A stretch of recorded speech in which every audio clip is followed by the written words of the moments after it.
This supercut consists of all the Underdog Boss Battle videos for the Island series. I created this primarily for fans of the series because I thought it was pretty interesting how the series actually progressed. If you weren't around since the beginning, this series was basically inspired by the community with this vote.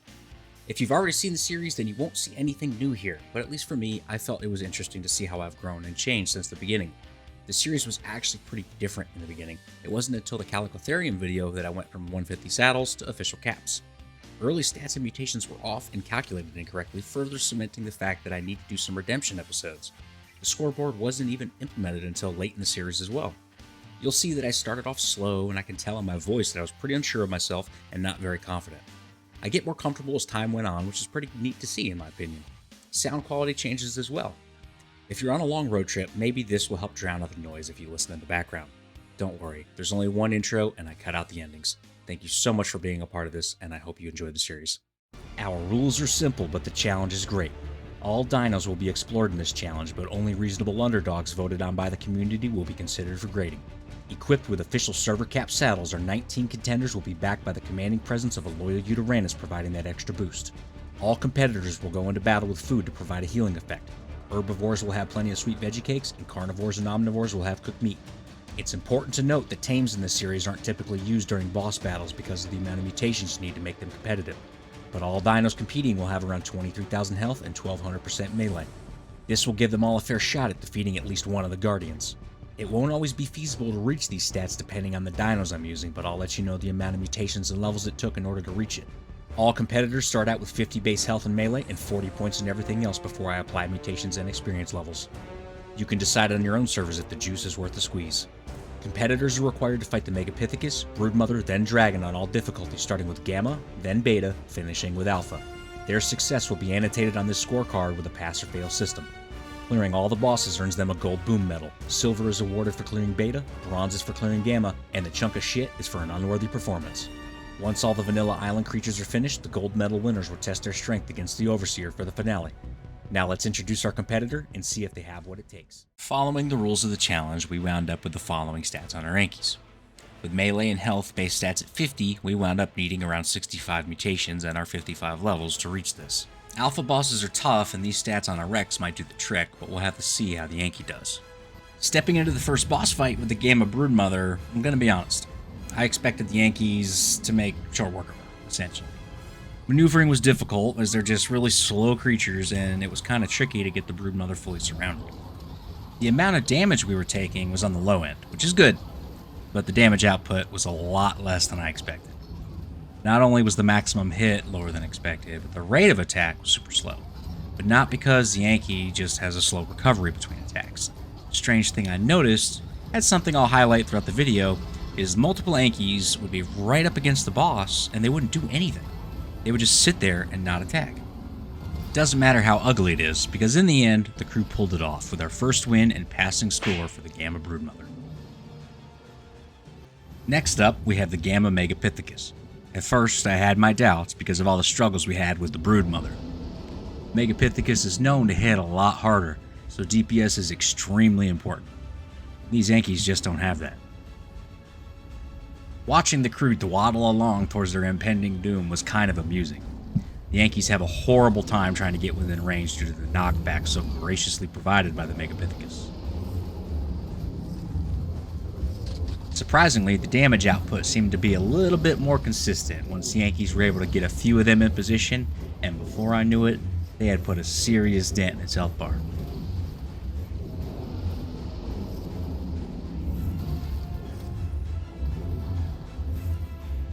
In the end, we wound up losing one Anky, and a decent chunk of the remaining soldiers only took about 25% of their total health before they got to the finish line and earned a passing score against the Gamma Megapithecus.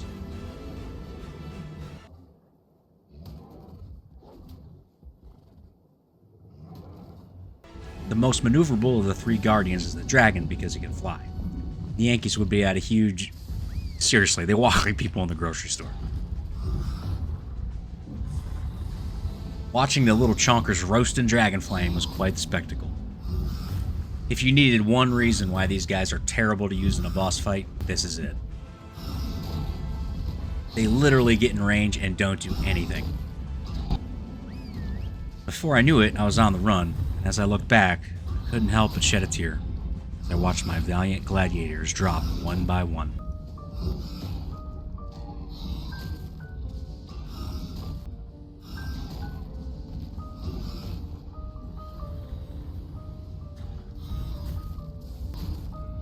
Honestly, the fight was a little more one-sided than I had expected and handed the Yankees their first failure.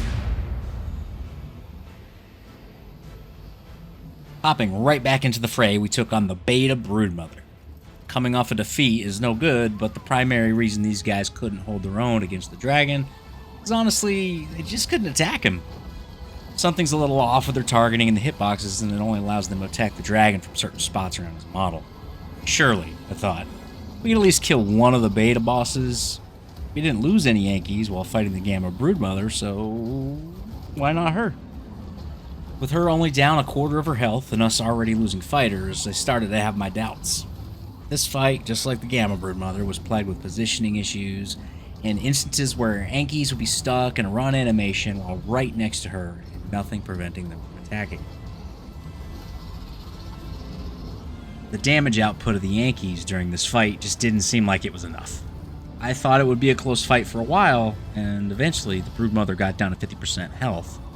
So was the Uranus that I was riding. I just didn't think they'd have enough juice to pull off this win.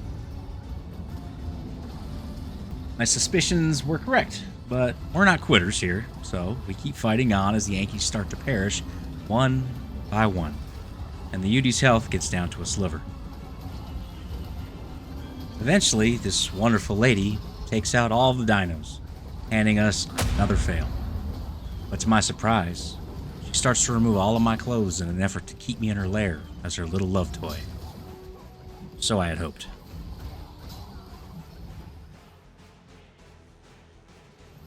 Out of the battle, but not the war, we still had a monkey we heard was talking shit, so we needed to pay him a visit. The Yankees charged into battle. Lurched into battle, like their lives depended on it, and met the Beta Megapithecus head-on. I thought this would be the end of the line because there's no possible way we'd be able to take this dude on based off how the last fights went. Boy, was I wrong. We lost some Yankees early on as my view was obstructed by monkey poop, but I didn't mind it because it reminded me of my childhood. Before I knew it, the Megapithecus was starting to take some serious damage. There was no way we were going to pull this off, I thought. But if you provide your Anky some support from the stray minions that the Megapithecus summons, you can free them up to fight the big guy. This isn't always going to apply, but when you're using a dino with such low speed and horrible turning radius, it's kind of necessary. Towards the end of the fight, I was kind of blown away at how many Yankees were left. Is it possible that we could beat an alpha boss with these dudes? I didn't let the stray thoughts distract me too much because this guy still wasn't defeated and the Yankees needed to put him in the dirt. The chicken started to run away, but turned and gave me one last roar of defiance and somehow let the Stumpy gang catch up to him and finally drop his ass, earning another passing grade.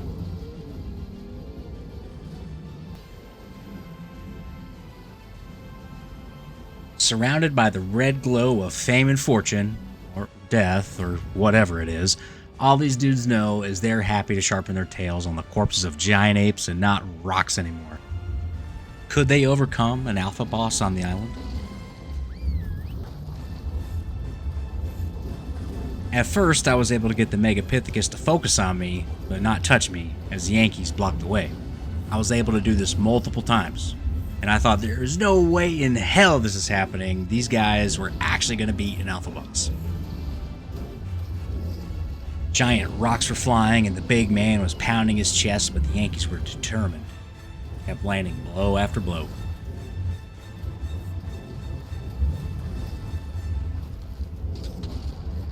The kiting kept continuing, and I was legitimately getting excited to pull off the impossible. We even had this jerk cornered and below 50% health. Sadly, the line started to falter, and the Yankees started to lose fighters at an alarming rate. I still believe getting this dude down to a quarter of his health was a heck of an accomplishment considering we're using Yankees to fight. One after the other, my soldiers kept getting killed, but considering how much of a pounding we already gave this guy, I got bold and leapt from my saddle to avenge my fallen comrades, and earned our last failure. Carnotaurus, raising hell all along the coastlines as long as I can remember. Many new players are terrified once they see this guy for the first time, and truthfully, after playing Ark for a long time, you're left with nothing but disappointment with this guy. This is not a practical dino to mutate at all. You're looking at 110 mutations and 60 plus levels, and that's with a solid base of 50 health and 50 melee. On unofficial servers this might be feasible, but let's see how he performs first. Diving into the Gamma Broodmother's arena, the Carno sprang into action and started dishing it out rather quickly. Something I noticed as early as this fight was the bosses and their minions would never attack my Carnos, and they would always focus on me.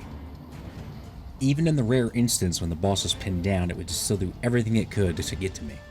Before I knew it, the Carnos completely dunked on the Gamma Broodmother and put her sweet ass into the ground rather quickly. Next up, we have the Gamma Megapithecus. The infamous ape is notorious for requiring a lot of DPS to take him down, and I was mildly worried considering the Carno's damage was only in the mid-500s. We quickly got to work, and just like before, I noticed that everything was targeting me, and for the most part, ignoring my Carnos. The Carnos were surprising me at just how quickly they were taking out the Gamma bosses. I only looked away for a second, and the Gamma Megapithecus was almost dead. I wasn't sure what was up with the hyperfixation on me, but it wound up making this fight particularly easy and earned the Carno squad another passing score. With our toughest challenge up next, the Gamma Dragon was an interesting fight. Several fights actually. No matter what I did during this fight, I kept running into the same problem. The dragon wouldn't aggro on any of the Carnos and kept pursuing me. What made matters worse was the hitboxes on the Carnos wouldn't prevent the dragon from getting through them. I was stuck in a constant cycle of just running around in circles and dodging flames, but I was doing a horrible job at it. The dragon is just too fast, and I actually came pretty close to taking him out a couple of times. On my best attempt, my UD died as usual, and I had to run around on foot while the dragon only had a sliver of health left. Sadly, I lost, and the Carnos get the first fail. Hopping over to the Beta Broodmother, my hopes were high. I threw out a courage roar and sent the boys into battle and quickly found myself in an oh shit situation. Once again, everything was only focused on me. No matter how badly I wanted to take advantage of this weird aggro situation, the webs just didn't allow me to have the movement I needed. I'm honestly not sure what was causing this behavior, but it made the Broodmother fights difficult, the Megapithecus fights easier, and the dragon fights impossible. The DPS in this fight with the Beta Broodmother was noticeably slower, but the Carnos were doing a pretty good job at dishing out damage. At one point I had the Broodmother pinned down towards the end of the fight, but the Araneos in this fight just kept coming, and of course really liked spending time with me. I was starting to think she wanted me to take custody of her kids, but thankfully the squad put her down and earned another pass. Good old Beta Megapithecus. After the exciting blue portal pulls us into the arena, I pulled the boss down from his hidey hole so we could beat his ass. So far the Carnos have done a pretty good job with maneuverability, and their attack speed isn't all that bad. They just don't seem to take aggro from the bosses. Even when the whole swarm pushed, like you see here, the Megapithecus kept trying to run through them to get to me. Even his Yeti minions would bypass the Carno pack. The weird aggro stuff helped out in this fight, especially considering how often the Megapithecus would stop to roar or throw rocks. His health dropped quick, even for a beta boss, and I started to get a feeling that we might even have a shot at beating him on alpha difficulty. The Carnos took minimal damage in this fight, and after playing Avoid the Monkey for a while, we earned another pass. The red glow was finally upon us, and we had two guardians to test out. First up was the Alpha Broodmother. She was not happy to see us, which is completely unfair because we were excited to see her. This fight started off kind of wild, and I got myself into a pickle pretty early on. After I escaped, I decided to try a different strategy, and I set my dinos to aggressive and started targeting some of the Araneos. I figured that if I could just keep moving and the Carnos could attack everything, then maybe, eventually, I'd whittle her down enough and squeeze out the victory. My Yudi was taking a pounding, and it was impossible to get away from the onslaught after getting hit with a web. My health was almost depleted, but the Alpha Broodmother still had more than half her health bar left. After my Uranus died, I took off on foot, hoping my Carnos could keep her pinned down and kill her while I avoided the Araneos, but when I looked back, I noticed all the focus was no longer on me and she was slaughtering all the Carnos. I decided to approach her and see if we could talk this out, but her damn kids kept bothering me, so I started punching them in the face. Apparently she didn't like that and decided to take matters into her own hands and put me to sleep, handing us another fail. For our last challenge, we head into the Alpha Megapithecus arena. After getting that ass whooping from the broodmother, I didn't think the team would perform much better in this fight. He was on us rather quickly, and we started playing our favorite game of run away from the monkey.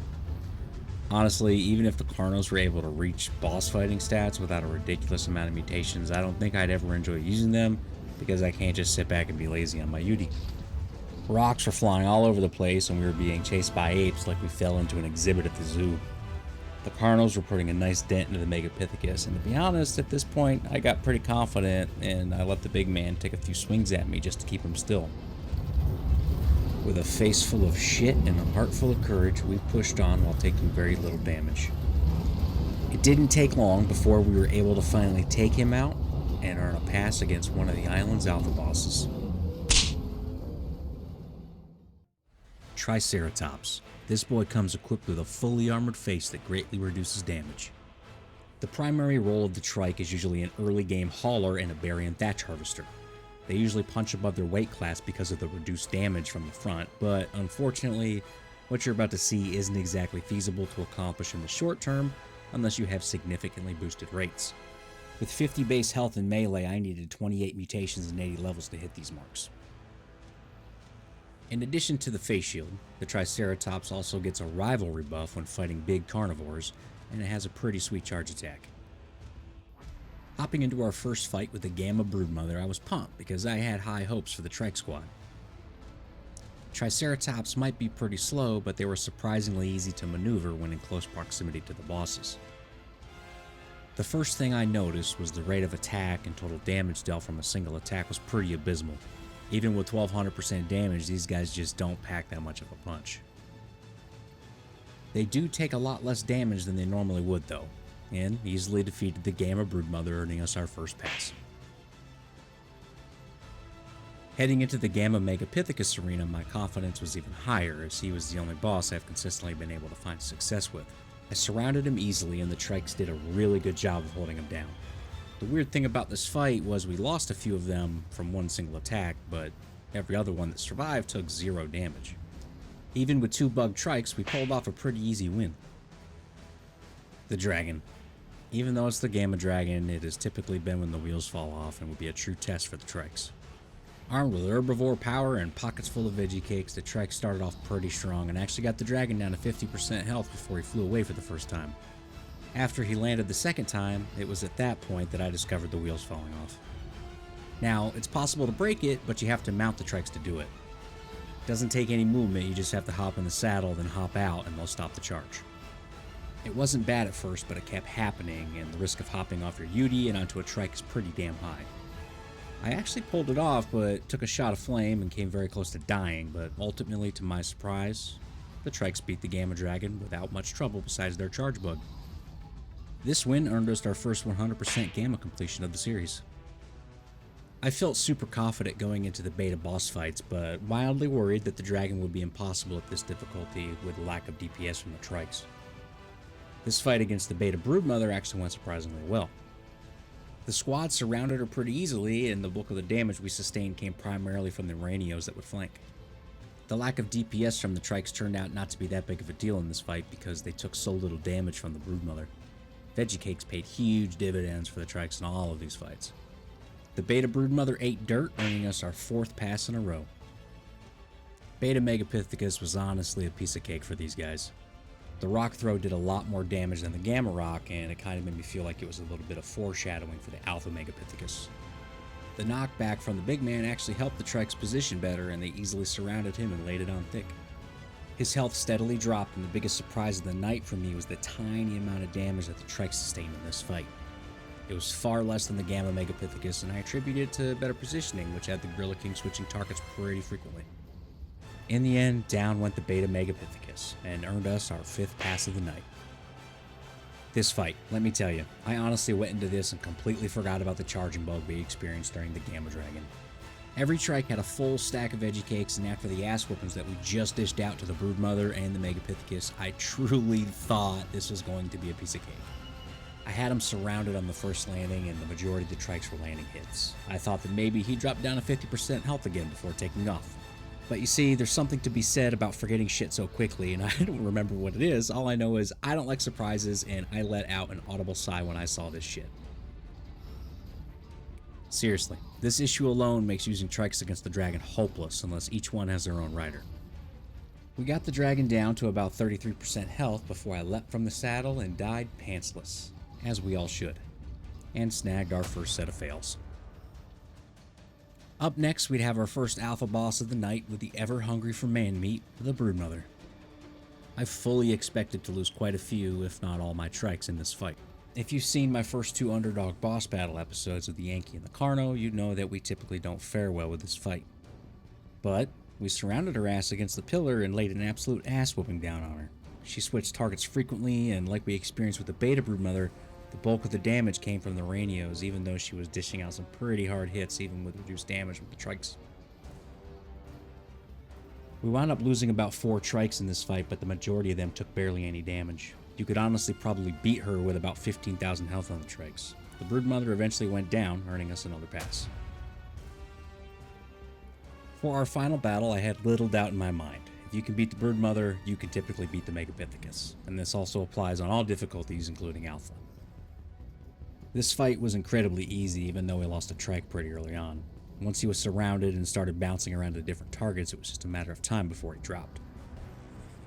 If the trikes didn't take so many points to get them to the stats that these ones have, then of course if they didn't have that charging issue against the dragon, then I would say that they're a pretty awesome alternative to use. Either way, the Broodmother and Megapithecus were no match, and we earned our final pass. The Direbear, truly one of the most underutilized tames in Ark. It is a very strong ground mount with decent speed, but is usually only used to get a little bit of honey before it fades away to obscurity amongst your other tames. This omnivore packs quite the punch, and I expect it to perform at a high level in this episode. To hit these stats, you're looking at 26 mutations and 80 levels. The only 2 drawbacks I saw before the test was that they're mammals, and veggie cakes don't heal them. It is much easier to mass breed egg-laying dinos than it is for any of the creatures that have live births. With the Gamma Broodmother up first, I was excited to finally see what the bear gang could dish out. These guys charged straight into battle and completely stomped the Gamma Broodmother into the dirt. Without the UD buff, you're looking at 672 damage and 752 with the buff. The size of the Dire Bears also allows more to simultaneously attack the bosses than we would with the Rexes. The size of the bears come into play later, but for now we get to chalk this one up as an easy pass. As you can probably guess, Gamma Megapithecus wasn't even a challenge. Typically the Megapithecus hits a lot harder, but he's much easier to beat than the other 2 Guardians. This fight was a tad bit awkward at first because the Megapithecus got stuck on that rock in the path. We had no choice but to move closer into the danger area, and if you didn't already know, he can knock your tames off the side here. One of my Dire Bears was unfortunate enough to take the plunge into the abyss. Rest in peace, Underdog. We salute you. Even with our one unfortunate loss, ultimately this fight was over before it began, and we snagged our second pass of the night. Gamma Dragon. We can usually tell as early as this fight how the team's going to fare against the rest of the challenge. It started off with a typical touch and go, then land on the other side of the lava river love games that the dragon wanted to play with us. When he finally got in range, the bears quickly surrounded him, and if you pay attention here, you can see how their small size and maneuverability come into play later. I won't spoil it just yet. With the dragon only landing once before the bears shred him, I thought it was safe to say that we'd finally be getting full passing scores for all the bosses. Maybe. First, we have to get through all the beta bosses. First up, the Beta Broodmother. The fight started as it did on Gamma difficulty, with the bears charging straight towards her like she was an 8-legged picnic basket with a sweet ass. Maneuvering on this fight was pretty sloppy on my part, and I wasn't able to utilize 360 degrees of bear power like I would have wanted. All in all, it didn't make much of a difference because these bears were brutal. I pitched in a little bit and mauled some of her disobedient kids as I watched my army of bears kill their mother. Bear Gang tore through her like butter and earned us our 4th pass of the night. Heading over to Beta Megapithecus, why even show it? Because for the 2nd time in a row, this idiot got stuck near the same spot, but was able to get himself free.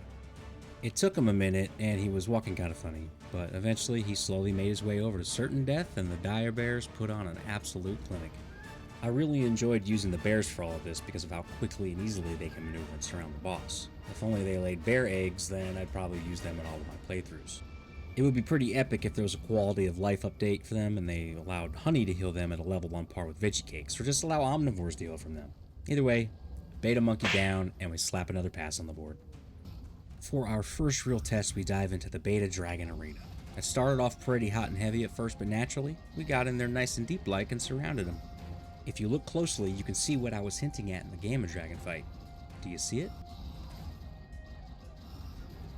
The Beta Dragon literally sat there just eating bear paws, and I thought for sure he wasn't going to fly away and we were going to stag another win without having to reposition. Unfortunately, that wasn't the case. No big deal though, once he came back down we jumped right back into it. We took a shot of flame and charged in nice and close. Here's that thing I was talking about again. Down goes the Beta Dragon and we get another pass. On to the red portals as we take on our final trio tonight, the Alpha Bosses. First up is the Alpha Broodmother. Our confidence is at an all-time high. We easily surround her and start dishing out a ton of damage, but she isn't going down without a fight. I always get caught off guard by the damage difference between the Beta and Alpha Bosses. I try to help out by hitting some of the Araneos on the edge because their damage adds up, especially at the Alpha difficulty. I had a few poorly aimed Courage Roars, but I don't think it made much of a difference. We did wind up losing a couple of bears in this fight. This made me worry a bit because if we lose dinos here, we'll lose them easily in the dragon fight. That's a problem for later, because we just earned another pass. Heading into the Alpha Megapithecus arena, I charge up the ramp to get King Dingaling out of his temple and lure him to his doom. We surround him relatively fast and seriously just wipe the floor with him. His health dropped in the blink of an eye. Fighting near this edge is relatively safe as there is an invisible wall up. The speed at which the bears dispatched the Alpha Megapithecus gave me some newfound confidence in their ability to defeat the Alpha Dragon. It didn't matter how much damage the big man could dish out because he turned out to be no match for the bears and we earned another pass. Finally, time for the main event of the evening as we charge into the Alpha Dragon arena. We start off with a little Courage Roar and have to play dodge the fireball for a bit before he decides to grace us with his presence. After he lands, I don't quite have the bears where I want them, and we take some unwanted shots to start off the battle. Some seriously unfortunate shots. We lose a good handful of bears almost immediately. There's no way you can win this fight by losing tame so soon.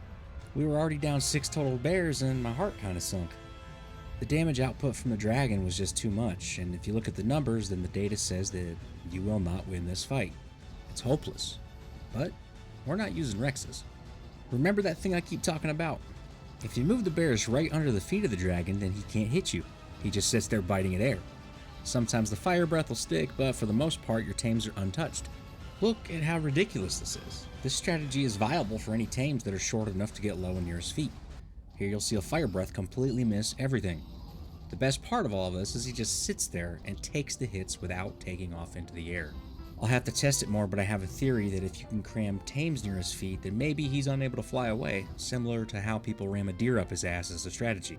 Turns out the bear strategy is the best strategy, and we got a 100% pass rate for the entire gauntlet. The Beelzebufo, or Devil Frog, is a tame that probably needs no introduction.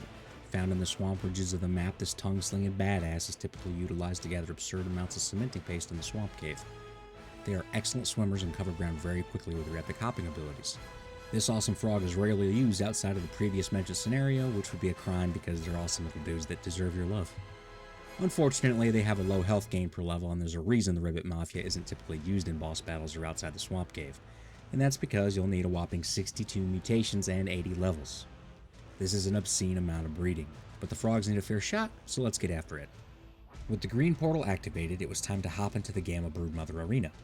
The frogs move quickly and it's relatively easy to surround the Broodmother right off the bat, but as you'll notice, we have a familiar situation that we experienced when we did the Carno video. Some folks have commented that the bosses ignore fighters because of their low drag weight, but the Carnos were ignored with a 250 drag weight and Ankys were not ignored with a 180 drag weight, so I think it may be a different factor. I figured this would happen in this fight, so I brought a Yudi with higher health than I used before, sacrificing stamina, and I hoped he could tank a bit in the later fights. All in all, Gamma Broodmother was an easy pass for the Frog Squad. Gamma Megapithecus took a frustrating amount of time to get down to us, but when he did, it was pretty easy. DPS for the frogs is pretty steady, however it's on the low end. One positive note is their tongues give them some range, so frogs not attacking because they're not right next to the hitbox was less of a problem. A little bit of dipping, ducking, and dodging was all it took, and eventually our amphibian friends took the big man down and earned us another pass. With Gamma Dragon up next, I fully expected him to toss a wrench into my plans as usual, but I remembered my training. He was hot on my heels right away, so I figured I'd need to call an audible to see if this fight was winnable. I was down to half health relatively quickly, and it was about to be a replay of our Carno fight if I didn't act fast, so I leapt off the Ute recklessly and took a few bites before I hopped onto a frog. I had to watch Commander Utes get destroyed, but we had a trick up our sleeves that we learned during the Dire Bear fight. In case you didn't see it, if you use small creatures that can cluster around the dragon's feet, then they're untouchable by his attacks for the most part. One problem I saw is that we would take a shot of flame breath while engaging after he lands every time. Fortunately, the Gamma boss is easy, and we scored another pass. Heading into the Beta Broodmother fight, I knew I'd have to either play extreme dodgeball with the webs in this fight, or I'd have to do some tanking. First, I tried running laps around the arena, and eventually I had to resort to tanking a little bit. I was able to withstand the damage fairly well, but I knew going into the alpha fight later on that we'd be in some serious trouble. The frog is one of my favorite tames in Ark, but they're just not built for this. Their damage output is unfortunately too low even with all the mutations and levels we pumped into these guys. It may be low, but for the Beta Broodmother it was enough, and the frog squad cranked out another win. As we fired up the battle with our favorite gorilla, I kept with the same strategy I had with the Broodmother. Taking shots from this guy wasn't that bad, but again I knew we'd struggle with the alpha bosses. The Megapithecus fight is always just a battle for correct positioning. You want to minimize damage to your tames and dodge boulder throws all while trying not to get close to the inner edge where you can get knocked off the map and die. Constantly being on the move helps in this fight because you can draw the attacks evenly amongst your tames, all while taking minimal damage from the slow-moving minions that the Megapithecus summons. Once I knew we had it in the bag, I stood strong and let the frogs go to work, earning us another pass.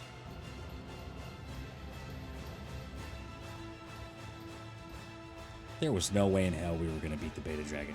The entire crew took a shot of flame right off the bat, and positioning was a little wonky. We were actually dishing out a lot of damage at first, and the Beta Dragon was down to a quarter of his health pretty early on. We had him surrounded and pinned down for a hot minute, but it wasn't meant to last, and he soon took to the skies. On his second landing, we got up under his tank and started hammering him down to about 50% health before Commander Utes had to be abandoned. I did it much more carefully this time and didn't take any damage. We watched our Ute burn to death and had to reposition after he took off. The whole team took a big shot of flame when we moved in to continue tongue-punching his fart box. Once we got a good foothold, the crew went to town slurping on them dragon toes and slowly started to whittle him down. Keep in mind, this isn't even the alpha dragon yet, and we lost about half of our force. But in the end, it's all we needed, and miraculously pulled off a win against the Beta Dragon. Small tames crowded around the feet proves to be effective again, and the frogs get another pass. I had a terrible feeling going into this fight because I wanted the Ribbit Kings and Queens to win. But the Broodmother hits hard, and before we barely even damaged her, I had to abandon Commander Utes. I was able to time my transfer to one of the frogs perfectly and started licking like my life depended on it.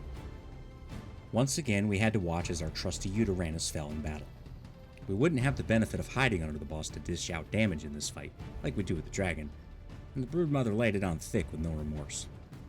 We lost one frog after another frog, and this battle proved to be hopeless, so we had to notch our first fail of the night on the board. With the red portal up, we waited patiently before hopping into the Alpha Megapithecus arena. At first it was nothing short of horrifying. He hit super hard and there was chaos all over the place with tongues and rocks flying every which way. I'd be lying if I didn't say I had my doubts at first, but we played a little ring around the rosy before a semicircle wall of frogs was able to block his way as he was aggroed on me. We kept this up for a while and got his health down pretty low before having to reposition. Seriously, trapping him like this was super effective, as long as you're out of range from his melee attack. After a little more running circles around the arena, I was able to do it again after he broke free. The frogs were relentless, and they were able to hammer it home and score a miracle pass against an alpha boss. The final fight of the night against the Alpha Dragon was actually one of the strangest boss fights I've ever had. It was a complete slaughter at first, and it should have been over within a couple minutes because we were extremely outgunned. No matter which way I positioned myself, I just couldn't get the Uranus out of harm's way. Eventually I had to abandon ship after a constant roasting and fortunately made it to one of the frogs. I downed a ton of healing brews because I almost got cooked myself, and then I utilized the toad licking strategy. For the most part, it kept the frogs unscathed, but of course, all good things come to an end, and we had to endure a barrage of fire every single time the dragon landed. The hits just kept on coming, and we lost a lot of frogs, but surprisingly we were able to put a pretty significant dent in the Alpha Dragon's health pool. The AI movement in this game is honestly not even worthy of being considered mid-tier. If you're able to figure out a way to successfully maneuver the bulk of your army away from the initial fire breath after a landing, then you could probably beat the Alpha Dragon with some surprising tames. Having more than one person in this fight, with one being the bait while the other controls the bulk force, then I'd call that a winning plan. Eventually, the dragon stopped taking off and it just kind of ran away from us. Not to be deterred, my remaining 5 frogs charged back into battle and we got into taint punching mode rather quickly. This is where it gets a little bit weird.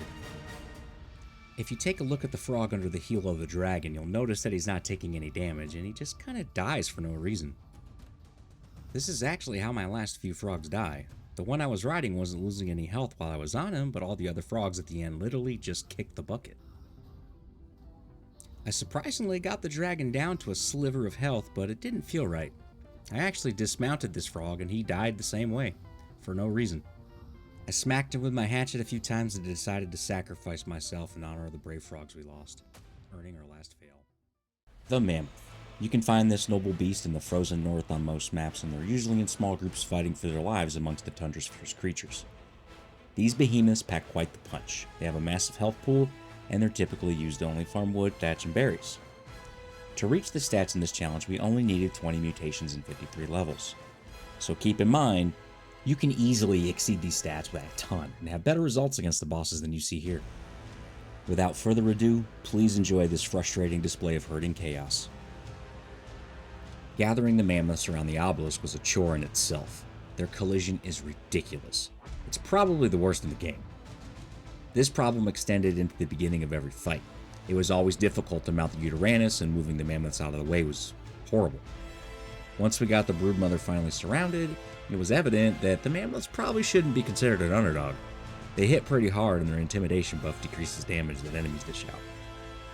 I could never get all 19 mammoths close enough to get 100% damage output, but we kicked the broodmother's ass anyway and got our first pass. Getting 19 mammoths around a boss was impossible, but I also struggled with getting 19 mammoths into the fight to begin with. A few of these battles I only had between 16 and 18 mammoths. Megapithecus was tricky because you need to position your mammoths far back in the trees in order to get the Megapithecus close enough to be surrounded. As you can see here, it's almost impossible to surround him, and if you do it on the path, then you're just asking for mammoths to be punched into the abyss. We learn as we go, and Gamma Megapithecus is dropped pretty easily. Heading into the Gamma Dragon fight, we run into our first major snag.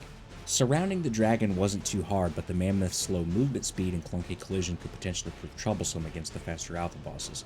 The snag we had is what you see here at the spawn point. Multiple mammoths were rendered useless, and this would actually happen every time I fought the dragon. We got the Gamma Dragon down to 50% health relatively quickly, but as you can kind of tell, there was no dodging the attacks like we were able to do with smaller creatures in other episodes. The mammoths would take full damage every fight, but for the Gamma bosses it really wasn't an issue, and we snagged our third pass in a row. We popped up the blue portal and prepared to head into the Beta Broodmother arena. We had more of the same frustrations trying to move the mammoth around the map, and we actually only came into this fight with less than 19 mammoths. The Beta Broodmother was pinned down relatively easily, and it truly would have been an epic ass-whooping if the mammoths could manage to squeeze in close enough to get some more hits in the game. The mammoths are super strong, and we could easily come into these fights with double the health. There's definitely better options out there, because these mammoths really are just too clunky and big for their own good. Either way, we still dropped the Beta Broodmother and earned our fourth pass for the day. The Beta Megapithecus fight was our standard run that we have when facing this gentle giant. I struggled to maneuver again, and we wound up fighting pretty close to the choke point on the stone walkway. I didn't try to get closer to the tree line for long because he was all over us, so I sent the sluggish herd in, hoping that a few up front that touched him could pull it off. Coming into this episode, I was blown away at how much health and damage these guys potentially have, but wondered why no one uses them for boss fights. I think I figured out why. All of this is not to say to not use the mammoths, because I actually feel like they would make a good addition to any fighting force. I'll touch on it more in a bit, but for now, we crushed the Beta Ape and earned us another pass.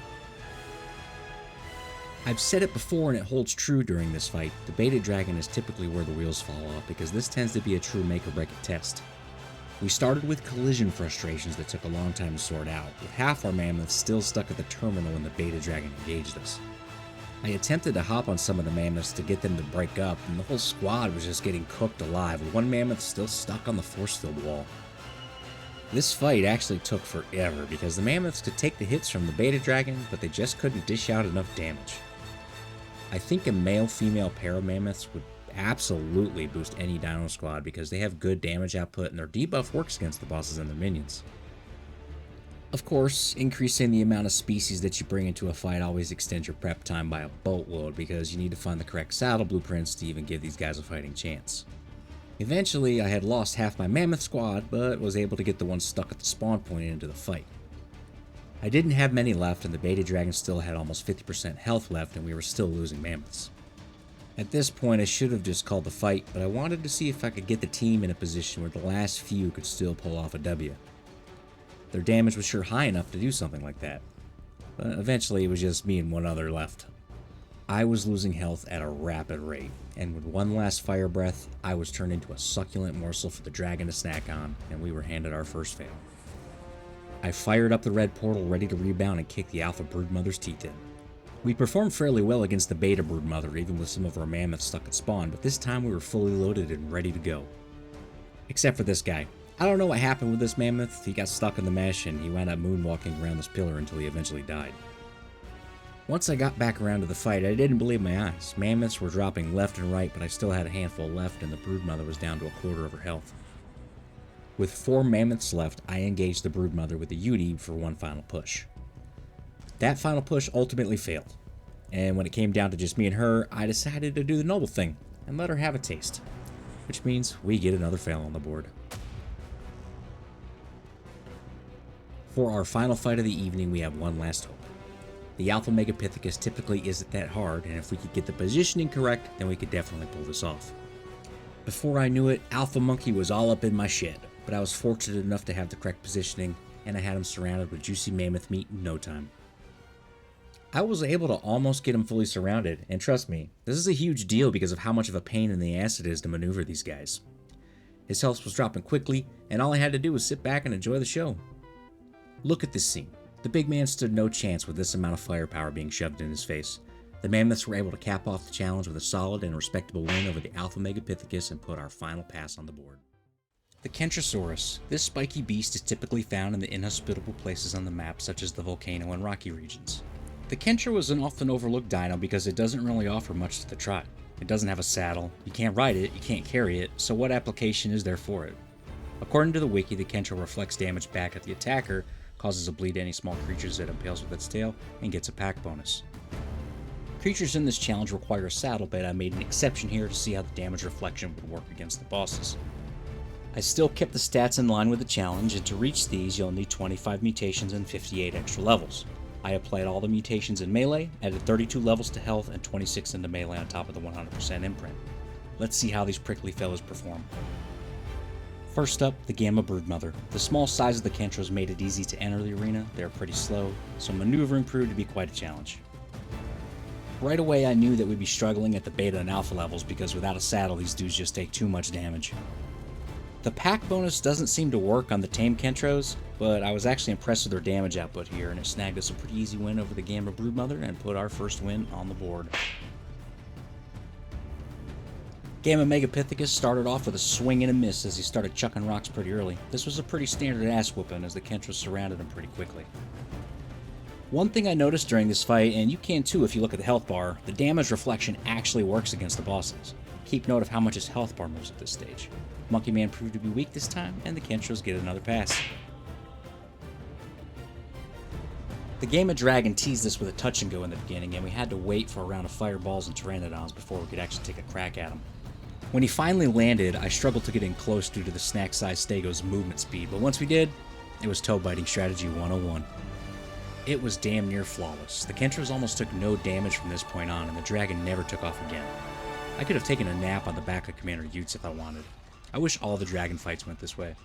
The Kentros stopped the Gamma Dragon into the dirt and earned our third pass.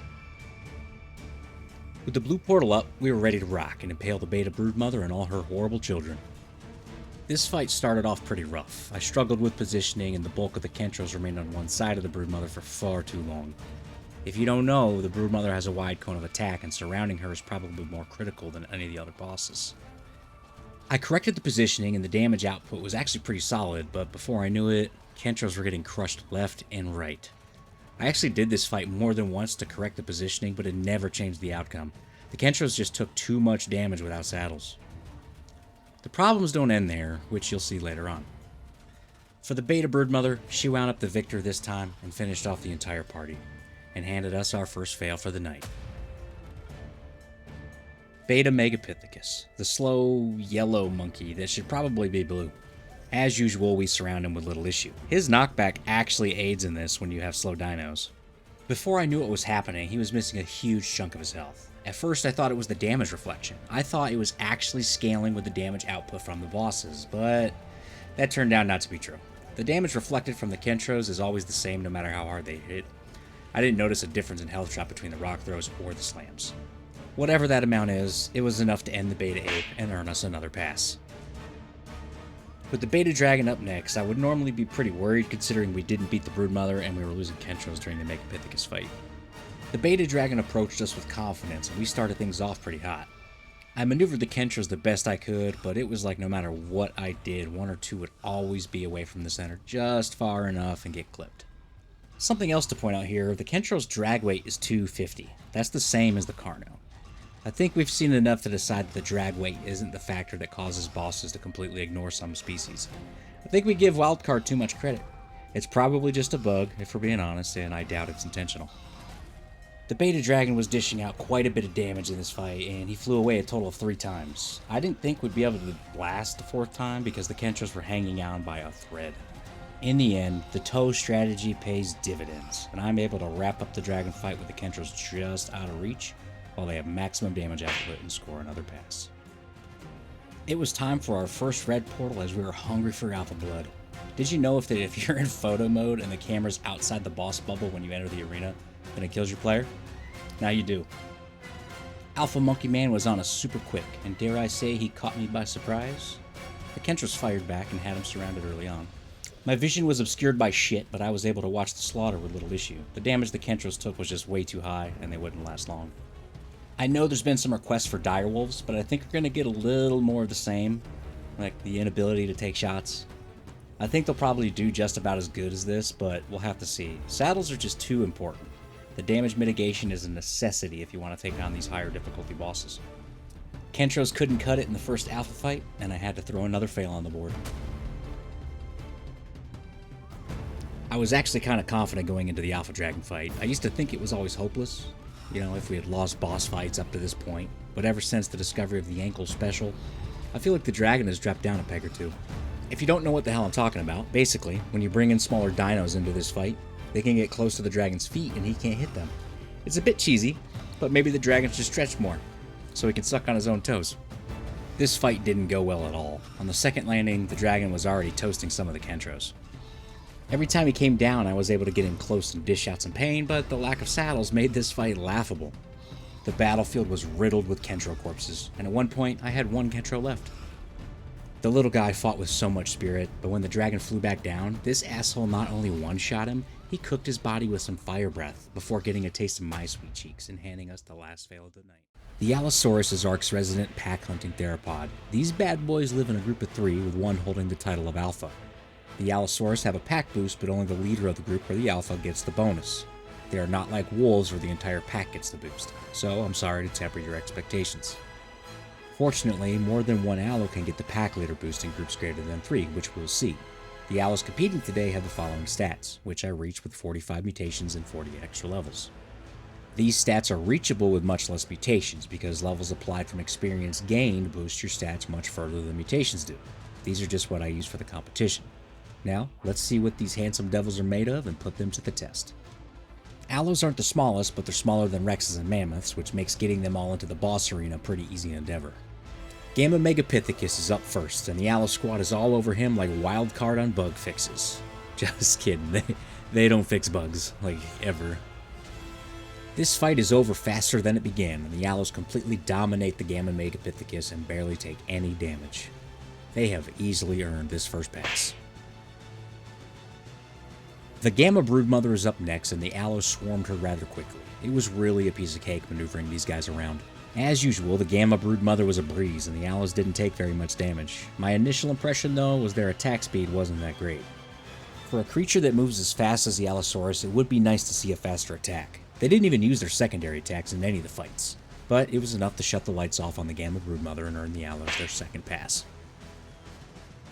Carnivores versus the Dragon is never fun, but fortunately we have the Gamma Dragon first. My concerns were a little high for later fights, and I did notice that there were some Allos that wouldn't attack when close to the Dragon during this fight. If you've been looking at the damage numbers, you'll notice that Allo attacks buffed by the Uranus hit for 549, and the pack leaders are hitting for 823. It's quite the jump in damage, but the low amount that the regular Allos are hitting for make up the bulk of the damage output. I just didn't feel too confident about how they would fare against the later fights. For now, though, we have a clean sweep of the Gamma bosses. With the blue portal up, it was time to head into the first beta arena of the day and say hello to the Megapithecus. The Allos grew bored and demanded a challenge from the ape, but they could smell his fear. He waddled over to engage in combat with the Allos. His walk was clearly disrupted from him shitting his fur coat at the sight of these magnificent beasts ready to tear him a new one. The positioning in this fight wasn't ideal. I would have preferred to be slightly closer to the terminal so that I could get 360 degrees of Allo teeth around the boss. Allos aren't terribly large, but they still need a bit of space to work.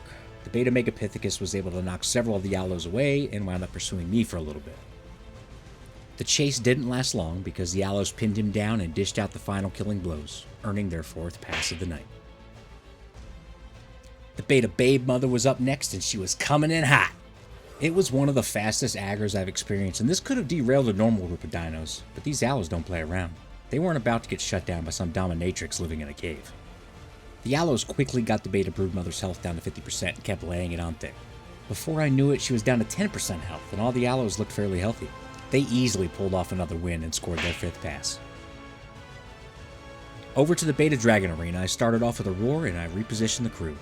The Beta Dragon was on us relatively early, and I tried to get the Allos as close to the Dragon's feet as possible. He started off with a nasty fire blast, but the Allos started to lay it on pretty quick. On the Dragon's second landing, you can see his health isn't that low. I admit I had some concerns after seeing this. This fight required a lot of maneuvering, and honestly it was hard to tell if the Allos could get close enough to take advantage of the missed shots of the Dragon. Suddenly, we started to lose Allos, and the Beta Dragon wasn't even down to half health, and the jerk took off again. On the next engagement, he hit the crew with some nasty fire and started dropping even more combatants. In total, I was already down 7 Allos. Things weren't looking good.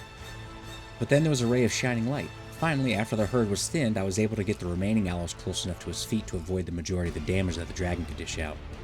The Allos won this one by the skin of their teeth, because one more fire breath would have ended it. But this pass is as good as any. Red bubble time means alpha time, and the Allos gear up to head into the Alpha Megapithecus arena. As usual, after a visit to the ruins that the red ape inhabits, he chases us and is never too far behind. As a matter of fact, he was on my heels the entire way, and the Allo squad was immediately called into action. The start of this fight was rough and awkward. I was pinned down for most of it, and eventually I got away. I don't think I had ever ran this much during a Megapithecus fight. I don't necessarily think I had to, but I was just so used to trying to position the Yudi for some effective courage roars. After some more chasing me around the arena, the Allos were finally able to lock this jerk down and start putting a real hurting on him. His health bar finally started to drop substantially. He eventually broke free thanks to his knockback and gave chase to me once again. Ultimately, the Allos caught up with him and put him on his ass, earning their first Alpha Pass of the night. Time for the Alpha Broodmother. The initial surrounding was a little sloppier than I would have liked, but the Allos started dishing it all out in unison once they were settled. They actually really started hammering away and beating her ass. Her health bar was melting away like crazy. I didn't want to get overconfident because even though the Allos were dishing it out, I could see that the Broodmother was also punishing the Allos like crazy. She seriously hits hard. We wound up losing one brave soldier in this fight, and the remaining Allos were really messed up, but they pulled it off and slapped another green stamp on the board. The Alpha Dragon fight started off like shit. Allos were stuck at the spawn point, but I was able to get them free after the first barrage of Hyaenodon attacks. Shortly after getting them free, the Alpha Dragon made his first landing, and the fight settled around the ruins. I didn't know how long this fight would last, but it felt like an eternity. The Dragon's health bar was moving pretty slow, and I was dreading what was to come, but would you believe it if you didn't see it? We lost 7 of these guys during the Beta Dragon fight. The Alpha Dragon literally did almost no damage for this first barrage. I don't know if it was the way that he was angled after stepping on the ruins or what, but the Allos got up under his feet and put a hurting on him. And apparently it wasn't the angle, because even after the second landing, they were able to avoid a ton of damage as well. There's even Allos standing there doing jack shit. I couldn't believe my eyes. Then we were finally handed our first dose of reality and started losing Allos. The dreaded red text. It was a valiant effort on the dragon's part, because the Allos may have lost a couple of their numbers, but they stood tall and beat the snot out of the Alpha Dragon, earning a clean sweep of the board, our second competitor to do so. Gigantopithecus, Bigfoot, Sasquatch. This handsome devil goes by a few names. Typically found in the redwoods, this solitary creature doesn't get much attention and isn't normally part of everyone's go-to tame list. During this competition, they will be wearing Ascendant flak helmets with 150 armor. They mitigate the same damage as a level 150 saddle can, as you can see here. The stats we are using in this challenge were obtained by a whopping 65 mutations and 70 experience levels. 45 mutations went into health as well as 20 experience levels, and 20 mutations went into melee with 50 experience levels. Let's see how hairy things get for the Bigfoot. The green portal was up and the Undersquatches were ready for battle with our first boss, the Gamma Megapithecus. I can't understate how much of a thorough ass whooping this was. They dominated this one from the get-go and even beat the Megapithecus faster than the bears and the Allos did. I was excited to see what was to come in the later stages. The attack speed on the Sasquatch was just too much. The raw power was just too much. They knocked the Gamma Megapithecus' teeth in without breaking a sweat for our first pass of the tournament. Fair warning, if you don't turn off resource harvesting on the Gigantopithecus, then this is what happens. When you try and move them, they will stop and harvest bushes constantly. I ran through the full gauntlet twice, with and without resource harvesting on, and it didn't change the outcome. So I left the footage of them picking berries in just so you can see what happens. Another dominating victory in the books for Bigfoot and a pass on the board. They even managed to find things to harvest in this wasteland. They need to get their priorities straight. I have to warn you before you see this, it's sad. Gamma Dragon approaches and the Gigantopithecus squad rolls in to break his ankles. Now, bear witness to my new least favorite bug in the game. They can't attack him. I tried every difficulty and in various positions around the arena. The Gigantopithecus just can't attack the dragon. You can thank Wildcard for this fail, and please join me in submitting the bug report. With the blue portal activated, it was time to head into the Beta Megapithecus arena. I loved witnessing monkey-on-monkey violence. Just watching all these monkeys monkeying around was great. They monkeyed so hard that the Beta Megapithecus didn't even want to be a monkey anymore. The squad was able to surround him and contain him quite easily on this one, and with one last act of defiance, the Beta Megapithecus pounded his chest, ate shit, and died. Another easy pass. Beta Broodmother started off with a bang, and the Gigantopithecus crew was on her quick. These guys are pretty easy to maneuver, so just make sure you take off resource harvesting.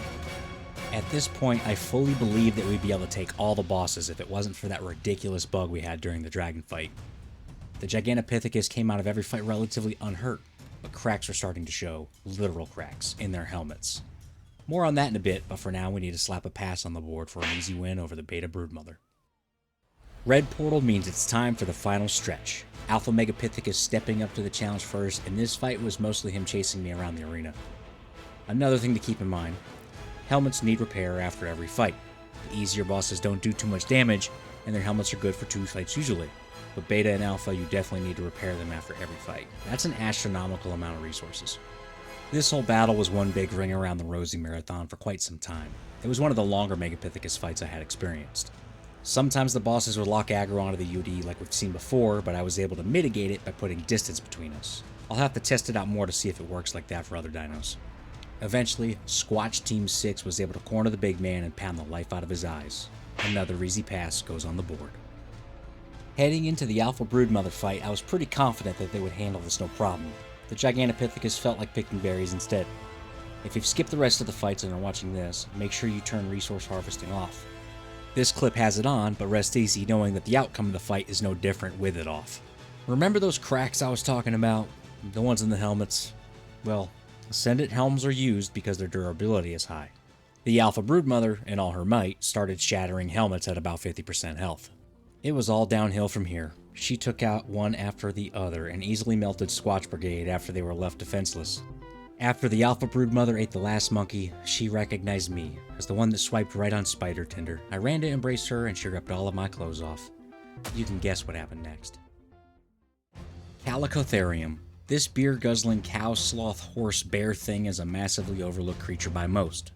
They love beer and throw rocks, so what's not to love? This drunk cow is very territorial and is typically found walking around the woods very slowly, but don't let their lazy demeanor fool you. To achieve these stats, I needed 40 mutations and 50 levels. 25 mutations and 10 experience levels went into health, and 15 mutations and 40 experience levels went into melee. Let's see how this odd herbivore performs in the arena. For the first boss of the evening, I fire up the green portal and head into Monkeyland. The Gamma Megapithecus is the weakest boss on the island, and it really shows here. Right off the bat, I notice that the Calicos are getting blasted around the arena pretty easily. One of them even got shoved off the cliff by a small group of Gigantopithecus. If you look towards the top of the screen, you'll witness this senseless murder. Now real talk, are you seeing these damage numbers? The rocks that the Calicos throw do a ton of damage.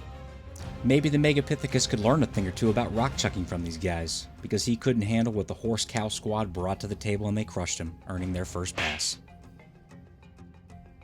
I don't think the amount of damage that these freaks just dished out sunk in yet.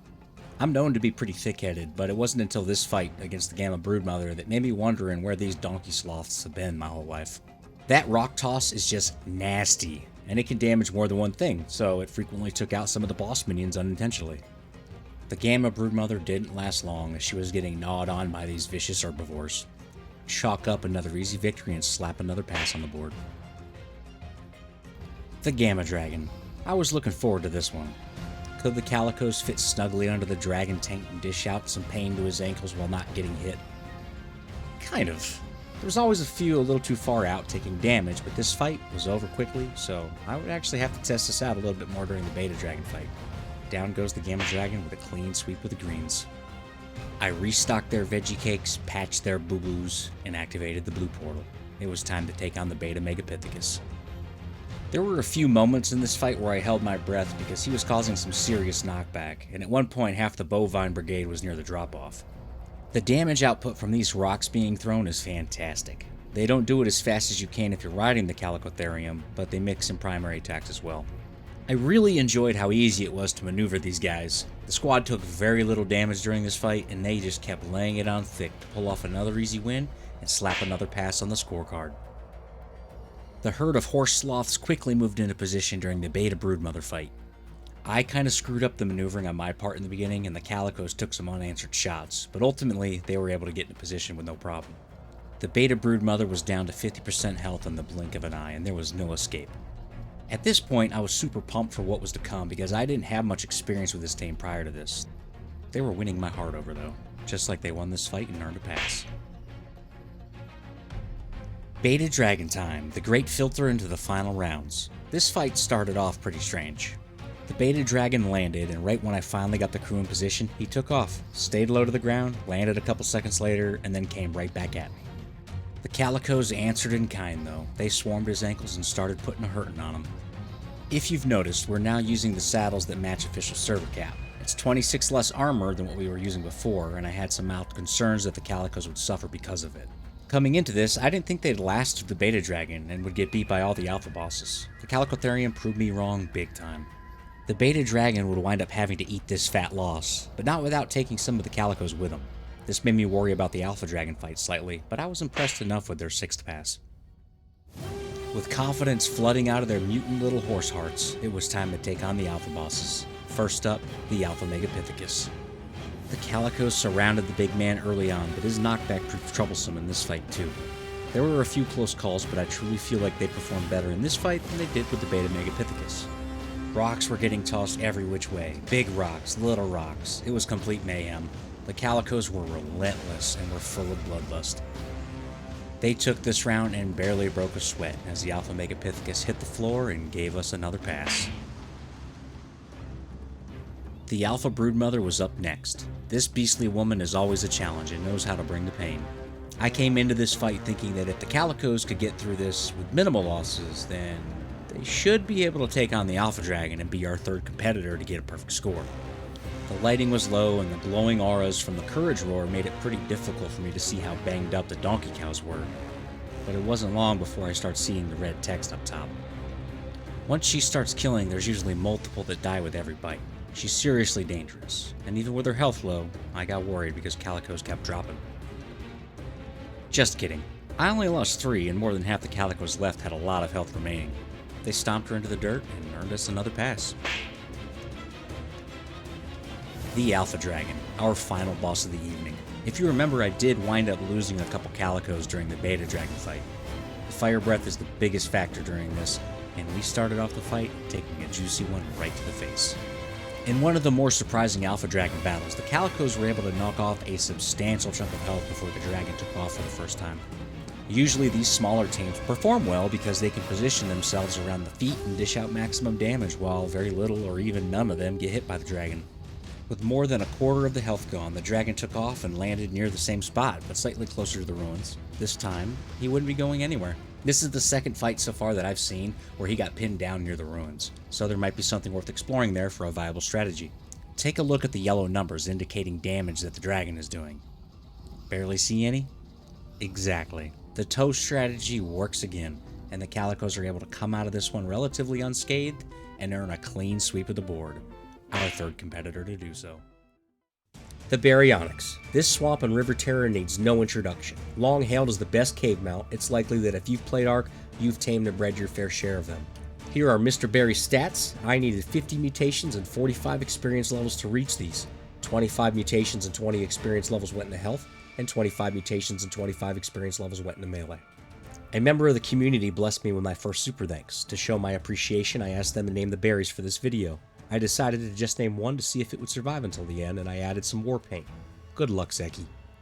Now let's see if this fish-eating monster has what it takes. With the green portal activated, the Berry Brigade prepares to enter the easiest boss fight of the evening, the Gamma Megapithecus. Add the Baryonyx to the list of creatures that the bosses ignore. I was in for a long night of keep away. And keep away I did. The berries are fast enough to lay it on thick while I remained unharmed and scored our first pass. Next up, we have the Gamma Broodmother. I knew this fight would get a bit tricky in the later stages because it's impossible to play keep away with this spicy seductress.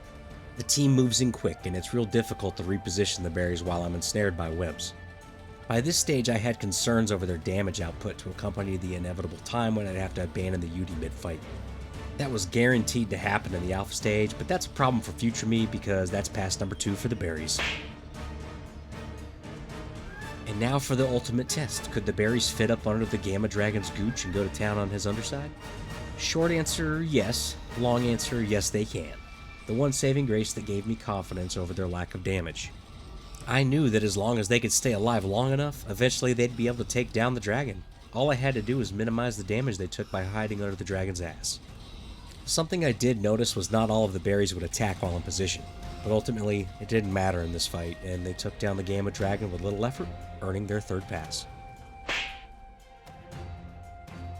I activated the blue portal, which meant it was time for the beta boss fights. First up, we're off to the snowy lands of the Beta Megapithecus. I pretty much gave up on running away during this fight because I was pinned between the rock face and some of the berries. That's okay, because tanking this big baby's shots is a piece of cake. The Beta Megapithecus was able to get my Yudi down to about 50% health before he was overcome from the onslaught of Baryonyx team. The Great Ape just couldn't handle it, and the Berry Boys get their fourth pass of the day. Right out of the gates with the Beta Broodmother, I accidentally sent the berries too far and left the free lane of attack for her to lay into me. Somehow I got away and I was able to position the berries in a way where she was stuck running in place. Look how determined she is to get a piece of this. I was able to keep this positioning up for quite some time, and she was even below 50% health before she finally broke free. And when she did, she was pissed. She was spitting all this green shit at me, and she came at me hard. At this point, the Yudi was actually taking some significant damage, but it wasn't enough. The Beta Broodmother was already down to a sliver of health, and there was no hope in sight for her. And Team Berry pulled off another victory. Up next, we have the Beta Dragon. It started off hot and heavy. The berries were able to get in a solid position. They were dealing a ton of damage, and just as I predicted, I had to abandon the Uranus, and I made a successful transfer to one of the underberries. Shortly after making the switch, I had to watch as Commander Utes burned to death, and unfortunately, he wouldn't be the last death of this fight. You see, the strategy of crowding around the ankles of the dragon works pretty well, but every time the dragon takes off and lands, you're highly likely to take a shot of fire breath when you re-engage. The more times the dragon takes off, the lower your chances of victory. As you can see here, the berries are pretty banged up, but the Beta Dragon still has a good chunk of health left. We were able to finally engage the dragon for the last time. In total, the beta dragon took off 3 times during this fight, and I was still losing numbers one after the other. At this point, we were down 1 Yudi, and our 10th berry would die. Zeki, the fallen hero.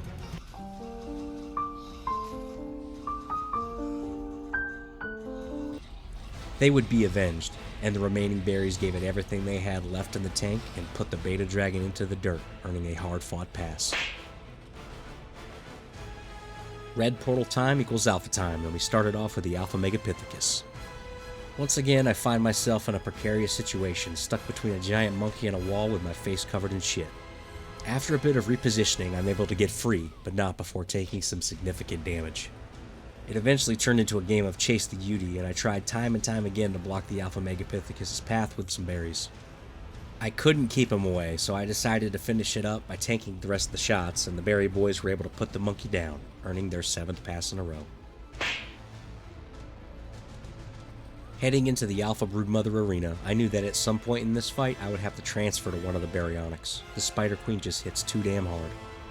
That time would come sooner rather than later, and she barely had 1/10 of her health gone before it was time for me to abandon ship. I got a bit nervous here because movement's pretty restricted due to her spider webs, and I didn't want to get bit, so I let out one last courage roar, repositioned, and went for it, and got bit. Luckily it didn't one-shot me, but my heart broke watching Commander Utes getting eaten alive. This fight was not going great. I knew that if I died, the fight would end no matter how many berries were left, so I kept trying to stay away from her fangs. The Alpha Broodmother was down to about 1/4 of her health, and the Baryonyx started dropping left and right. Eventually, it was just me and a couple other berries left before she ripped me from the saddle and crushed my skull into the dirt, handing us our first fail. The Alpha Dragon, the ultimate test. With the way that the Beta Dragon fight went, it was safe to say that I didn't think we stood a chance here. But we had him under 50% health before he took off for the first time. I've fought the dragon a lot now, and I'll tell you that there's no rhyme or reason as to how often he takes off. It's completely random, but the longer he stays down, the better. In the case of this fight, we were on the good side of the god that determines how often this guy takes off.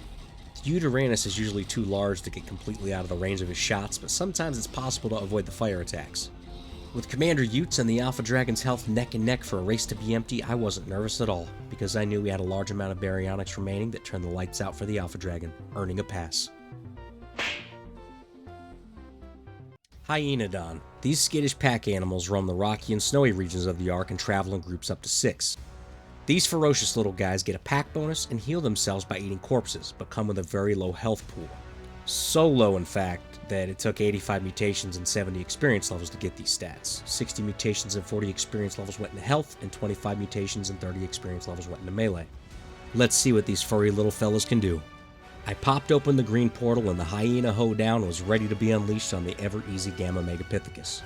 At first glance you might think, oh great, another creature that gets ignored by the bosses. But just wait, it gets weird. For the Megapithecus on all difficulties though, he couldn't resist the Yudi. I would either have to tank or run. I probably should have stood tall and tanked for this fight. It was inevitable for him to lose and hand us our first pass.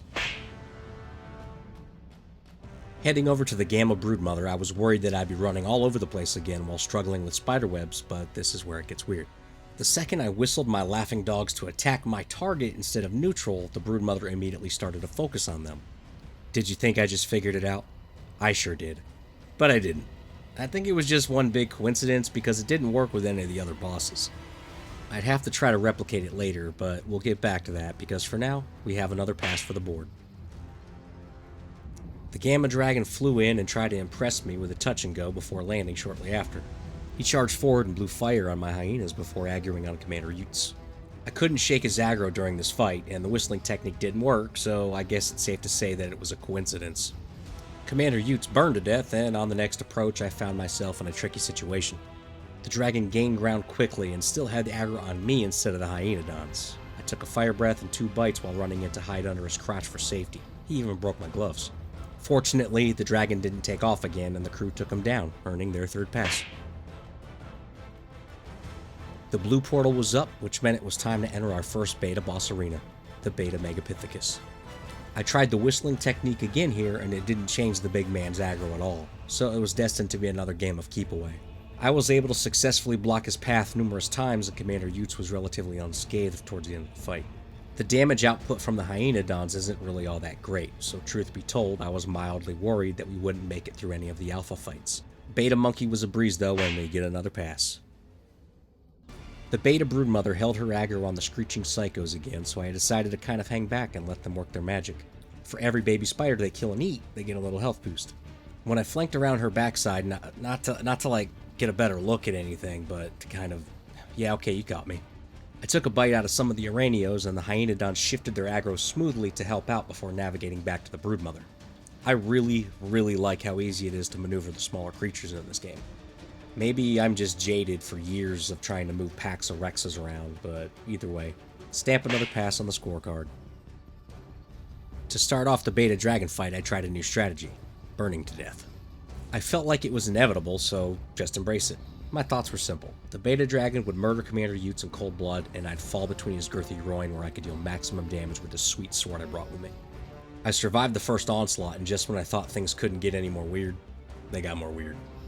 The dragon was now aggroed onto the hyenas. I didn't whistle or do anything special, so what the hell?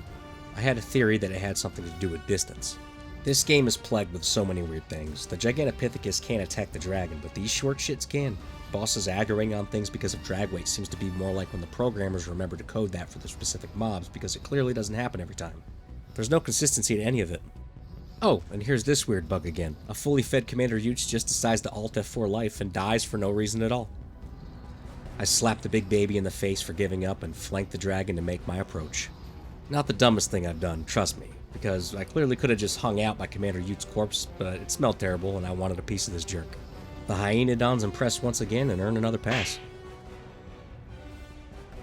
I was more confused than I have ever been in this series, but that didn't stop me from firing up the red portal. The Giggle Gang was ready to take on the Alpha Megapithecus in his snowy domain. He was clearly ready for us as well because he was coming in hot. I couldn't shake him. There was literally no chance that I'd be able to play keep away during the alpha fights. The movement speed on these dudes is just so high on this difficulty. I tried to pin him with a little maneuvering, but ultimately I failed and wound up wondering how the hell I could still pull this off. I positioned myself on the outside of the fight with the path to my back, and as soon as Commander Utes was about to die, I bailed. And I wish I had painted my armor prior to this fight, but now's not the time for vanity. Looking back, it was a success. The Alpha Megapithecus was aggroed on the Hyaenodons. All I had to do was sit back and wait. But not if this little maniac has anything to say about it. I dodged his poo nugget and serpentined my way to splitting his skull open. Then I joined my hyena friends in victory over their first alpha boss. The Alpha Broodmother is a difficult fight. There's nowhere to hide, there's no running, there's literally nothing you can do except hope that the crew you brought in can do enough damage to pull out the victory before she devours everyone. The Hyaenodons were able to hold aggro during this fight, but I will say, these guys actually kind of fit under her hitbox. And that's not a good thing because they huddle right around the no-no zone to hit her, which is her mouth. She has a wide cone of damage in front of her, and one of the key principles in fighting the Broodmother is to make sure that you have her surrounded, so that not all of your tames are getting hit when she attacks. That's impossible to do with the Hyaenodon, and we have to pay the price for it. There's our first fail on the board. For the Alpha Dragon, I tried another new strategy, running for my life. My theory of distance and aggro would have to be tested a little more, but it seemed to work here. As soon as I got far enough away, the dragon focused on the Laughing Dogs. They were able to deal a decent chunk of damage before the dragon flew away. I watched from a safe distance, and I was able to keep this up for a few of the engagements. In future fights when this occurs with the Megapithecus, I'll have to try something similar. All good things come to an end, and they surely did here, as Commander Utes burned to death once again, and I survived by the skin of my teeth, but went to work with my sword. Fortunately, the dragon ripped my pants off, so I was able to do this in style and maximum comfort. Overall, I wouldn't recommend breeding these guys due to how many mutations it took to get here, but they got some game and cleared the Alpha Dragon. The Terror Bird. These highly aggressive pack animals roam the redwoods and river areas on the Ark. They travel in small groups and have brought many survivors to an early grave. The competitors today have the following stats, which took 60 mutations and 60 experience levels to reach. 30 mutations and 40 experience levels went into health, and 30 mutations and 20 experience points went into melee. The Terror Bird isn't typically thought of outside of caving, but let's see if these brave underbirds have what it takes. The green portal is fired up and the angry avians are ready to storm into the snow arena of the Gamma Megapithecus and unleash hell. I had a feeling we'd have some aggro issues during this one, so I decided to bring the fight to the Monkey Man to see if I could create some separation and lose aggro from the distance. It turns out it didn't really matter how far I got away from the Megapithecus. He was locked on and focused on turning me into dust. Fortunately, this is just a Gamma boss, and the Underbirds crushed him, earning their first pass. I had similar aggro issues with the Gamma Broodmother. Normally I can create some distance with her and she'll lose aggro from me, but not this time. She was pretty locked on. At this stage, the Underbirds had a little more than half of her 324,000 health pool whittled down, so it was just smooth sailing from here, but naturally I had concerns for later rounds due to the aggro. In a pretty one-sided affair, the Terror Turkeys got it done, earning their second pass of the day. Up next, we have the Gamma Dragon. During this fight, I tried the same strategy that worked during the Hyaenodon fight and ran away. Once again, I couldn't lose aggro. Something was different with the Terror Birds. It's wild how many different variations of this that have happened in this series. I tried to break aggro so much during this fight that Commander Utes started to look like Freddy Krueger sucked on a chainsaw. We might be getting some inflated stats with these short guys because the Terror Birds are just not that good. Their lack of ability to dish out the big damage gets a little more relevant later, but for the Gamma Dragon's small 432,000 health pool, it was enough and scored them their third pass. The blue portal was up, which meant it was beta boss time. For our first one, the Beta Megapithecus. This beta baddie has a health pool of 396,000, which isn't that much more than the Gamma Broodmother. He was easy work for the Power Parrots, and they sent his ass packing, earning another pass. Would you believe it? I was able to avoid getting aggro. The Beta Broodmother, with her 640,000 health pool, turned her attention to the Terror Birds right off the bat. But it didn't last long, because as soon as I started trying to get into Courage Roar range, she came running for daddy. Maybe she was jealous that her big sister, the Alpha Broodmother, and I have a thing going on, so I made it up to her by letting the Underbirds have a bite of her big ass. Tanking the Beta Brood isn't that bad, but we still had the looming issue ahead of us. It was almost time for the Alpha bosses. The Terror Birds were successful in this fight, earning another pass. At the start of the Beta Dragon fight, I tried to engage him with the birds from far away, but he still had aggro on me, so I tried to shove the Yudi under him sideways in the position I've had success with in the past. This position typically makes it so that the bites and fire can't reach the Uranus. If you haven't noticed by now, the Terror Bird DPS is one of the lowest ones that we've had in this series. If it wasn't for their ability to get under the hitbox of the dragon, then I'd probably immediately fail them. Something you don't see too much of during this fight is the Terror Birds flying off the cliff. I know there's a force field there, but when the minions come flying down and the Terror Birds go full crackhead mode, they can force themselves off that cliff and die. I lost several of them between all the fights. They're very erratic creatures. A lot of repositioning was required during this fight. The Beta Dragon always seems to fly away more than the Gamma or the Alpha Dragons. It makes for a very challenging fight because you get hit with that fire breath a lot more. I lost at least a dozen of the Underbirds during this fight, which wasn't very promising before the Alpha stage. In total, the Beta Dragon comes in with 864,000 health. Sometimes I truly think he gives me more trouble than the Alpha Dragon, but not this time, as we get our sixth pass. With the red portal up, the Bird Brigade was ready to rock and deliver a vicious pecking to the Alpha Megapithecus. I had a little bit of success during this fight by slowly backing away with the birds between me and the big man. It would make him pause a lot more to hit, but at least he wouldn't trample over the Seagull squad and chase me the entire fight. The Alpha Megapithecus only comes packing 540,000 health. Creating this series has opened my eyes quite a bit with a lot of misinformation that frequently gets spread in the Ark community and is taken as gospel. I believed for the longest time that the Megapithecus hit harder than the Broodmother. Boy, was I wrong. The Broodmother is actually almost twice as difficult as the Megapithecus. They're not even comparable. And once again, one of our weakest competitors whips out a dominating victory over the Alpha Megapithecus. To demonstrate how true that is, take a look at how brutal the ever-gorgeous Alpha Broodmother is. She's only lost a third of her health, and I already had to abandon Commander Utes and find an Underbird. Now, I know she just wanted to get me alone, and this wouldn't normally happen if we weren't using such a small creature with aggro issues, but her and I have what some people would call a special relationship, and sometimes Commander Utes isn't allowed to watch. And boy, does he like to watch. The Broodmother put this fight to rest quickly and still had about 50% of her massive 972,000 health pool remaining by the time my Underbird died. She crushed the Terror Birds and served us a fail. This fight with the Alpha Dragon was extremely long compared to others I've done. Maybe 5% of the Alpha Dragon's health was gone before we had Terror Birds dropping. It was only maybe 60 seconds later that I did my last Courage Roar and transferred to one of the burbs and started to go to work on those disgusting dragon toes. Once again, I had to watch Commander Utes burn to death. It's a good thing he gets reincarnated constantly because I don't know where I'd be without him. This is it, folks. The ultimate strategy to make this fight winnable with anything. Just tear up them feet. Here you'll see the crazy crackhead moment I talked about earlier. These guys go absolutely nuts and wind up jumping off that cliff, so try to stay away. The fight eventually devolved into this. One Underbird stuck in the lava river, and the other helping me suck dragon toes. The big guy comes in with 972,000 health, the same as the Broodmother. I kept the fight going because it was another AI Underbird helping out. Otherwise, I would have failed this like I did with the frog. This dude spun around like this for quite a while, which was the first time I've ever seen this. And in the end, it didn't really matter because the Terror Birds squeaked out a hard-fought win, earning their final pass of the night. Daeodon. These feral hogs roam the desolate locations on the map. They travel in small groups and can be pretty troublesome due to their healing effect and extremely aggressive nature. The Daeodon has great stats, and it only took 20 mutations and 54 experience levels to reach the mark. I applied 0 mutations and 18 experience levels into health, and 20 mutations and 36 experience levels into melee. Now it's time to see if the Underhogs have what it takes to clear all the bosses.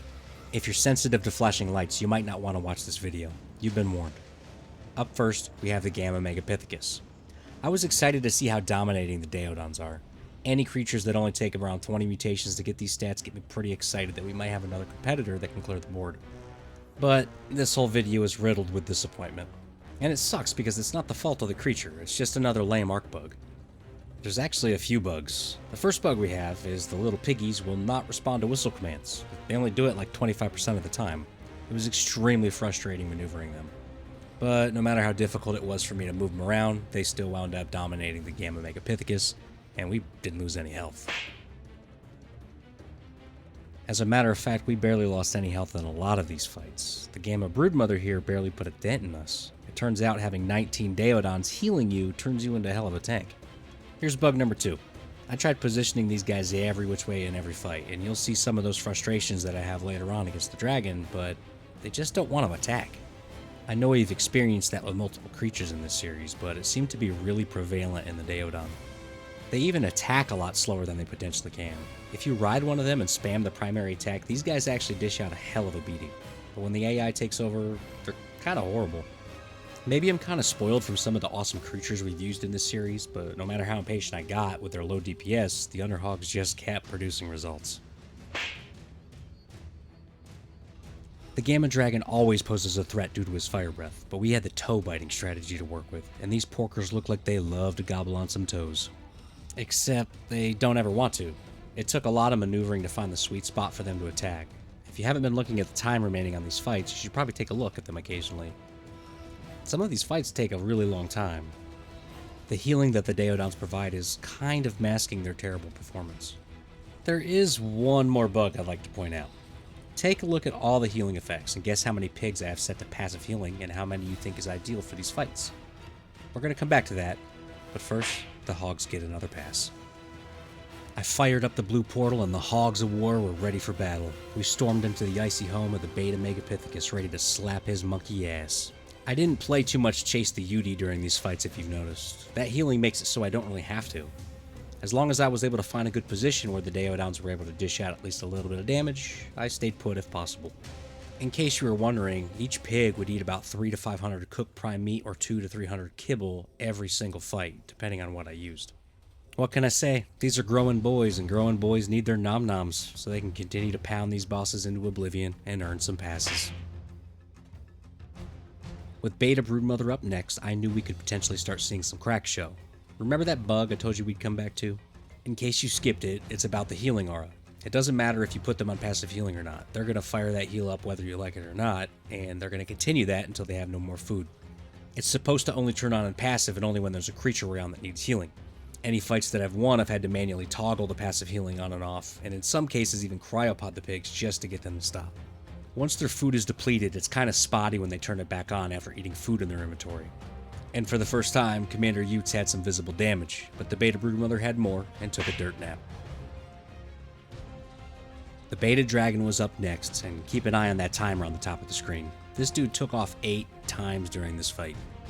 If the Daeodons didn't have the healing aura, then we would have been wiped easily within the first 5 minutes. We were approaching 18 minutes remaining in the fight, and the dragon had lost about a third of his health at this point. He was showing no signs of slowing down.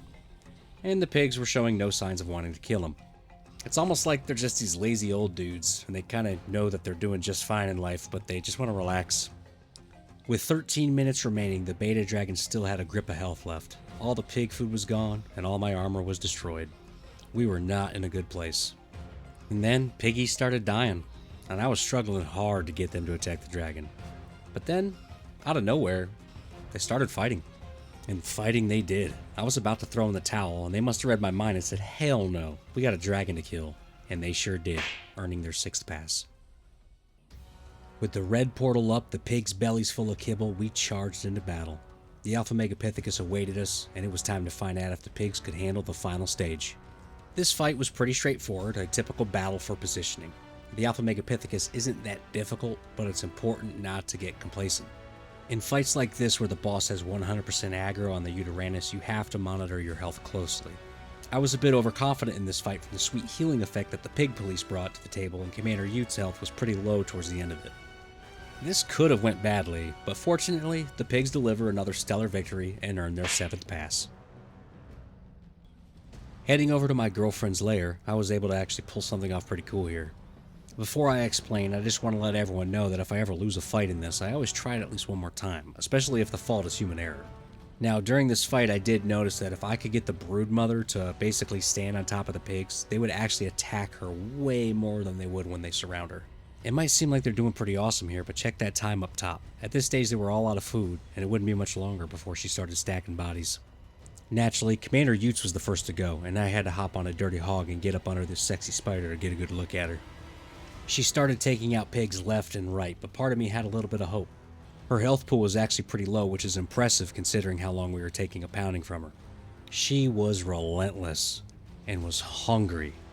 Hungry for man meat. Meat that I would freely offer up if she would just stop being so damn clingy. But apparently she was sick of my shit because she spit green shit all over me and then let her kids eat me, handing us our first fail. Oh, Alpha Dragon, you glorious monster. I knew that if I could just get the damn underhogs to attack just a little bit, we could pull this off. 5 minutes into this fight and they barely scratched him. Please, do not misunderstand me. I think the Daeodon would be an absolute beast if they worked like they're supposed to. Could you imagine if they didn't have any of the issues that I've identified? They would probably be better than Rexes because of that heal. But some would argue that it's not worth it because they have live births, and truthfully it's much easier to manage breeding if you use an egg-laying creature. But what if they laid underhog eggs? Do you think they would taste like eggs or like bacon? It's food for thought. Sleep on that. Finally, with 10 minutes remaining in the fight, we were making some meaningful progress. But of course, food was depleted and we were getting torched. We lost a ton of pigs towards the end. It was like a domino effect. I couldn't tell if we were starving to death or burning to death.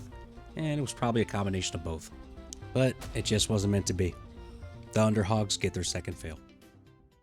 Castoroides, aka the big fat beaver, roams the riverways on Ark and is no stranger to most players. They create beaver dams that house an abundance of cementing paste, wood, rare flowers, rare mushrooms, and silica pearls, so they're usually a pretty hot target for everyone. The stats the underbeavs are coming in with required 50 mutations and 60 experience levels. 25 mutations and 20 experience levels went into health, and 25 mutations and 40 experience levels went into melee. Now let's see if they have what it takes. The squad was busting at the seams with beaver fever, so we fired up the green portal and stormed into the Gamma Megapithecus stronghold. If you're a fan of the series, then you know what I'm about to rant about. Drag weight doesn't matter. This is probably the most definitive proof that the drag weight isn't the reason why the bosses can ignore the creatures. The Castoroides has a drag weight of 120, which is pretty damn low. The bosses had no qualms about locking onto the Beaver Brigade. But it seems that the Underbeavs are plagued with the same issue that most of the low-to-the-ground creatures have. They don't like to attack the bosses. But Gamma bosses equal easy work, as the Beavers take down the Gamma Ape with no issues and earn their first pass of the night. Once we entered the Gamma Broodmother arena, I couldn't hold back these ferocious rodents. They charged in with their teeth glimmering from the glow of the slime-coated walls in the Broodmother's cozy home. They're not the fastest creatures on land, but their smaller size made maneuvering them pretty easy. Surrounding the Gamma Broodmother wouldn't be an issue. DPS would be the issue. Even if the beavers are attacking, the speed at which they attack isn't the best. As we've seen time and time again, if they can't dish out some real pain, then the later rounds can get pretty damn dicey. For the Gamma Broodmother, though, it's a walk in the park and the Underbeavs get another pass. The Gamma Dragon was up next, and the furry wood chompers went to work on his disgusting feet. They dished up a pedicure from hell and nibbled their way to bone in probably the slowest way possible. The DPS was lacking hard. It wasn't as bad as the Terror Bird, but it wasn't great by any means. Out of muscle memory, I tried wedging Commander Utes under the dragon's belly, but then I remembered I didn't have to since the furballs were able to hold aggro.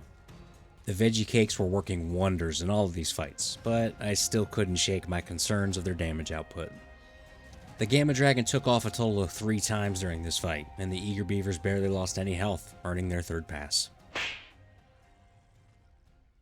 The blue portal was activated and the Beaver Brigade bounded boldly and burst onto the battlefield. Their beady eyes were blazing with a burning bravery as they sought their bounty with the Beelzebufo. I know it's the Megapithecus, but I needed another B to make it sound good. Fortunately, the Beavers are still firing on all cylinders, and they went to town on the big man. Whenever I do these fights, I usually use the Gamma fights to kind of gauge what the later fights are going to look like. For creatures like the Castoroides, I'm constantly thinking of a way to minimize their faults. It's usually focused on positioning and how the hell I'm going to overcome their lack of DPS with the Alpha Broodmother. The Megapithecus honestly is just a speed bump, but I think we've only had 1 or 2 creatures that weren't able to beat the Alpha version. That didn't apply for the Beta Megapithecus and the Beavers though. We get a pass. The Beta Broodmother is a pretty good indicator on if the crew is going to be successful against the Alpha bosses, but I have been fooled before. As weird as it sounds, I think that the fights are easier when the bosses won't aggro on your fighters and they only focus on the Uranus. Well, not exactly easier, but I think I've had better results as far as total damage done to the bosses during some of those fights. If you take a look at the damage numbers for the Beavers, you'll see that there's just not a whole lot going on for them. That fraction of a second delay between each attack can make or break them. But when half of the jerks don't even attack, it really hurts. It doesn't just hurt my feelings either, it hurts their family. They lost 4 of their brothers and sisters today, but as far as scores go, those deaths were worth it, because the Beavers got themselves another pass. The Beta Dragon. I seriously think this guy's coded to take off and fly around about 10 times more than the Gamma or Alpha Dragon. I counted 8 total times during this fight, and 3 of those, he just took off and landed on the other side of the lava river before coming back. He was playing with our little beaver hearts, and I didn't like it. I sicked the buck-toothed gas station mascots onto the dragon because we were sick of his damn shenanigans. They locked onto his ankles and slowly nibbled their way to... Look, they took forever. Check out the timer at the top. They almost took as long as the Terror Birds. It's so nice to be able to fit under his damage arc and not have to worry about his fire breath, but damn. It sure would be nice if they were able to actually execute their attack animation. Another group of shorties has a successful run with the toe-biting strategy, and they drop the Beta Dragon with relative ease, earning themselves their 6th pass. The red portal was fired up and the Underbees had an inventory packed full of delicious sweet veggie cakes. They were ready to sharpen their teeth on the hide of the Alpha Megapithecus. This fight was noticeably longer than past fights against the Alpha Ape. I was actually kind of surprised at how much damage he actually wound up dealing to several of the Beavers. One thing I will say is that if you're using smaller creatures in these boss fights, more of them are going to be hit with every swing that those bosses take. We actually wound up losing 2 Beavers in this fight, and not because of the ledge. The Alpha Megapithecus was actually able to dish out enough damage to end the lives of 2 of these little fellas. But that's why we bring 19, so they can beat the 1 like they did here, earning their 7th pass of the night. The Alpha Broodmother. Damn, she's so fine. Look at them legs, all 8 of them. The Beavers mistake them for trees, and would you know it, they tried to chew their way to victory. Tonight was not the night for games because Mama Broods was pissed, and she started putting beavers into the dirt with a quickness. I don't know if she just didn't like all my beaver puns or what, but she was not in the mood for my shit today. I asked her, "Baby, I'm sorry, but can I just sleep on the couch? Don't do anything you're gonna regret." And she just killed me instead.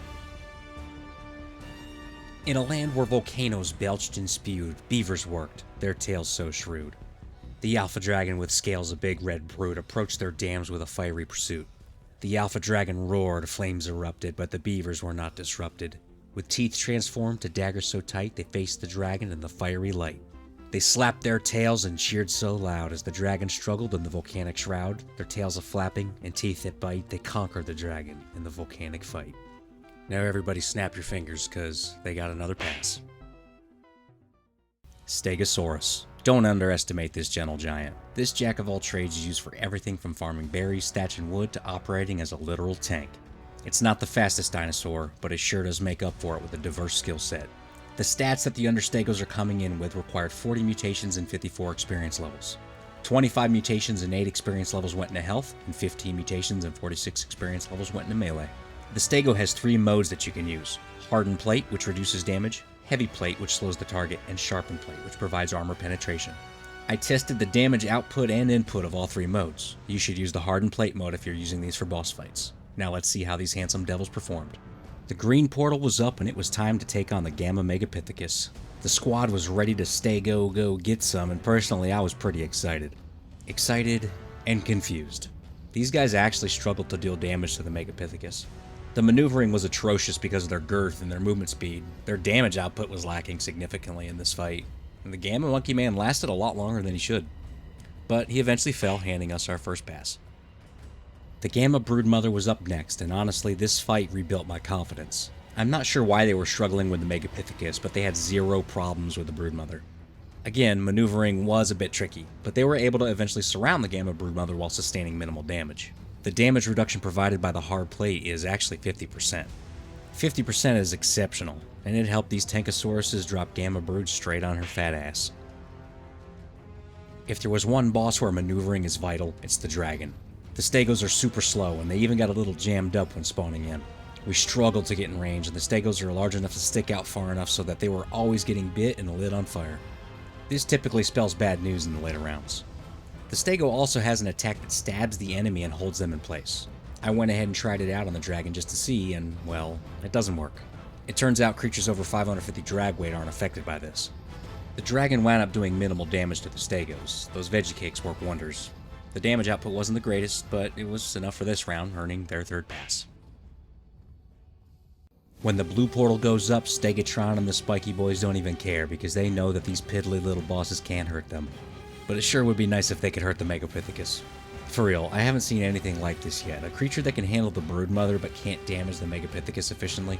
His knockback combined with their slow speed can spell disaster if you don't bring in Stegoless cages with high enough stats.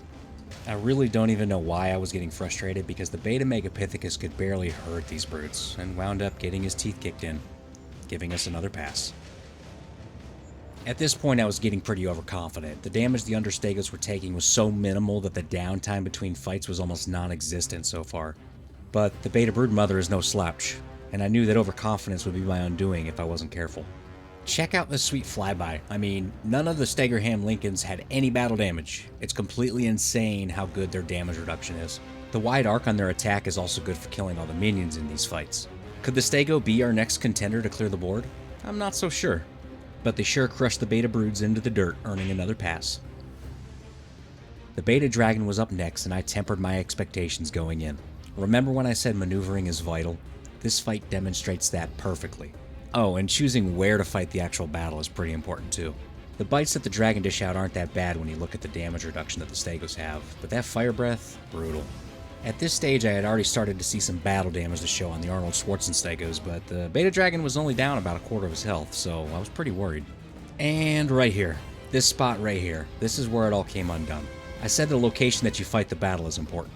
With the Beta Dragon wedged into these ruins, the Understegos struggled to maneuver within striking distance and took a monstrous amount of damage. Several Stegos lost their lives at those ruins, and the remaining crew was left badly injured. In total, 12 Stegos were killed during this fight, but they pulled it off, earning a well-fought pass. The red portal was up and the Understegos had an inventory packed full of fresh sweet veggie cakes. We headed into the lair of the Alpha Megapithecus, and that red asshole had hell to pay. The Stegery Pecks probably don't know how to kill a mockingbird, but they sure know how to spank a monkey. Slowly. Dreadfully slow. The knockback is just so brutal. As a matter of fact, even the Yetis would gang up and create some hellacious knockback against them. I had to rescue a few Stegos from getting knocked into the pit a few times because they were being harassed by the minions so much in this fight. Coming into these alpha fights, I did have some concerns after that close fight with the Beta Dragon. The alpha bosses are just so much more difficult, and the Stego Mafia could very well stall out in this stage. There was very little damage sustained in this fight when you combine the healing effects of the veggie cakes. Speaking of veggie cakes, it turns out that they actually ran out of veggie cakes at some point during the Beta Dragon fight.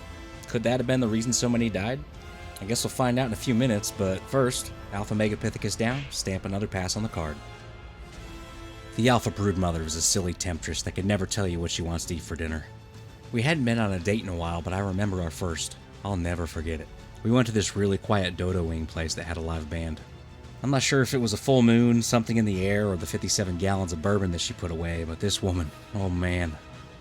This woman had to have put away a couple thousand dodo wings. She tried the bar's spicy challenge, and she actually needed a ton of milk to help out. Turns out she's lactose intolerant, and this chick can fart like a titanosaur. She blew the backside of the thatch bar straight into the ocean, then scampered off into the moonlight. She left me with the bill, of course, and we didn't talk for another month, but it was at that moment I knew she was the one. Sometimes she remembers me, sometimes she doesn't. I noticed that she reinstalled Spider Tinder, and that's why we're here. To kill her ass. And we did, earning another pass. The Alpha Dragon fight started off horribly. The Understegos took a hard shot of fire right off the bat, and to make matters worse, the dragon didn't stay on the ground for long. The one thing that went right during this fight was that after the second landing, I was a Stego maneuvering master. I had the Alpha Dragon surrounded on level terrain and even got a bit lucky with the direction that he was attacking in relation to where the bulk of the Stegos were. Turns out, veggie cakes do make a huge difference. Running out of them during the Beta Dragon fight probably made a bigger difference than getting stuck in the ruins, so make sure your herbivores have plenty before each fight. And before you say it, yes, I normally check in all the other competitions we've had, and if I had lost that fight, I would have tried again. So don't sweat it, because we just got another clean sweep of the board, our fourth competitor to do so. Arthropluera, the living embodiment of disgusting and vile. Just watching this gross thing skitter around in caves is enough to make me want to vomit. These aggressive bugs dwell in the caves on the island and are usually introduced to their survivor when you hear the sound of your armor breaking from their acid spit. The stats used in this competition required 35 mutations and 60 experience levels. 10 mutations and 30 experience levels went into health, and 25 mutations and 30 experience levels went into melee. The Arthropluera comes into this fight with a ranged acid attack and a damage recoil ability similar to the Kentrosaurus. Let's see if they have what it takes. I powered up the green portal and it was time to unleash the Underpeds into the icy land of the Gamma Megapithecus. Right off the bat, I could tell what kind of day we would be having, as the Arthros wouldn't be the target of the Gamma Megapithecus' rage. The silver lining to this was that the Arthros seemed to be very good at blocking the Megapithecus because of their odd hitboxes. I was able to keep the big man at bay and watch the bug brigade slowly chip away at his health. I moved in a little close to see the damage recoil in action, but it was pretty hard to notice a difference. And that could be because this is the Gamma stage and they don't deal a lot of damage. What I did notice was that the Buggy Boys were victorious and earned their first pass. The Gamma Broodmother started off exciting. Not exciting like full of action, but exciting because I was able to actually block her from coming after me. This is actually kind of a big deal because I usually have trouble blocking her approach, and this got me thinking, could I block the dragon? Would all of the bosses be able to get hung up on the Underpeds and allow us to have easy victories? Maybe. But the Gamma Broodmother wouldn't make it easy because she still found a way to slip by eventually. Unfortunately for her, it was a little too late, and we got another pass. If we could block the Gamma Dragon, we would be living in dreamland, because it wasn't going to happen. The dragon is just different. He has a really high hitbox and he moves much faster than the other bosses. He was able to get around the Underpeds with ease and actually put a hurting on Commander Utes pretty early on in the fight. It took a bit to get the positioning correct because the collision with the Arthro is pretty difficult to gauge visually. Once we did though, they actually started to dish out some decent damage. Commander Utes is pretty messed up though, and I still thought we could pull this off without losing our brave Uti, but the dragon took off, because they heard my wishes. Now watch what happens. Look at the amount of damage that the dragon deals to the Underpeds. Arthros take increased damage from gunfire and explosives. Apparently the dragon's bite counts as one of those, because this made me even double check to make sure I was actually in the Gamma Dragon fight. I literally thought I was in the Alpha Dragon fight. The Gamma Dragon murdered my sweet Commander Utes and began a mission of destruction. He tore the Arthros in me a new asshole. He was actually really close to being killed, but close doesn't win. And these creepy crawlies got a big fail for the dragon. The blue portal was activated and the Underpeds were ready for blood. The Beta Megapithecus was up next, and well, you see, the bosses get faster in the higher difficulties. So that translates to you aren't going to get them stuck completely. The increased speed that the Beta Megapithecus had is actually enough to propel him over the Arthros in some cases. Commander Utes took a pounding in this fight, and sensing the inevitable, I transitioned over to one of the Underpeds and had to watch Commander Uti Bear take a giant rock to the skull and crumple up into a fluffy balled up corpse. The Underpeds and I went in for vengeance, and we punched the Beta Megapithecus' ticket, earning another pass. The Beta Broodmother fight started off pretty rough because she charged in faster than I could get the Underpeds away from the spawn point. I eventually broke free and tried to get her stuck on their hitboxes, but we had the same situation as the Beta Megapithecus. She was able to just waltz over the top of them, and she kept coming after me with either lust or anger in her eyes. I can never tell with these spiders. Once again, I had to abandon poor Commander Utes, and I made a swift transfer over to one of the creepy crawlies. And then, within the blink of an eye, she regurgitated some really nasty green shit and slaughtered my trusty steed. I hope he doesn't share the memories of his clones, because that's a recipe for some complex PTSD. The Beta Broodmother killed off all of my companions in order to get me alone, but I said, nay, my heart belongs to your sister. So she ate me and handed us another fail. I powered up the red portal and the Underpedes prepared to enter the final boss arena of the competition, the Alpha Megapithecus. For this fight, I took a slightly different approach than I did with the Beta Megapithecus. I was more mobile and I stayed just out of range so that he'd attack but wouldn't always hit me, and he would also stay relatively still so the Arthropluera could dish out their maximum potential. Commander Utes took a lot of damage in this fight, but not nearly as much as he took in the Beta fight, where I was banking on getting the Megapithecus stuck. Some of the Arthros actually started to get killed towards the end of this fight, and to be honest, I thought they'd all get slaughtered based off previous results, but they somehow pulled it off, capping off the night with another pass. Finally, the scoreboard is ready and the Arthropluera is given a bronze boom medal. For the quick and dirty, gold is for a full clear, silver is for reaching the alpha stage on all the bosses but not being victorious, and bronze is for everyone else. Sabertooth. This aggressive kitty dwells in a lot of the higher level areas on the map and is typically found alone but can also be found in small groups. This cat comes with a lot of speed, but as far as combat mounts go, they're pretty bland. This is just a straightforward creature that comes with no extra perks or buffs. In order to reach the stats that we used in this competition, the Underteeth required 50 mutations and 80 experience levels. 25 mutations and 50 experience levels went into health, and 25 mutations and 30 experience levels went into melee. Now let's see if these ferocious kittens have what it takes. The green portal was opened and the Underteeth were primed and ready to enter the frozen temple of the Gamma Megapithecus. Maneuvering the Sabertooth is refreshing. They can quickly get to where you want them to go, and they're not hindered by ridiculously optimized collision issues like the majority of creatures in Ark. Of course, we'd be relying on this a lot considering they were another creature that couldn't pull the aggro away from Commander Utes. But at this level it's not as important, and the Underteeth drop the ape and earn their first pass. Up next we have the Gamma Broodmother. The Sabertooth closes the gap with tremendous speed, and I'm able to let them work on the Broodmother from a distance without her aggroing on Commander Utes. I was able to even get close enough to Courage Roar them and boost their damage while staying out of her aggro range. I've done like 20 of these videos and I still don't understand the aggro mechanics. If you haven't seen previous ones, check them out because the drag weight doesn't really matter. Eventually I got bored and hopped in to help out. At the Gamma level, it's perfectly safe to tank with your Yudi if your dinos are taking the pounding. But this time they pounded her and earned their second pass. Heading over to the Gamma Dragon arena, I sent the cat crew in to gather around the ankles before the first fire breath. They got there quickly, but they're another one of the creatures that just doesn't want to attack.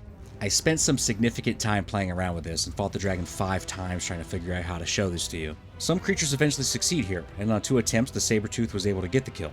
The other 3, I ran out of time. So, I'm handing them a fail for the dragon. The blue portal was up and the killer kitties were off to the races in the Beta Megapithecus arena. As usual, the increased speed with the beta bosses makes maneuvering slightly more challenging. I had to wind up tanking a lot of the blows with the Commander Utes during this fight while the Underteeth bit his girthy ass from behind. The Sabertooth really needs to get some TLC. They need some kind of perk or benefit that sets them apart from the rest of the carnivores on the island. Even if they don't have unique abilities, it didn't really matter against the Beta Megapithecus. He's a fairly easy boss, and the Underteeth took the big man down and earned themselves another pass. I was dreading this one, the Beta Broodmother. The Sabertooth's damage output isn't terrible, but after all the fights so far I just had a weird feeling that it wouldn't be enough. I kept my distance at first, but noticed the Araneos were dealing a boatload of damage. If I was going to keep my distance for the entire duration of the fight, then I'd have to put all the Underteeth on aggressive and occasionally whistle to attack the spiders so that they could keep killing the outside threats from the minions. The downside to this is you take away your overall DPS towards the Broodmother. And DPS is king in this fight. A Sabertooth with a cap saddle is going to take the same damage from the Broodmother's attacks as a Rex with a cap saddle. So you're basically on a timer. There's nowhere to hide from her, there's nowhere to gain an advantage, so you need to basically kill her before she kills you. I tried it both ways during this fight and had the most success with getting in and helping the Underteeth out. But both fights end the same way, with the Beta Broodmother trying to get a piece of my sweet ass. Her sister is gonna be pissed. And the Underteeth get another fail. I fired up the red portal and Commander Utes was ready to lead the combat kittens into the Alpha Megapithecus arena. I think we may have had only 1 or 2 competitors lose against the Alpha Megapithecus, but you can bet I was worried that the Sabertooths would be joining that not-so-elite club. I kept myself close to avoid them taking as much damage as possible, but their speed combined with knockback from the Megapithecus made it difficult to shield them completely. Commander Utes and several of the Underteeth took some significant damage, but ultimately it wouldn't be enough for the Megapithecus to succeed, and we put him into the dirt, capping off the night with another pass. Over to the scoreboard, the Underteeth earned themselves a bronze boom medal. Again, gold is for clearing all the bosses, and silver is for making it to the alpha stage for all three. Doedicurus. This armored herbivore is a gentle beast that the majority of survivors on the Ark are going to utilize quite a bit. The primary use for this ball of joy is for farming stone, obsidian, and even element in later expansions. The Doedicurus balls up once its health drops below a third of its max. Once it's balled up, it does not respond to whistle commands. Additionally, the saddle for this guy caps out at 74.5, which is pretty normal for the dinos with natural armor. In order to reach the stats used in this competition, they required 21 mutations and 55 experience levels. 0 mutations and 25 experience levels went into health, and 21 mutations and 30 experience levels went into melee. Will the decreased saddle armor and balling up mechanic be too detrimental? Let's find out. I charged up the green portal and the Underdicks were primed and ready to charge into the frosty arena of the Gamma Megapithecus. My first impression was, damn, these are some slow roly-polies. Maneuvering was pretty challenging, and I had experienced this before with slower creatures. It's difficult for slower creatures to fight the Megapithecus because of his huge knockback. The Doedicurus hits for a decent amount, but that knockback really lowers their overall DPS. A lot of them struggled to get any hits off at all. The one shining light was that I wouldn't have to run all over the place trying to lose aggro because the Doedicurus was able to keep the aggro from the bosses even with a 160 drag weight. It took some time, but the Underdicks were able to pull it off and earn their first pass. The stoic Doedicks were full of veggie cakes and ready to head into the smelly and damp Gamma Broodmother arena. It was troublesome getting her surrounded, but I eventually did, and we flipped on Doed mode and started dishing out an ass whooping. The Doedicks hit pretty hard, but their attacks per second is kind of low, so I was mildly worried that they wouldn't be able to handle the Beta or Alpha Broodmother.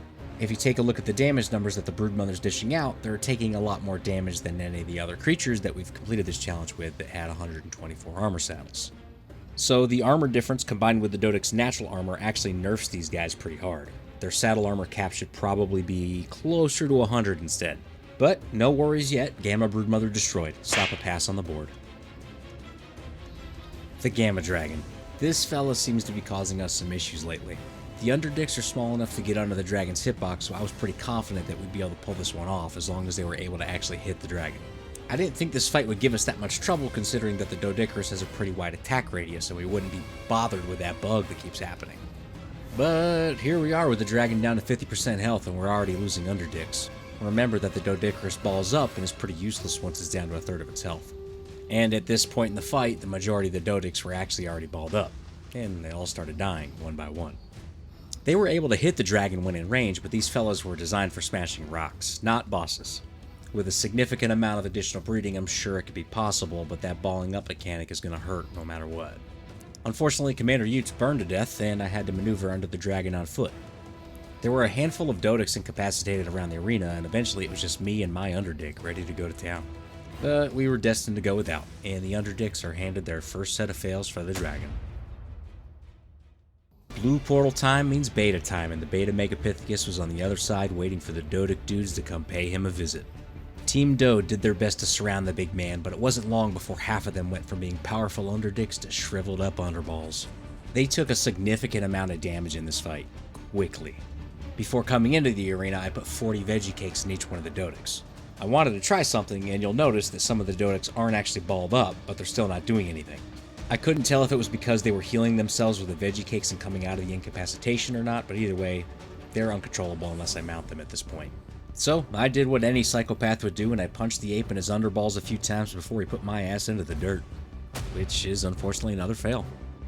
I'd like to say I had some confidence coming into this one because the Underdicks were more successful attacking the Gamma Broodmother than the Gamma Megapithecus, but the Beta Broodmother is no slouch. You see, the Broodmother on all difficulties is a ferocious she-bitch that only wants one thing: your seed. It's up to you if you want to hand it over. Me, personally, I save mine for the Alpha Broodmother since we're basically in love. Hopefully one day we have a competitor that can get me back there, cause I miss my thick spider babe. The Beta Broodmother murdered Commander Utes, then all my Underdicks. Then she tried to grab hold of my Underdick, so I had to resort to hand-to-hand combat, and she murdered me in cold blood. That could be the worst performance we've had yet, earning the Doedicurus a bronze boom medal. Gold is for clearing all bosses, and silver is for making it to the alpha stage for all three. Bronze is for everyone else. Carbonemys. This giant turtle is often found on the coastlines in Ark, making it one of the first creatures some survivors see when they first spawn. This is a docile creature that only comes packing a 59.6 armor saddle. The shell of the Carbonemys reduces damage by 80%, their tail and legs take 50%, and the head only takes base damage, meaning it doesn't have a headshot multiplier. The stats used in this challenge were reached with 27 mutations and 59 experience levels. 2 mutations and 30 experience levels went into health, and 25 mutations and 29 experience levels went into melee. Now let's see if these armored warriors have what it takes. I fired up the green portal and the Underturts started celebrating because they were ready to deal the Gamma Megapithecus a very slow death. Their speed made it pretty difficult to surround the Megapithecus, but eventually the Turtle Tango was fully underway. I will say that the damage reduction was pretty decent even with the lower cap on the saddles, and most importantly, every turtle attacked when within range. It would have been nice to see some higher damage numbers, but even with the small amount that they were dealing, I knew this was a better start than I expected. They put in some work and eventually crushed the Gamma Megapithecus, earning their first pass. In tranquil Turtle Town, tales unfold of the Gamma broodmother, a bitch so bold. Through the tangled thicket they trudge and trot, these tenacious terrapins fought and fought. The turtles were in turmoil, but they were tenacious and thorough. They fought with teeth and tail like there was no tomorrow. The tales returned to Turtle Town at the triumphant hour, when the Turtle Tribe united and unleashed turtle power. The town full of echoes with tales well adored, slap a pass on the board, this victory is scored. There's no time to think about what the hell you just heard. Don't even think about rewinding it, because we're off to the Gamma Dragon Arena. To put it lightly, this fight was a shit show. The turtles actually had 0 issues attacking the dragon, which was a huge breath of fresh air. The problem is, they're just slow. If you've seen previous episodes, you'll know that when the dragon lands and you engage him in combat, your crew will usually take a shot of fire breath. Now imagine taking that shot of fire breath and getting bit a dozen times, and possibly a second fire breath before you can even get in striking distance. That's what I was dealing with here. Underturts started getting killed relatively early on, and the dragon took off 3 times. That's normally not that bad if you can get in quick and start striking him, but with the turtle, it's a recipe for disaster. I tried many times to divert his attack when I approached, but this just wasn't meant to be. And the Underturts got shell-shocked, earning their first set of fails for the dragon. The blue portal was up and the Turbo Turtles were ready to take on the Beta Megapithecus. The speed difference between the Gamma and Beta Megapithecus is quite a bit, and you don't truly respect it until you have to control a squad of slowpokes. He switched aggro a lot during this fight, and the Sasquatch squad that accompanies him caused a lot of problems during this fight. The knockback is so effective against slower creatures, and it caused me to spend a significant amount of time fighting off Gigantopithecus goons just so turtles didn't get pushed too far away. It wasn't long before turtles started dropping. This was actually a pretty dominating performance from the Beta Megapithecus, and after this one and the Doedicurus, I think it's safe to say that the lower caps on saddles really bring these soaker mobs down a peg or two. So far, actually, I think none of them have a shot, but we'll continue to test them because that's what we do. And they'll probably get beaten, just like here, earning a fail. The Beta Broodmother was up next, and let's be honest, you probably can guess how this one goes. The thing that surprised me the most was how quickly it happened. The Broodmother was on me faster than hell, and of course the slow turtles could barely surround her. I think she killed a turtle in record time, and then slowly started to pick the squad apart one by one. She turned it up to 100 and just steamrolled the Underturts. There was no mercy here. There would be no peace, no happiness, only death, and turtle guts. Commander Utes and I held on as long as we could, but ultimately fell, capping off the night with a fail. Well, I had no choice but to change the scoreboard up and add a chunk of shit for a prize. The National Committee of Boom voted unanimously to revoke the Doedicurus' Bronze Boom Medal and created this entire new category for performances like we saw today. The Carbonemys earns a big old pile of smelly shit. Megaloceros. This majestic stag inhabits the snowy and redwood regions of the Ark. Often traveling in a male and a female pair, this docile mammal will flee when provoked. The stats used in this are a little different. The female can't attack, so here's what I did. Both the male and the female had 50 mutations and 70 experience levels. The male received 25 mutations and 40 levels in health and 25 mutations and 30 levels in melee. The female received all of the mutations and experience levels into health. Now let's see if they have what it takes. The green portal was open and Commander Utes was accompanied by 18 bucks and a single doe to provide that mate boost to these brave warriors. The Gamma Megapithecus fight started off with a bang, and I nearly spilled my kibble because holy hell, these things move fast and dish out a fierce ass whooping to the likes we haven't seen in a few episodes. My plan was to keep the single doe as close to me as possible, which made maneuvering kind of tricky since I would have to use the tame groups in order to do this. Eventually I decided that it wouldn't matter since she had double the health of the males. If she died, then it was probably game over anyway. This fight was damn near over before it began, and the Underdeer barely had a scratch on them as they completely crushed the Megapithecus, earning their first pass. The Gamma Broodmother is up next, and the antlered assassins have no problem surrounding her and dishing it out immediately. So far, I have yet to see a Megaloceros not attack. They seem to be running on all cylinders. I don't know if it's because we've had some poor performances lately or what, but I was in awe at this point. I couldn't remember the last time we had a creature work so efficiently. Sure, we've had some dominating performances from other creatures, but none of these guys seem to have any bugs and they move it around so effortlessly. They barely lost any health in this fight too, and earned another pass. Heading over to the Gamma Dragon Arena, the deer had no fear as they charged in and locked their attack around the ankles of the dragon. I bet you thought I was gonna bust out another poem there. Not today, Cupcake. This show belongs to the Underdeer. Maneuvering around the dragon was a breeze, and the Megaloceros is actually frequently used in the dragon fight to help keep him on the ground. The hitbox of the Underdeer helps with keeping the dragon on the ground, allegedly, but it seemed to work this time as the Underdeer unleashed hell on the Gamma Dragon, sending him into the dirt and earning their third pass in a row. I fired up the blue portal and the Danger Deer were ready to rock as they leapt into the Beta Megapithecus arena. It was time to turn things up a notch with some serious competition. Or so I thought. The Underdeer had no issues keeping up with the improved speed on the Beta Megapithecus, and once again, not a single deer was plagued by that bug where they just stand there without attacking. They actually wiped the floor with him, quickly. Slap another pass on the board. The Beta Broodmother has become a milestone in this process for me. Up to this point, the Megapithecus is just kinda whatever, but the Beta Broodmother actually has a solid damage output. I always use this fight to kinda gauge how they're performing, and so far, it's been a pretty good indicator of how the creatures are going to perform against the alpha bosses. It's not always perfect because RNG is actually a thing, and if the bulk of your tames are stuck on the danger end of the alpha broodmother, then you can quickly lose that fight. For this fight, it was a pretty good indicator that the deer would at least give the alpha broodmother a run for her money, but it would have to be a flawless fight. As far as the beta broodmother goes, piece of cake for the Underdeer. That's another pass. The Beta Dragon was up next, and it can be pretty easy to become overconfident during this fight. When you're using a smaller creature like the Megaloceros, you can often overlook the danger that the dragon presents, since you can get under the hitbox and effectively take little to no damage if your positioning is right. The dragon was actually able to get off the ground once during this fight, and that's actually pretty surprising. Normally, the Beta Dragon takes off at least 3 times when I fight him, and that's always bad for the boss killing business. I'd like to point out that every deer was given 20 veggie cakes before fighting the Gamma Megapithecus, and up to this point, all of them still had over 10 in their inventory. The Underdeer is no joke, and we only have 18 of them dealing damage. And they dealt plenty to drop the Beta Dragon and earn their 6th pass in a row. The red glow awaits us, and the Underdeer get ready to charge into the frozen lair of the Alpha Megapithecus. It feels like a lifetime ago when we actually fought an Alpha boss.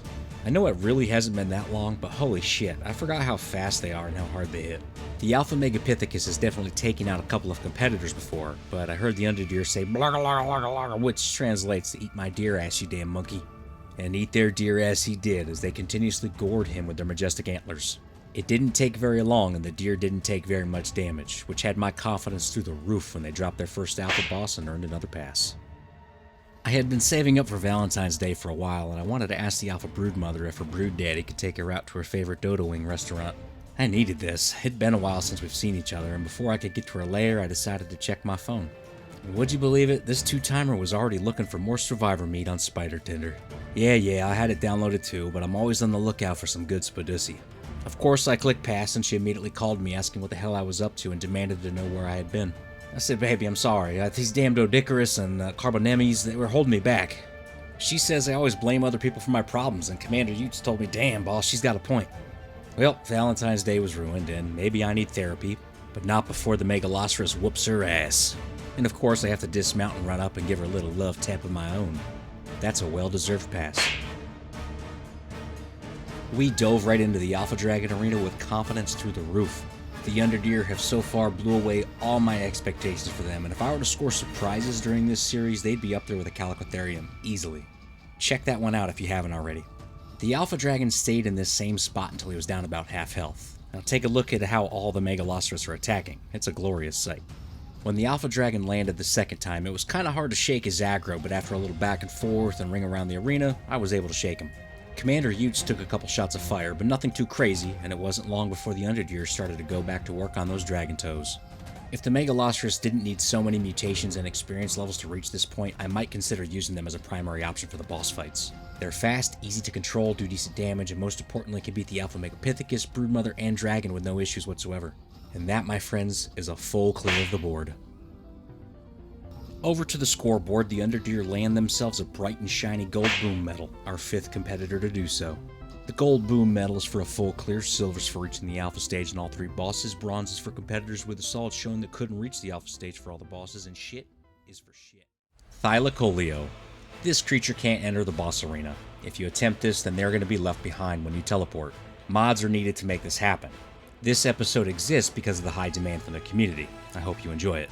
The Thylacoleo dwells in the redwoods and can often be found suspended from trees waiting on an unlucky survivor to travel within its reach so that it can pounce. These monsters can climb walls and have a non-stackable bleed effect with their primary attack.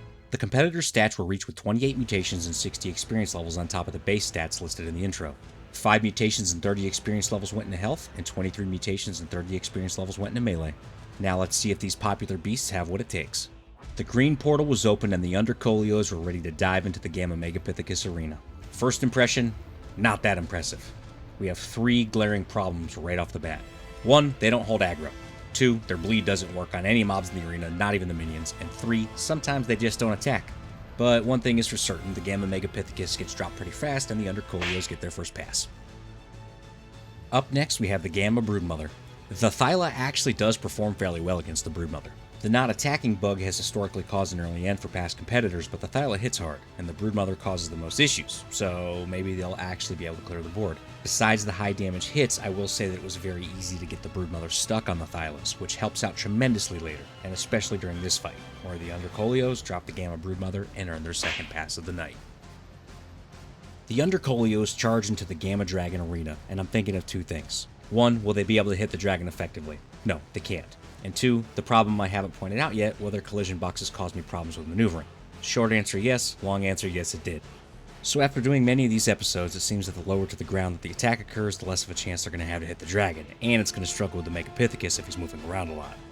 The Thyla also has this unproportional collision that makes squeezing them together kind of difficult, and actually caused me to have a hard time getting Commander Utes out of the attack arc of the dragon. This was actually the second time I attempted the Gamma Dragon because he beat my ass the first time, but not this time. The Thylas get a pass. Blue portal time means Beta Megapithecus time, and this fight shows off one of my favorite things about using the Thyla in the boss fights. Most creatures can't block the Beta Megapithecus because of its increased speed, but the Undercoleos do, and they do it so well that the big man is lifted up off the ground a bit as they tear him a new one. They're able to get through this fight with taking minimal damage during their 4th pass of the competition. The Beta Broodmother is an excellent benchmark fight. The Undercoleos performed great here and kept her at bay for a while. Once she had about 50% health remaining, she was actually able to wiggle her way through the sea of teeth and claws before she attempted to murder Commander Utes and I. I was slowed down due to the webs, but eventually I was able to worm my way around and put some Undercoleos between us, and the Beta Broodmother was stuck again. I didn't notice it right away, but the Araneos would actually pose a problem later. Did you notice it? I'll cover it during the Alpha fight, but they weren't much of an issue here, and the Tree Ninjas were able to put the Beta Broodmother into the dirt and earn another pass. The Beta Dragon was up next, and I may or may not have been a little worried. At a minimum, I knew it would be a challenge. I started off with some effective hits, and I was actually able to minimize damage on Commander Utes. Then something crazy happened. After the Beta Dragon landed the second time, I had him pinned. He was on a downslope and the small amount of elevation helped the Undercoleos land their shots. And yes, you're seeing this correctly. He literally flew over the Undercoleos just to get to Commander Utes. This Commander Utes was actually taking so much damage during this next encounter that I would have to abandon him before the 5th landing. That's right, the 5th landing, where I watched my precious Commander Utes burn to death. I swear, I've seen him burn to death so many times that I should name him Commander Crispy. It wouldn't be long before we started losing Undercoleos left and right either. There was only a handful of Thylas left, but they were able to pull it off, clearing the beta bosses and earning another pass. Red Portal time is my favorite time of the competition because these bosses can be downright terrifying. The Alpha Megapithecus is always super fast to engage, and I can say that for a creature that can't hold aggro, the Thylacoleo is actually doing something pretty impressive in this fight. The Alpha Megapithecus has turbo mode on 24/7, and just watch how the Thylos still keep him at bay. The entire fight was just him being held in mid-air suspension while the Undercoleos munched on his Underchodio. It was a completely one-sided dominating performance from the Thylas, and they get another pass. Mama Broods is up next, and it took me a couple attempts for this one. Again, the Thylas do a remarkable job at keeping this horny demon at bay. So we reconciled our differences, and I started some pretty intense therapy back at base. Dr. Utes is my shrink, and he says that doesn't actually mean she wants to make sweet spider love to me, and it actually means that she wants to eat me. Whatever, Doc. Tomato, tomato. So, the reason why she wants to get to me so bad is because she wants to sign up for YouTube memberships or join my Patreon. You should too. Or else.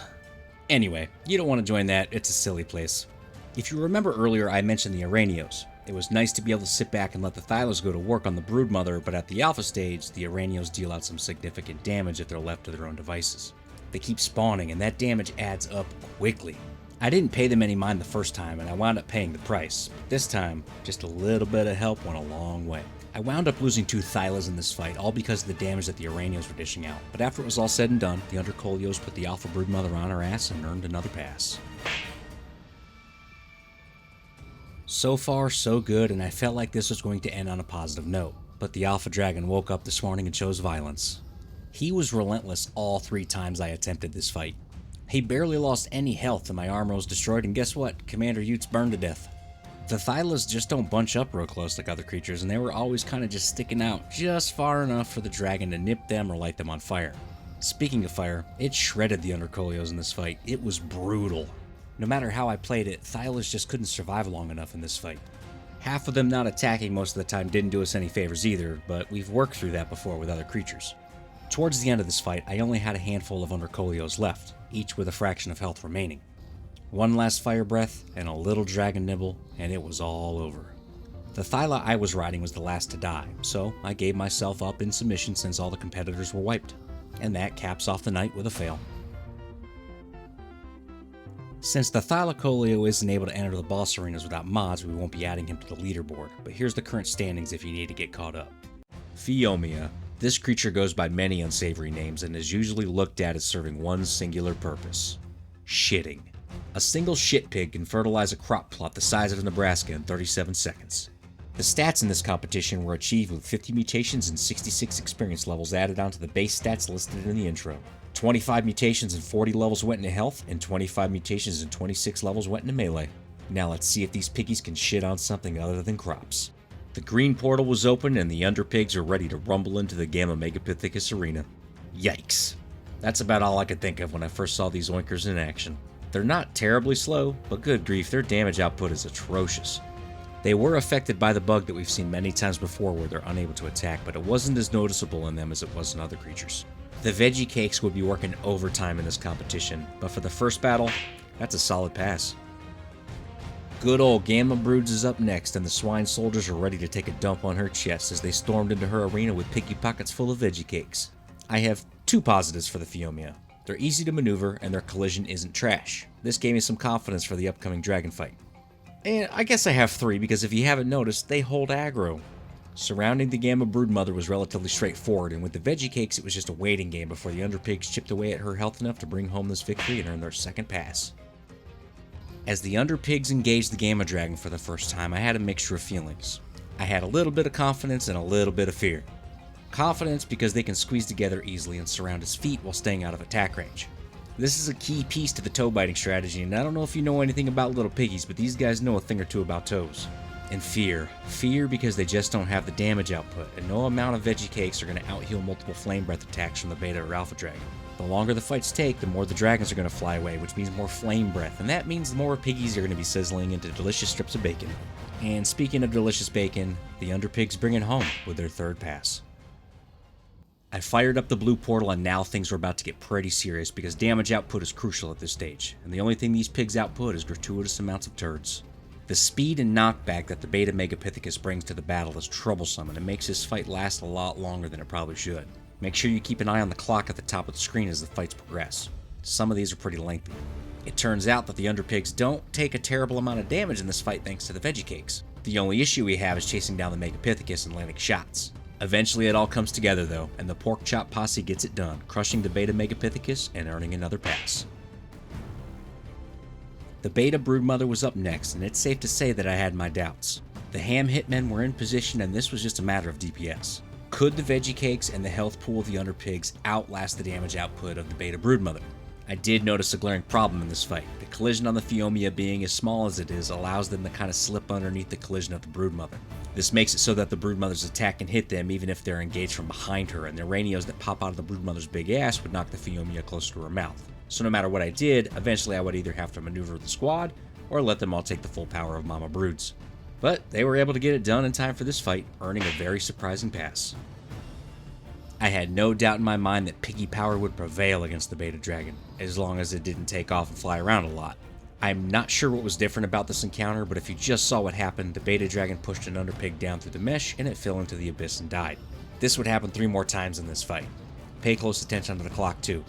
This was an extremely long fight, and unfortunately the dragon would take off several times. Some encounters I was able to get in some good hits, others I wasn't able to hit them at all. The pigs did put in some good work though. Commander Utes had already burned to death on the Gamma Dragon fight, and I was a little too careless again, and the brave warrior got turned into a crisp one more time.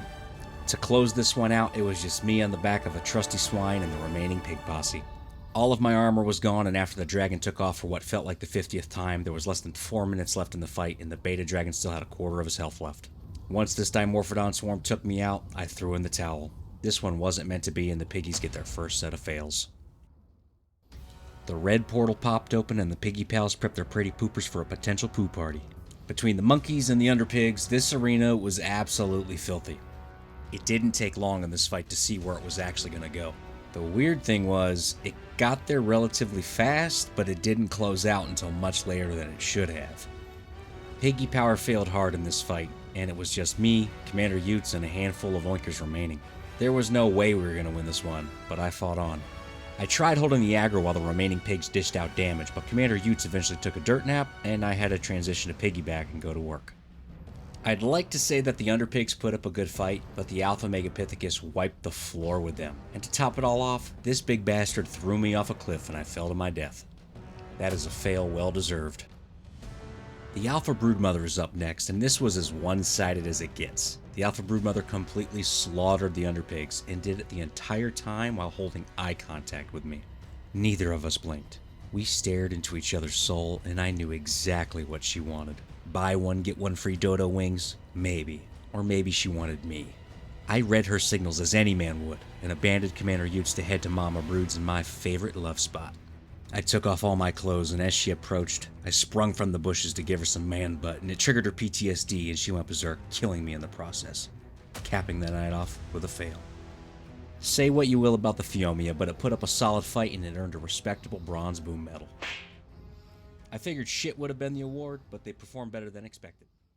Sarcosuchus, or Sarco for short, is a giant crocodile that inhabits the swamp and river regions of the Ark.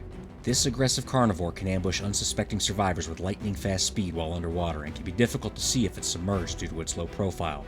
The stats used in this competition required 50 mutations and 51 experience levels. 25 mutations and 25 levels were applied to health, and 25 mutations and 26 levels were applied to melee. Now let's see if these ferocious river monsters have what it takes. I initiated the green portal, and the Undercrocs were ready to charge into the Gamma Megapithecus arena. When we first teleported in, I was greeted with this fantastic bug, and unfortunately it didn't have any effect on the fight, but it was quite comical. The Sarco can't hold aggro, which adds to our long line of reasons why drag weight doesn't affect aggro from the bosses. At this point, I think I'm done trying to solve that mystery. And if you've ever used a Sarco, you'll know that their collision is all sorts of messy, which means it's harder for the bosses to get past them, and the Sarcos use it to their advantage and snag themselves an easy pass. Up next, we have the Gamma Broodmother. This fight was amazing. I was able to get the killer Crocs onto the Gamma Broodmother quickly, and she stayed in one spot running in place. I don't know who needs to hear this, but using a treadmill while wearing Crocs is a bad idea. This fight required minimal effort on my part, and Commander Utes was pretty grateful for the break. He's been a little stressed out lately due to all the PTSD from burning to death. The Undercrocs are able to completely annihilate the Gamma Broodmother and earn themselves an easy pass.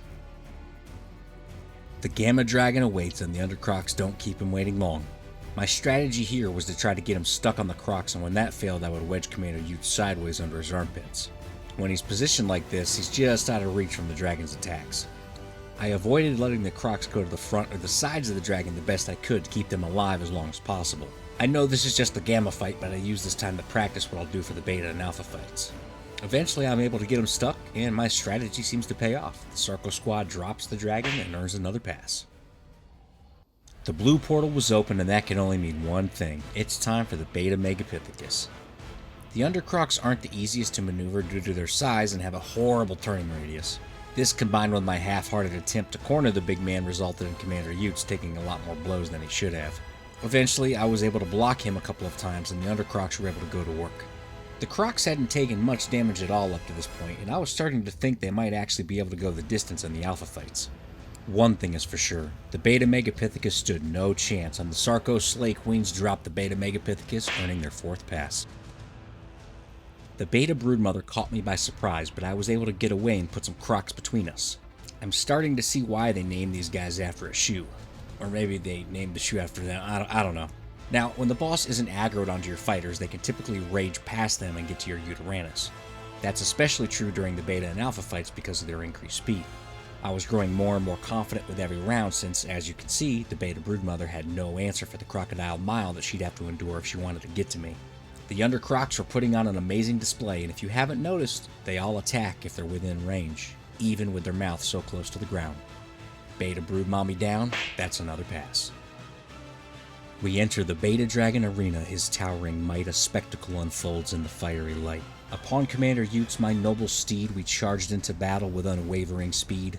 The Undercrocs were snapping and chomping with glee, they made a delicious meal of the dragon's knee, as Utes and I remained up front, drawing his attention with his dangerous stunt. Eventually, my armor would be destroyed, it matters not, because I was so joyed to seize the opportunity and spread my knees and allow my balls to flap in the breeze. These volcanoes are hot, and you must understand, sometimes things don't go as planned, but if the opportunity is there, you know you'd also be fine prancing around in your underwear. Commander Utes constantly set ablaze and he remained unswayed. This man is a choo-choo train of pain endurance in the fiery cascade. Undercrocs, Sarcos, call them what you will, in the arena's fire where destinies are fulfilled.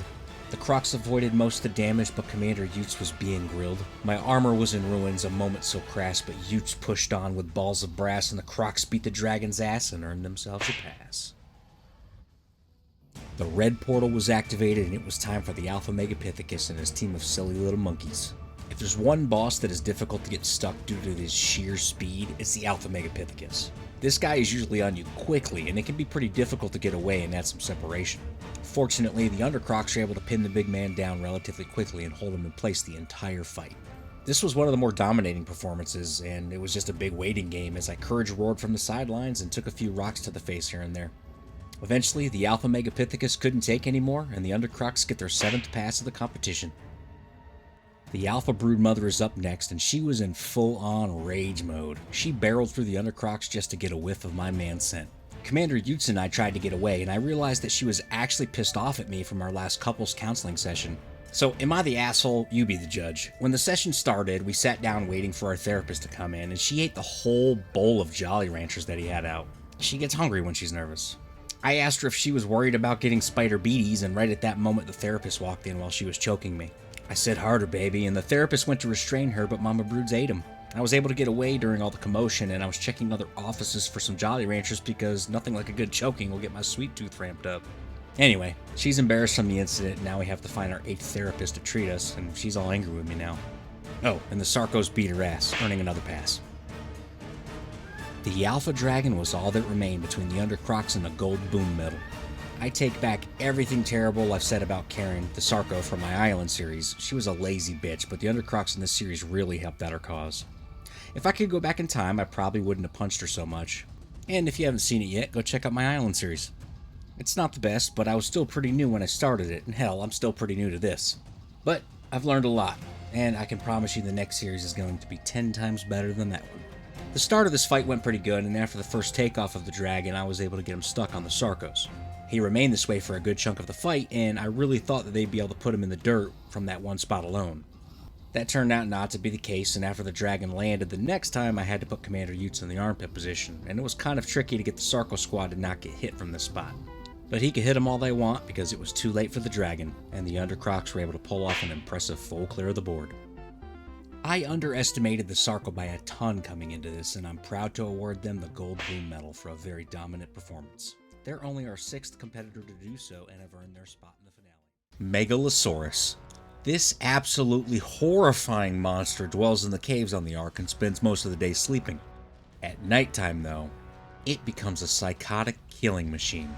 The stats used in this competition were achieved with 10 mutations and 66 experience levels on top of the base stats listed in the intro. 0 mutations and 14 levels went into health, and 10 mutations and 52 levels went into melee.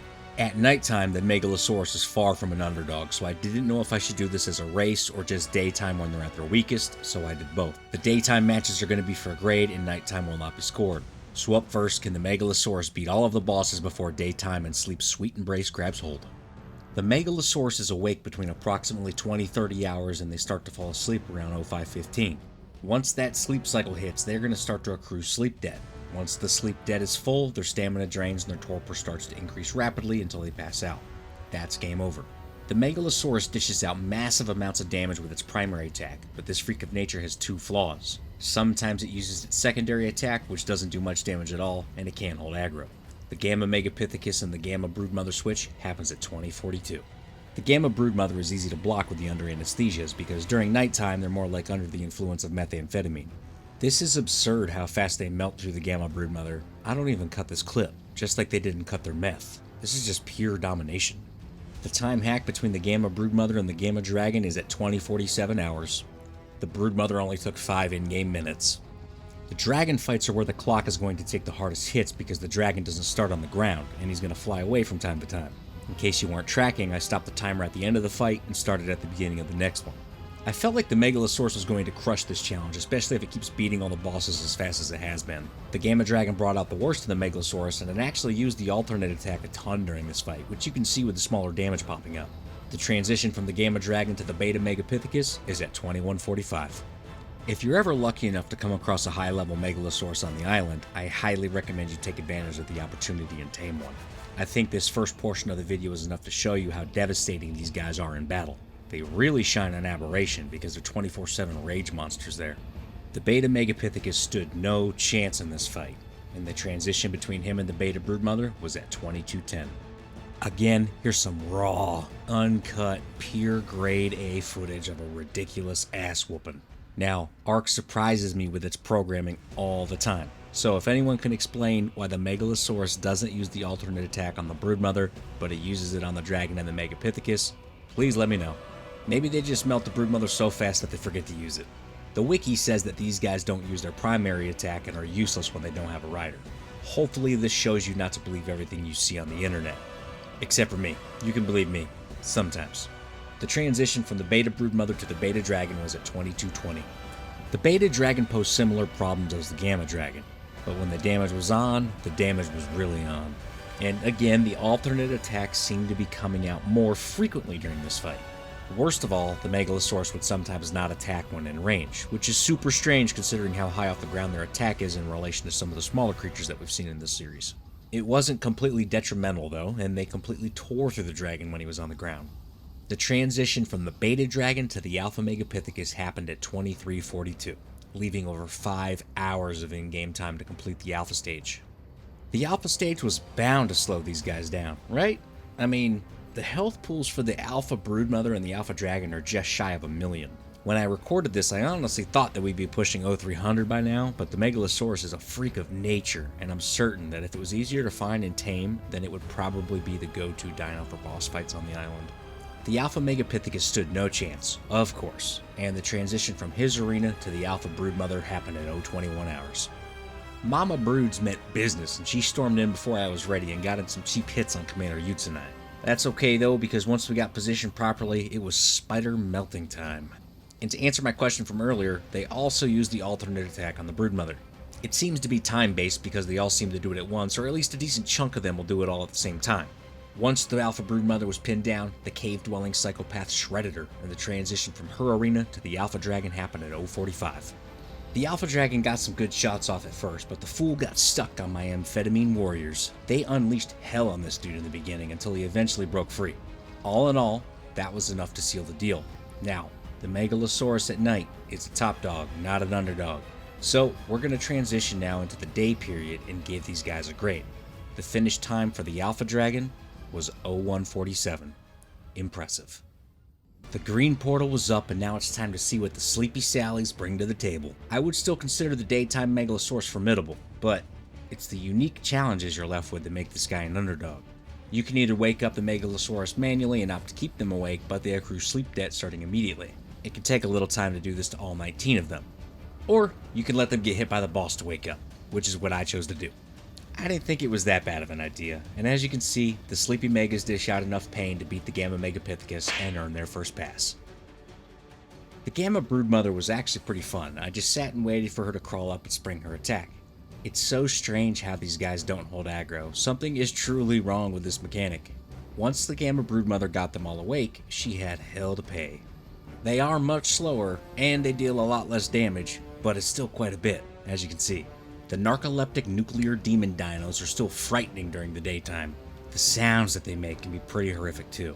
The Gamma Broodmother turned out to be a chump in this one, and the daytime Megalosauruses get it done, earning another pass. The Gamma Dragon was up next, and this one is tricky, so check it out. In order to wake up your Megalosaurus, you need to hold the interact button and use the selection wheel to select always awake. So as I said earlier, you have two choices. Activate that before the fight, spending all that time messing with the selection wheels while they accrue sleep debt, or let the boss hit them. I tried it both ways, and both times it ended the same, with Commander Utes dying and a terrible spiral to certain death. The Megalosaurus is so incredibly slow, and for the first time I struggled to get within sucking range of those dragon toes. I'm not into that, but Commander Utes is, and you help your teammates out. It was this stage of the fight where the wheels fell off, and the Gamma Dragon started dropping sleepy heads left and right. I've said it before, when I lose, I try multiple times just in case I messed up somewhere, and this was the closest fight I had with the Gamma Dragon, and obviously, there's not a lot of mutations used in this one, so you could absolutely come in here with Megalosaurus monsters that have twice the stats and probably do fairly well. But for the sake of this competition, the daytime Megas just couldn't cut it, and were served their first set of fails. Blue Portal means Beta Boss time, and the Beta Megapithecus was up next. He really makes it easy to wake up all the sleepyheads with his rock throw. With the absence of a Fire Breath attack during this fight, the Megas have no issue laying on some heavy damage to the Monkey King. It's actually pretty insane how fast his health drops when these guys are doing less than half the damage that they can do when they're awake. After some tricky maneuvering with my face covered in Mesopithecus turds, the under anesthesias are able to get it done and earn another pass. You should never use these guys during daytime, but if you do, just know that their collision's all sorts of jacked up when they're asleep, and you can get stuck on them pretty easily. The Beta Broodmother is swarmed immediately once these guys are awake. She is by far the easiest boss to block if your fighters can't hold aggro. I know I said it before, but I'm truly shocked that these guys can't pull aggro from Commander Utes. They can sure mess the Beta Broodmother up though. They wipe the floor with her, earning another pass. The Alpha Portal was turned on and the Megalosaurus was turned off. I think the last thing that you want to happen when teleporting into an Alpha arena is for your dinos to be asleep. The Megalosaurus doesn't give a shit about anyone's opinion though, and the Mega Mafia starts hammering on the Alpha Megapithecus immediately upon leaving their slumber. I really didn't notice them using their alternate attack during the daytime, so take that into consideration. Overall, it didn't make much of a difference in the DPS because the nighttime Megalosaurs are light years ahead in regards to DPS. The Alpha Megapithecus still just can't seem to take down the Sleepy Squad even when they're in a weakened state. Maybe it's time he gets a buff. The Megalosaurus Daymen are masters of karate and friendship for everyone and take down the Alpha Monkey, earning another pass. Hopefully somebody here watches It's Always Sunny and caught that reference, and if not, then you're missing out. So, the Alpha Broodmother and I were watching our favorite show, It's Always Sunny in Philadelphia, and Frank, who was played by the sexiest man alive, mind you, Danny DeVito, crawled butt-ass naked out of a couch. Now, naturally, I'm laughing, and sometimes I get to chuckling and I let out a little snort. Apparently, that's not manly enough for Mama Broods. Apparently, I laugh at childish things and need to grow up. Things were going so well with us lately, it's just like she wanted to fight. So, I told her that I couldn't stand to be involved in her web of seduction and hate. The hot and the cold, the hard and the soft. I just couldn't do it anymore. The emotions were too damn high. So that's why me and the napping ninjas are here today, to put this cold bitch into the dirt. She needed to be put down, and I was ready to move on. Mission accomplished. Slap another pass on the board. Heading over to the scoreboard, if this is your first time, welcome. A gold boom medal is for a full clear, silver is for clearing beta, bronze is for clearing gamma, and unfortunately for the Megalosaurus, a big fat turd goes to the loser that can't clear gamma. I know this is going to be met with some controversy, but listen my friend, you didn't need me to tell you that the Megalosaurus was a beast. This series is for underdogs, and the nighttime Megalosaurus has no place here. Daytime Mega though, daytime Mega belongs, with a medal made of shit hanging around his neck. And hey, fair is fair. You don't clear Gamma, you get the turd. Gigantoraptor. Welcome the newest addition to the Ark family. This giant peacock, stork, chicken-looking son of a gun spawns with a nest and a baby.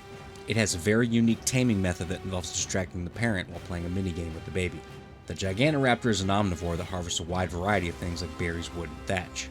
I had to do this episode a little bit different since I couldn't find the blueprint path for this fella, so the stats, other than health and melee, are a little bit higher than you would normally see. But that doesn't really matter. Starting with 50 base health and melee, these guys will need 14 mutations and 72 experience levels to reach these stats. 4 mutations and 19 levels went into health, and 10 mutations and 53 levels went into melee. I'm sure some of y'all are curious about the baby mechanic, so here you go. Baby Utes is going to be picked up by the Gigantoraptor, and you're going to see at the bottom of the screen that he's currently resting. Once the resting phase is over, he goes into murder mode. Baby Utes demands a sacrifice, and you're going to have to kill whatever it says you need to. In this case, I needed to kill something level 90 or above. Once you kill it, you go back to the resting phase. Eventually, you're going to get all the kills done that the baby's requesting, and when you do, you're going to go into bonded status. This now provides the Gigantoraptor a damage buff. There's also this little heart symbol in the middle of the screen. I don't really know what it means, but once it runs out, it starts with 5 and it'll tick down to 0. You're going to lose that damage buff. Maybe having 2 babies in there will make it higher, but I didn't test it out. I didn't get much further than this. I just wanted to show you the basics of it before we get into the tournament. The green portal was running and the Undergeese were honking ready to storm into the Gamma Megapithecus arena. Under goose, under chicken, under hen, I could have went so many ways with this. But geese are ferocious assholes, just like the Gigantoraptor. Their high speed makes maneuvering a breeze, and we're blessed with a not-so-janky hitbox. Their damage does leave a little bit to be desired, but this is the Gamma Megapithecus we're talking about. He's not trouble for the Giga Chickens, and they peck his eyes out rather quickly, earning their first pass of the night. The Gamma Broodmother is up next, and the Giga Ducks surround her quickly and start going to work. The Gigantoraptor holds aggro from the bosses with ease, and even if they didn't, their big size would probably prevent the Broodmother from getting all over Commander Utes. I started to feel like their damage output with their primary attack just wasn't going to cut it. Their rate of attack isn't the best either, and those two things combined usually spell disaster.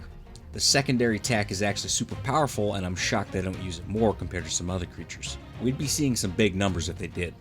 The Gamma Broodmother proves to be no match for the Undergeese, and they take her down, earning another pass. The Gamma Dragon was up next, and the only thing I could think of coming into this fight was would the Giga Turkey's height be a problem here? If you're a fan of the series, you've probably seen in the past where smaller creatures can get up close to the dragon's feet and put a hurting on him while staying out of range from his fire breath. The Uranus can even wedge himself under there in a way where he can dodge the attacks, but when you're talking about shoving 19 parakeets up there, come on man, most people haven't done something like that since college. The Undergeese do a fairly good job doing what they need to do, and again, maneuvering them is so refreshing.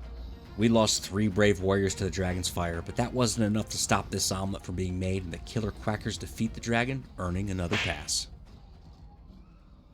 The blue portal was open and the cockatoos from hell were ready to show the beta Megapithecus a good time.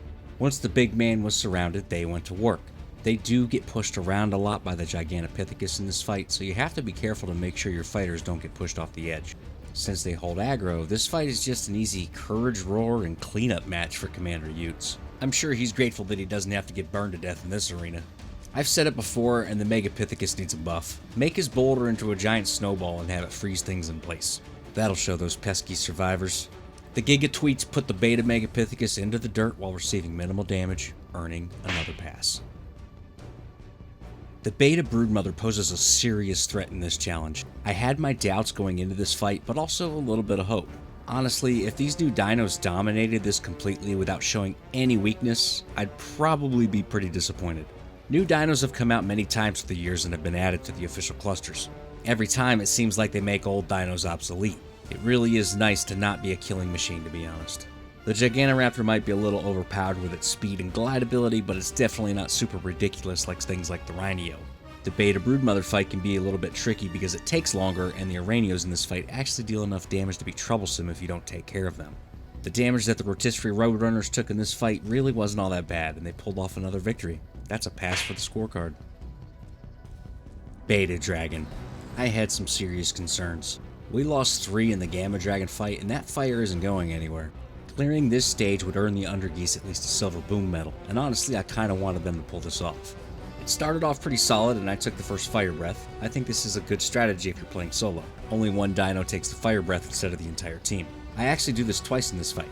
3 times can work, but sometimes you can catch a random shot of fire if you're positioned incorrectly, so I didn't try my luck past 2. 4 usually spells doom for a carnivore. I know most of you probably know, but the Gigantoraptor is an omnivore, and veggie cakes don't work.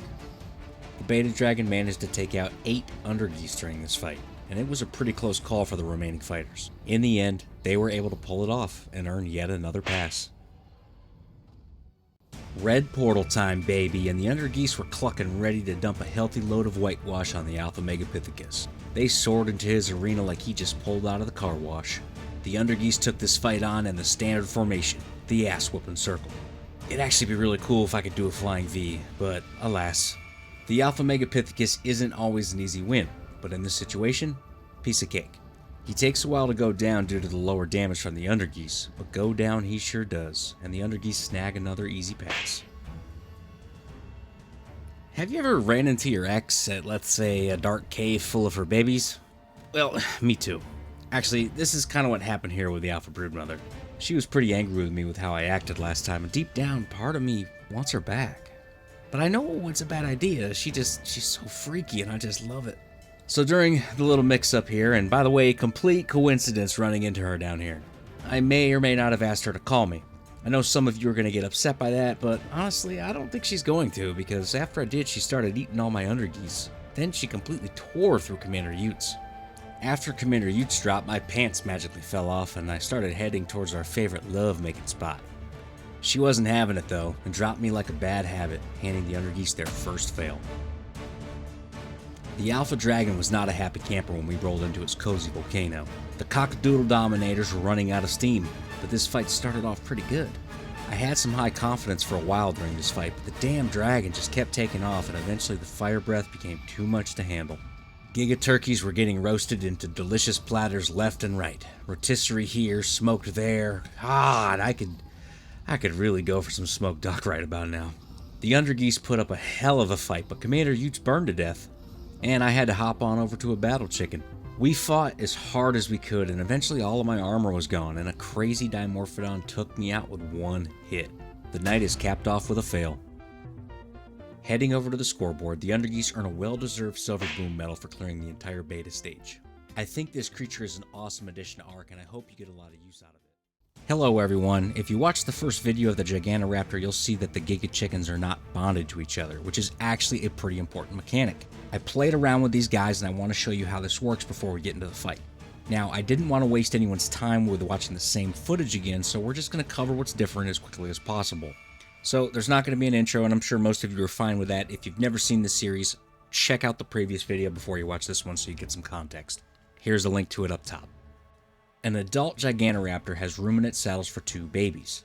Use the interaction wheel to load up your babies, and this works for other species as well. During the fight, I actually have my Uteranus bonded to an adult for that. Once you have the babies in the saddle, you're going to notice down here that the Gigantoraptor babies require 1 creature level 90 or higher to be killed in order to bond with the adult. If there's nothing in the area, just run around until you're alerted that baby wants to murder something. It's going to mark it for you, and once you kill it, boom, you are now bonded with that baby. The parents and the babies get different buffs. The strength of this buff is determined by the counter down here in the middle of the screen. This counter increases with intervals of 5 for every creature that the parent bonds with, or it increases by 1 for every creature a baby that is bonded with this parent kills. That one's important. If a baby that is bonded to a parent kills a single creature, then that number for that parent will go up by 1.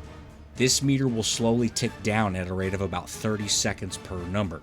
Levels 1 through 15 will give the parent the Alloparental Pride buff, which increases damage output and experience for that specific parent. This also gives the bonded babies the Adopted Love buff, which gives the babies a 10% damage resistance. Levels 16 through 25 give the adults the Alloparental Fury buff, which changes the glow around the Gigantoraptor to red and adds a movement speed to that buff.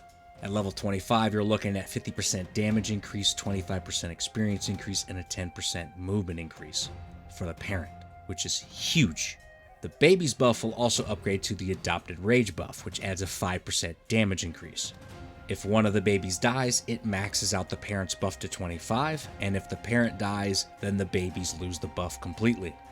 I named my Gigantoraptors so I knew which babies were tied to which parent, and in order to maximize damage output, I went with one parent to one baby, with the exception of underparent number 1, which also includes a bonded Commander Utes. We're going to hop into the Alpha Broodmother fight now since the Gigantoraptor took its first loss at this stage. They can clearly get this far with the increased bonuses, so we really only need one fight to show how they perform. I know some of you are probably curious about the bonus being at 25 before coming into the fight and ticking down. You have to kill 25 creatures with the baby before entering. What I did was hatch 25 eggs, kill them with the baby, then cryopod the parent. It stopped the timer from counting down, and I redeployed all the parents around the obelisk before entering, so the moment we entered the arena, we were sitting at about 23 on the counter. You'll have to worry about cryo sickness on official, so the best way would probably have all the eggs ready to go prior to the fight, and dump them all down, hatch them, and go to town with the babies before launching the fight. You'll have to do this near the obelisk, so that could be kind of challenging. The babies can also kill creatures in the fight to keep those numbers up. You could also have some bonded dodos to the parents and sacrifice them before entering the arena. That would probably work too. Of course, if you're on PvE, you wouldn't be able to do this since you'd have to unclaim them and they wouldn't count as bonded at that point. I'd like to call this a redemption arc, but if you remember from the previous video, they primarily use their main attack and don't really fire off that hard-hitting leg kick. I kind of suspected that the fight would go the same way because of how much damage they dealt to the Broodmother before dying last time. Even if the babies also got a 50% increase to their damage output and the total damage bonus stayed at a constant 50% increase, the math just doesn't add up. Now, I will say that having one of these in your party that has the rest of the creatures bonded to it might be worth it. They still deal okay DPS, and you're basically giving the rest of your creatures a 10% damage reduction with the lowest level buff. In the end, the bonding bonuses aren't enough, and they still can't down the Alpha Broodmother, so they'll have to stick with their Silver Boom Metal. Araneo. This creepy crawly inhabits the caves on the island, and most survivors encounter them when they come bursting out of the mesh and launching their sticky web juice all over them. This critter has a low damage but high speed primary attack and a secondary web attack it can fire from a distance. I was unable to reach the standard stats in this challenge without setting all unnecessary stats to 1, so the base stats used are 50 in melee and health and 1 in everything else. In order to hit the 23k health and 1.2k melee for the competition, they needed a massive 117 mutations and the maximum 88 experience levels. 87 mutations and 67 levels went into health, and 30 mutations and 21 levels went into melee. Now let's see if these 8-legged freaks have what it takes.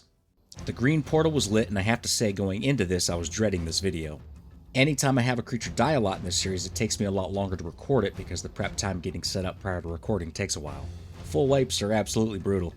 One of the community members figured out the aggro mechanic for us, and they're still collecting the data, but go check out the community tab for the details. Based off that data, I knew that the small carnivores such as the Araneo aren't going to pull aggro from Commander Utes, so I knew going into this that I'd be doing a lot of running.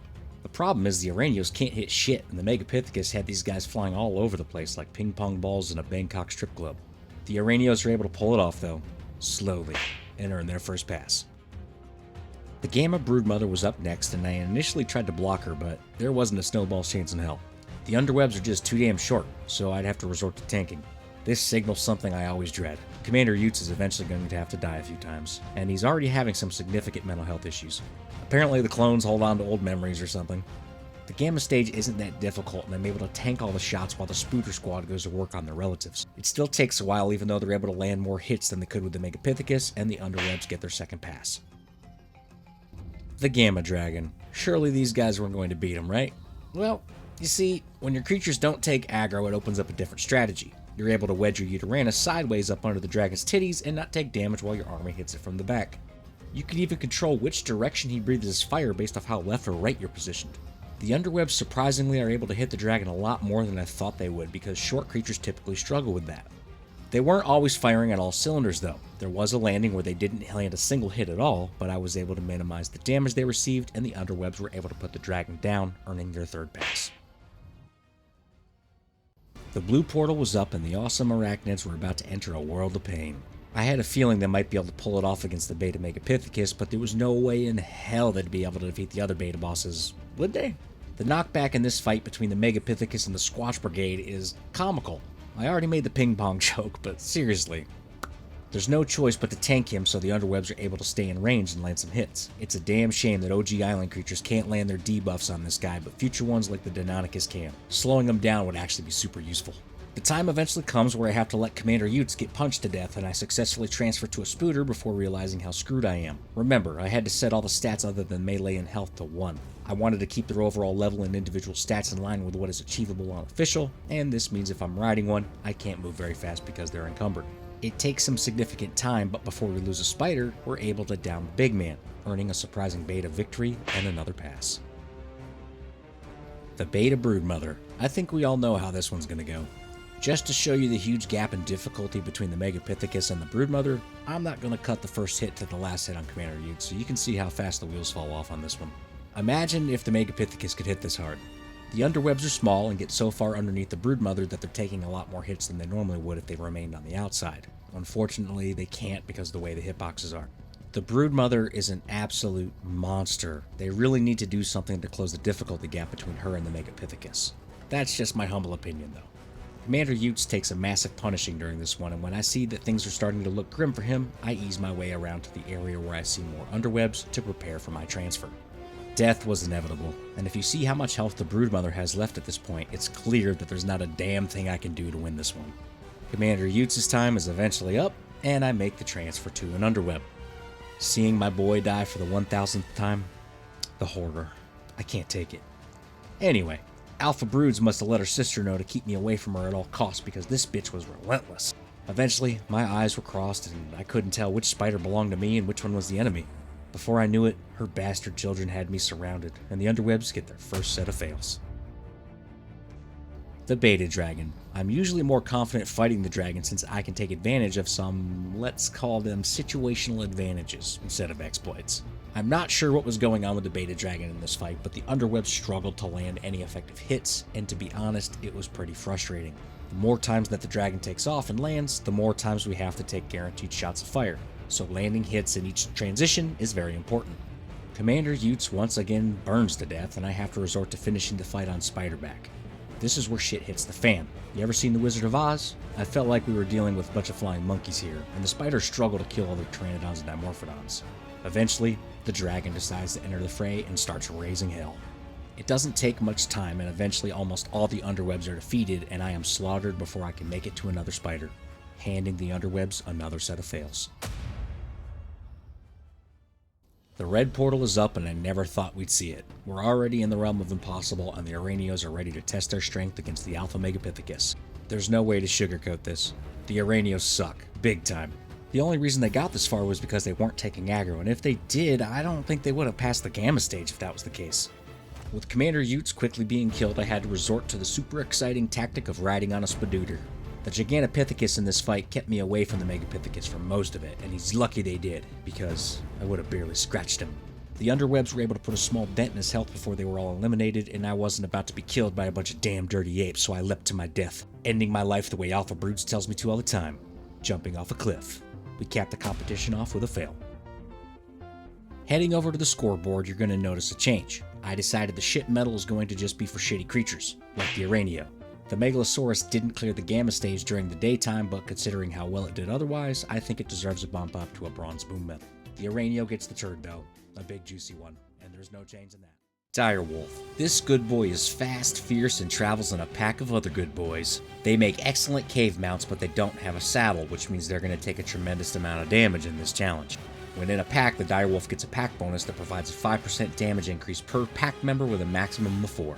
The pack leader also gets a Howl ability that lasts 90 seconds and affects the entire pack. This buff provides an additional 50% damage boost and a 25% damage reduction. The stats required for this competition were reached with 50 mutations and 64 experience levels. 25 mutations and 34 levels were added to health, and 25 mutations and 30 levels were added to melee.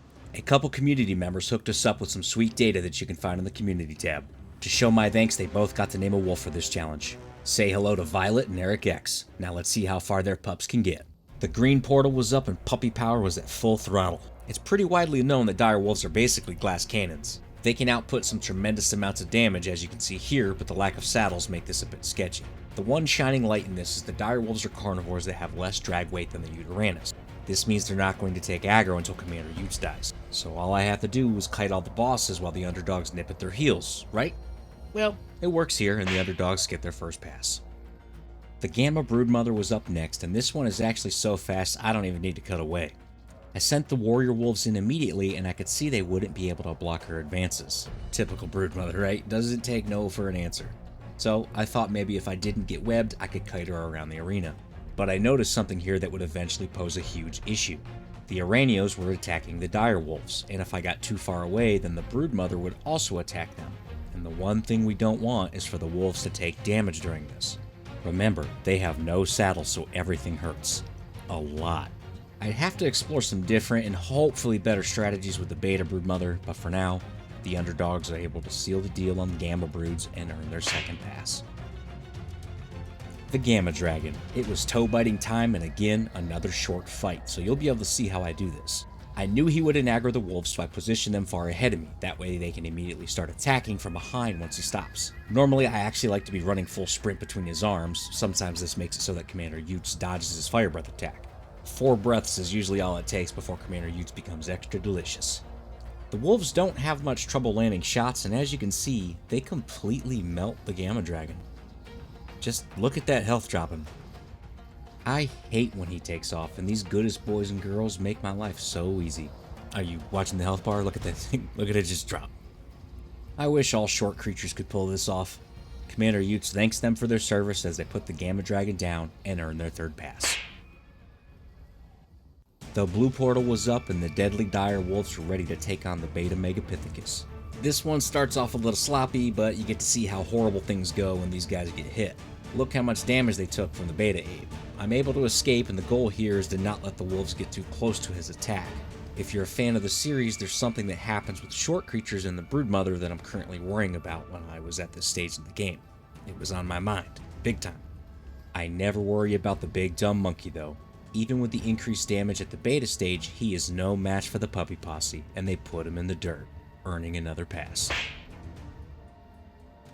The beta broodmother, the perfect opportunity to test out some strategies. I sicked the doggos on her from a distance, and they were able to bog her down momentarily and put a sizable dent in her before she broke free. The Araneo damage on the wolves was still pretty troublesome. Those numbers add up really quick. The thing I feared happened a couple times in this fight. When the wolves are attacking from the back, they're small enough to get up too close, and the broodmother's attack will actually still hit them even if they're not in front of her. This is no good, especially when we're going up against the alpha broodmother, because she is extra spicy. But her little sister beta broods just isn't having a good day, and the underdogs put her in the pound, earning their 5th pass. The beta dragon. As long as I could keep the fire off the puppy dogs, then things were going to be okay. Fortunately, the dire wolves are able to throw out enough DPS for me to not have anxiety over the dragon taking off constantly. If he was on the ground, then the puppies were there to mess his world up. Can you believe that pugs evolved from wolves? The bulb dog should get a pack bonus, just saying. The beta dragon fight was going smooth and my confidence was pretty damn high.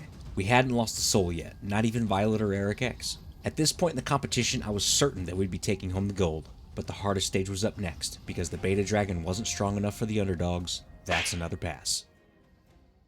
The red portal was cranked up and the underdogs had no fear, but I did, when I screwed up again, and the Alpha Megapithecus got off some heavy shots in the beginning. Over 2k damage, and this dude doesn't hit slowly. I broke free relatively early, and it was just another game of keeping his attacks away from the direwolves. They had already taken a ton of damage. I had a few slip-ups, but there was definitely room for error considering how much DPS these guys bring to the table. It's not often that I can face tank the Alpha Megapithecus and just let the competitor go to town.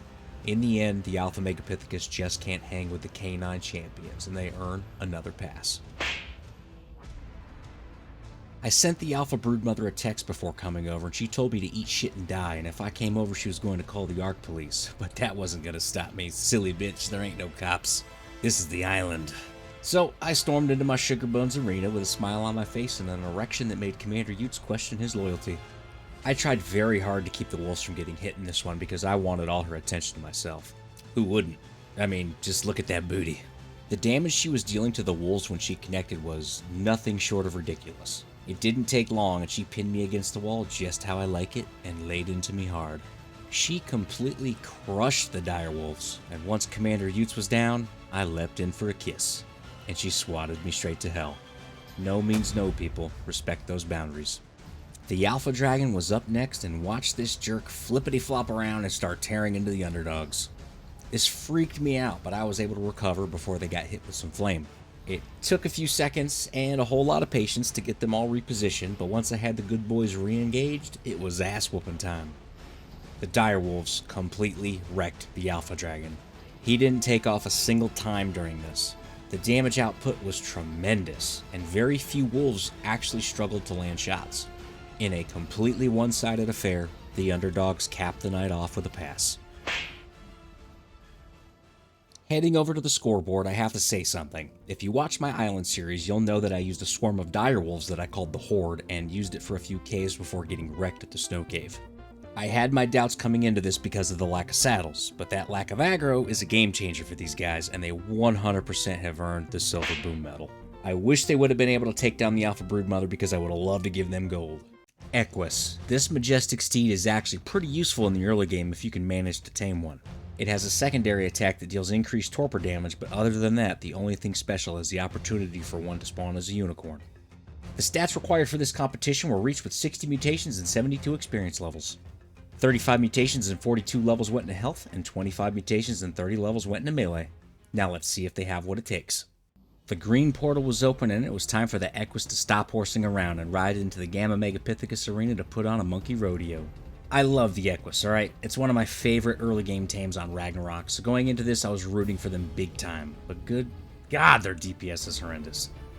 They don't use their alternate attack at all, and I could tell right away I was going to be in for a long night of battles.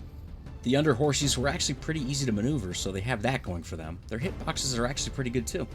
Herbivores draw aggro before carnivores, so I wouldn't be able to cheese the dragon, so I was pretty skeptical about how far the Pony Express could really go. But it can go at least far enough to beat the Gamma Megapithecus, earning their first pass of the night. The Gamma Broodmother was up next, and if you noticed during the Megapithecus fight, the Underhorse actually has a bit of trouble landing shots.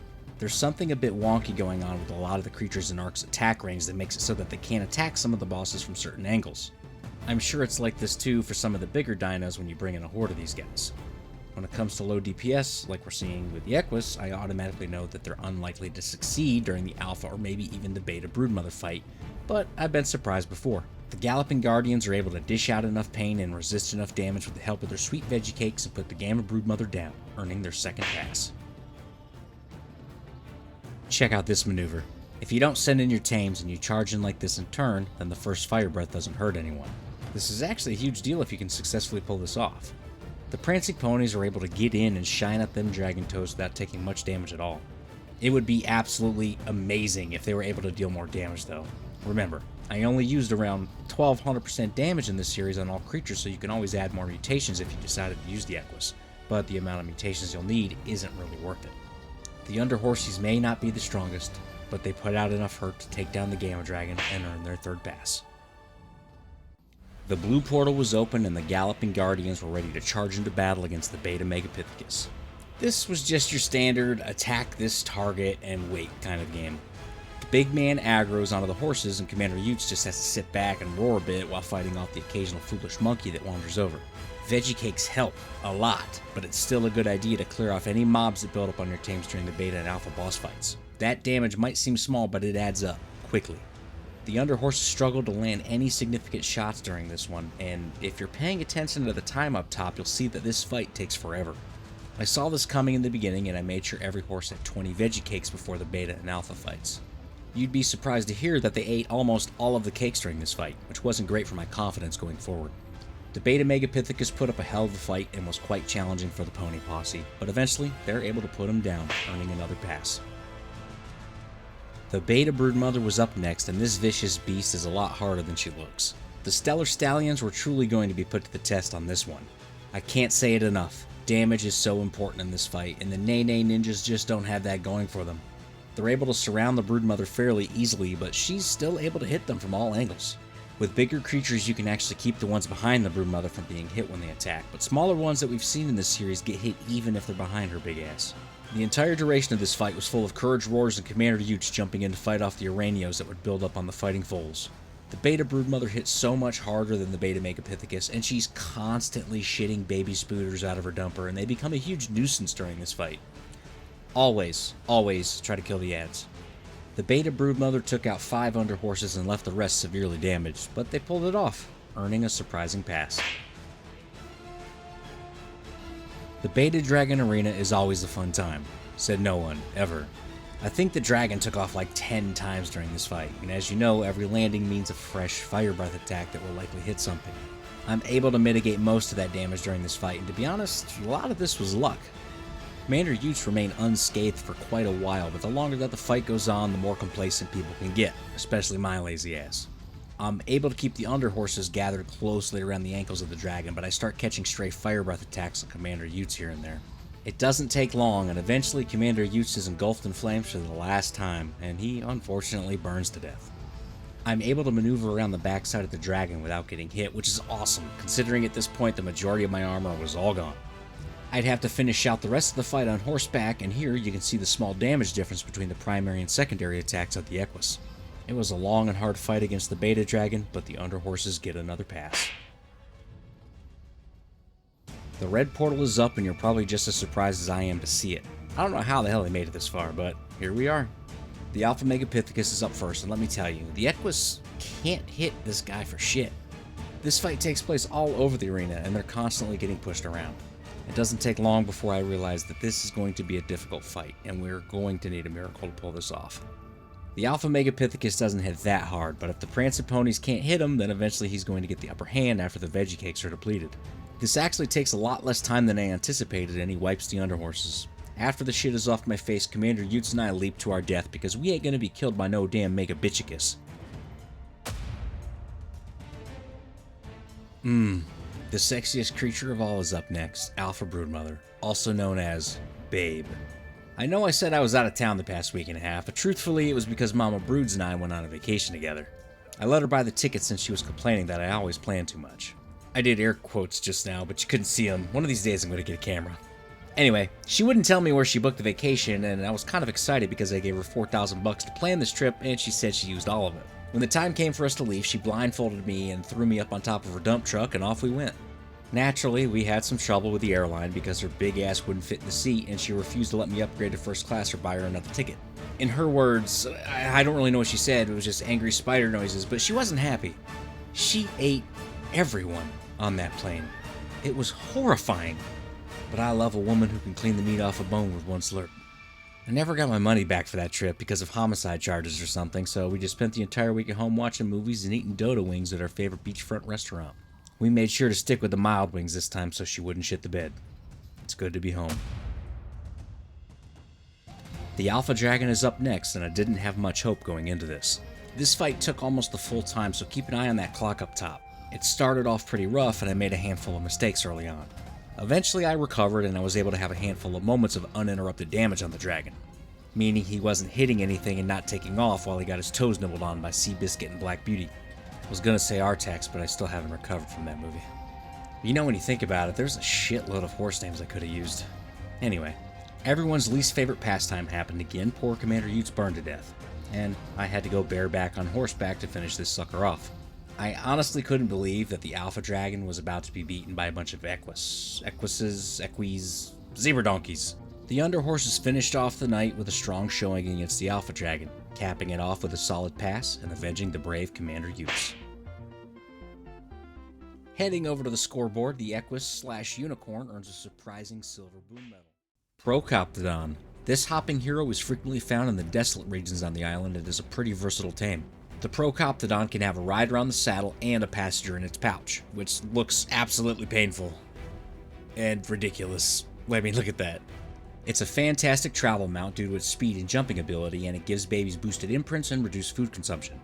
The stats required in this competition were reached with 45 mutations and 61 experience levels.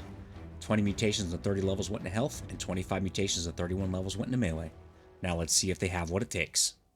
The green portal was fired up and the Underoos were ready to spring into the icy layer of the Gamma Megapithecus. The Procoptodons have excellent speed, but mediocre damage output. Their secondary attack does the exact same damage as the primary attack, so there really isn't a benefit on that front unless you need knockback. Surprisingly, or maybe unsurprisingly, the Raging Roos don't always attack when next to the Megapithecus, but I do admit it's better than most creatures. The Underoos are able to dish out enough Pangaroo to put an end to the Gamma Megapithecus, earning their first pass. The Gamma Broodmother was up next, and she's a much easier target than the Megapithecus. The only problem is smaller creatures get too close to her attack cone and can even be hit when they're behind her. It's honestly one of my biggest gripes about the boss fights. A lot of the smaller creatures would have more success if they weren't suffering from being hit for the entire duration of the fight. You'll see what I'm talking about later on. The Gamma Broodmother is a piece of cake for the Underoos though, and they hop to it and lay on a serious beatdown on the Gamma Broodmother. The veggie cakes leave them virtually undamaged in the Gamma fights so far, and this fight results in another easy victory and a passing score. The Gamma Dragon is normally a piece of cake, but I'm not sure what the hell I was doing in the beginning of this one. Commander Utes was down to 50% health during the first attack, and I wasn't doing much better during the second. It took a while to get my groove, and I wish I could say I had it figured out after this one. Eventually, all the pieces came together and Commander Utes stopped taking so much punishment. The reason I was under the dragon so much even though the Roos were taking aggro was because I kept trying to dodge the fire attacks and I kept blowing it. I was trying to minimize the amount of damage Commander Utes received while the Roos half-heartedly nibbled on the dragon's ankles. Like most creatures, they struggled with landing shots. Finally, the Underoos jumped to it and started laying down a thorough ass whooping to take down the dragon and earn their third pass, clearing game. Blue portal time means beta time, and the killer kangaroos leapt into the beta Megapithecus arena. This is my first time seeing this bug. The gamma chests remain from the previous fight and I'm unable to interact with it. So if you plan on doing something similar to what I'm doing, then make sure you loot that sucker during the fight because your creatures can get stuck on the model. This fight was pretty straightforward. The increased speed of the Megapithecus proved challenging for the Roos to keep their shots on target, but during the times that he was surrounded, they dished out some pain. The beta Megapithecus wouldn't be getting the upper hand today, as the maniac marsupials dish out a heaping bowl of whoop-ass to put the big man down and earn another pass. In a cave so musty, smelling of sex and buttery goo, a band of Roos led by Commander Utes prepared for kangaroo kung fu. The Underoos were so bold to take on the Beta Broods and her crew of baby spider assholes shooting out webs so true. The Roos chanted, "Let's hop into action and show 'em what we can do," but the Beta Broodmother was tough as she shrieked during the perilous rendezvous. They hopped around the spooters and the echoes of their kicks softly flew. They landed shot after shot and quickly their courage grew. It wouldn't take long before the big bitch cried boo-hoo as she ate an uppercut here and there and a kangaroo roundhouse or two. They had them surrounded and their victory was overdue. It was a relief when she dropped and the Roos bid this spider bitch adieu. And with that, they earn an impressive pass. Remember when I said that I didn't get much better after the Gamma Dragon? Well, here we are at the Beta Dragon and I'm making the exact same mistakes. I think I even did worse to start this one out. It took a lot more time than I care to admit to finally get my shit together. When I finally got the Roos into a good position so that they can maximize their damage output, I was dealt a heavy dose of luck. The Beta Dragon only took off about 3 times during this fight, and after the third landing, he just stayed on the ground, and the Underoos sprung into action and laid it on thick. The latter half of this fight, I was able to just go around the back and chill on Commander Utes from a distance as they whittled away on the Dragon's health bar and eventually took him down, earning their 6th pass and clearing the beta stage. Red portal time means alpha time, and if you skipped to this part, I'm sorry to inform you that you missed some super sweet rhymes. You're gonna have to backtrack a bit to find it. The Alpha Megapithecus is a fast SOB, and we've seen in previous episodes if the damage is low, then this big bastard can actually pull off a victory against you. I didn't think this was gonna happen to the Jumpin' Joeys, but hey, we've seen some strange shit in this series. Since you can probably see how this fight is going to go, I figured I'd throw in a little plug. I still don't have any members or patrons, but you could be the first to see your name on my videos, and the first to be the reason I don't have to get a job after I retire from the military this winter. I'll put in a good word for the Beta Broodmother for you. Alpha is taken. And we're about to go see her, because the Underoos get another pass. Okay, real talk. I know some of you probably want to hear about my love life in graphic detail, but the time for spider-style booty crushing isn't now. I think the Alpha Broodmother is the perfect example of why DPS is important, and how the hitboxes and maneuverability of a tame is so important during these boss fights. I can beat the Alpha Dragon with creatures that can't beat the Alpha Broodmother because I'm able to exploit the fight, kind of. You can't do that with the Broodmother. The smaller the creature, the harder it is to beat her because she will literally hit all of your tames from all angles.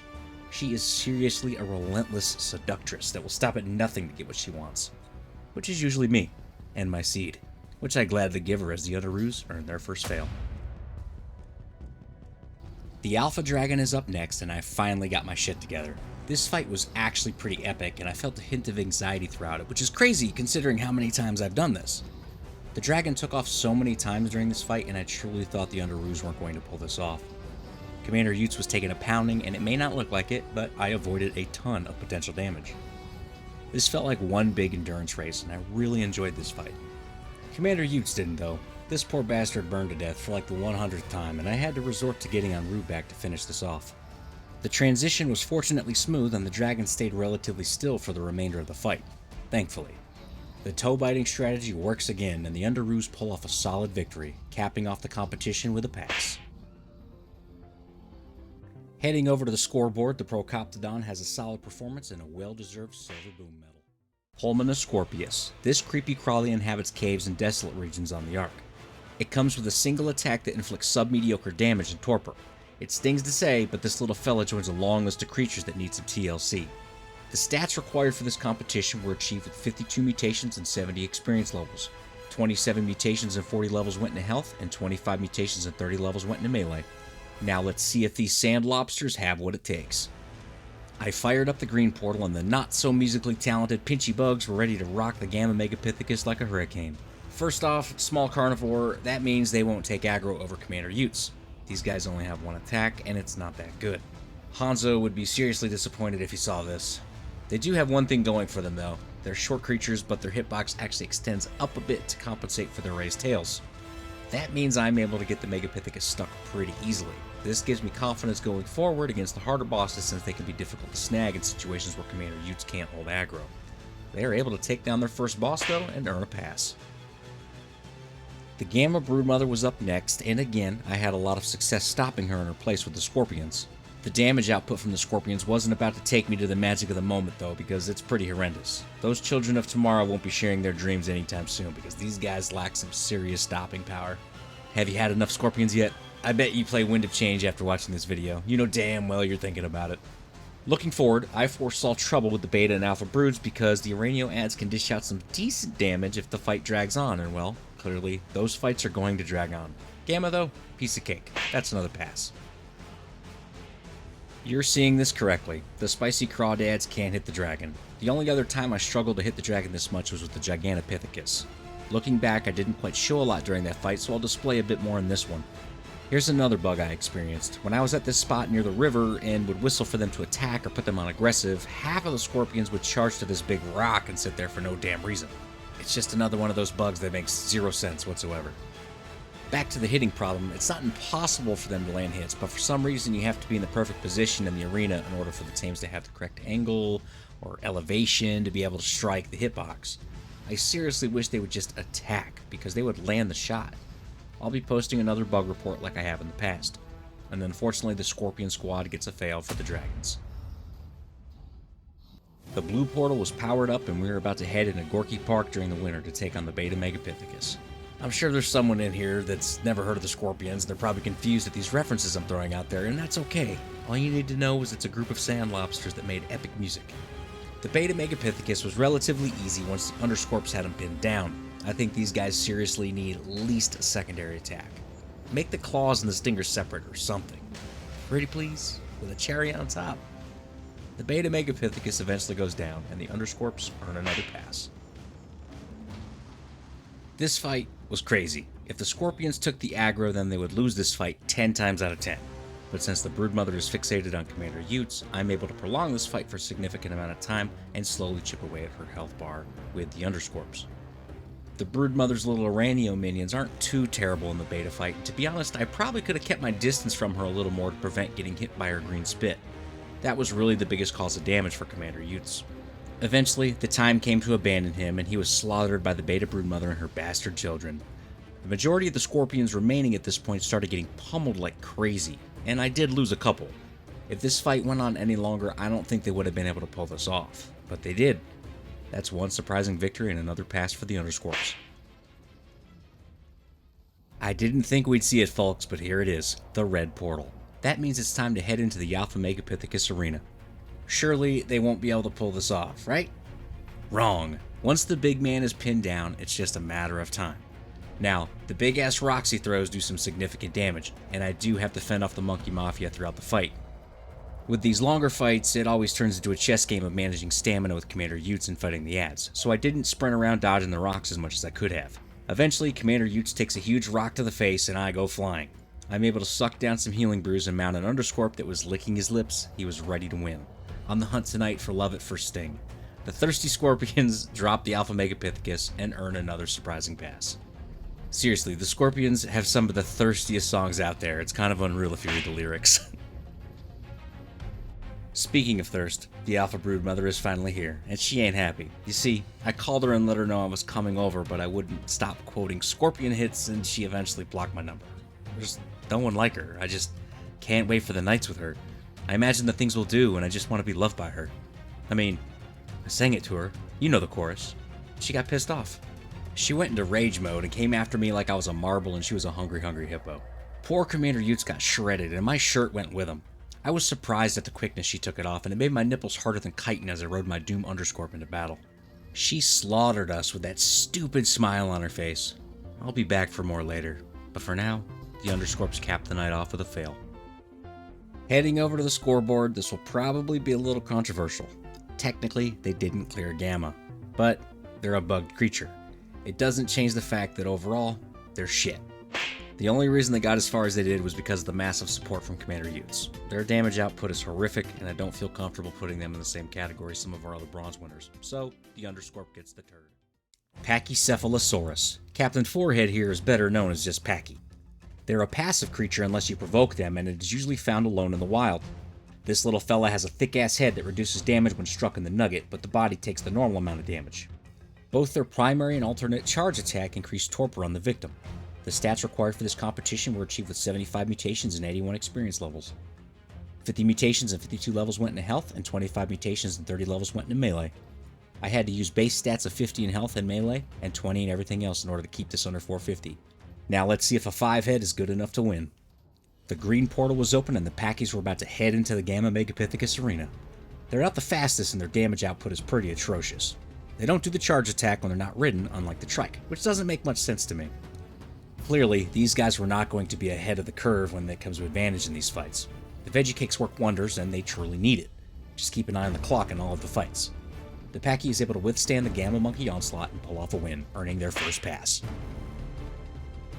The Gamma Broodmother was up next, and this one kinda caught me by surprise. You may have seen it a little in the Gamma Megapithecus fight, but the Packies get close enough and they actually attack, but they don't hit. You'll see it a few times throughout the competition, especially in the dragon fight. Usually creatures that can't hit the bosses will just stand there and not even try to hit. The Underheads actually fire off the animation, but their attacks do nothing. They have small hitboxes, but they're still kind of awkward to maneuver and kind of go off on their own path randomly. Their flaws don't outweigh their persistence though, and they take down the Gamma Broods and earn their second pass. Here's what I was talking about. Notice how they're attacking, but not hitting? I have a pretty terrible memory, but I'm pretty sure this is the first. I'm usually frustrated when the creatures don't attack at all, but it's pretty weird to see one that is within attack range, but they don't hit. The Gamma Dragon takes off a ton during this fight, and the Underheads hold their own. These little guys really have performed well thus far, and hopefully it doesn't go to their heads because the real hero here is the sweet Veggie Cake. And Commander Utes, of course. He's the true hero of the entire series. The Gamma Dragon fight took a significant amount of time, and surprisingly, I didn't struggle as much as I do with other smaller creatures to eventually get in a position where they could actually hit. It took forever, but eventually they put him down, earning another pass. The blue portal was up and the Underheads were head over heels to get into their first beta boss fight against the Megapithecus. Let me tell you, this fight was mayhem. The knockback is horrible with the Packy. Everything was pushing them around, and the entire fight I was just running all over the arena trying to prevent stray ones from getting knocked off the inner cliff. I even had to reposition the entire fight multiple times, and I thought for sure that I'd run out of time or the beta Megapithecus would take them out. It turns out that Veggie Cakes paired with an over 85% damage reducing 5-head is a hell of a combo. If only these little dudes hit harder and didn't require so many mutations, they'd truly be ahead of the pack.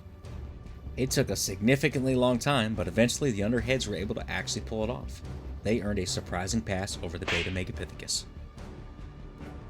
The beta Broodmother is up next, and these boys struggled big time.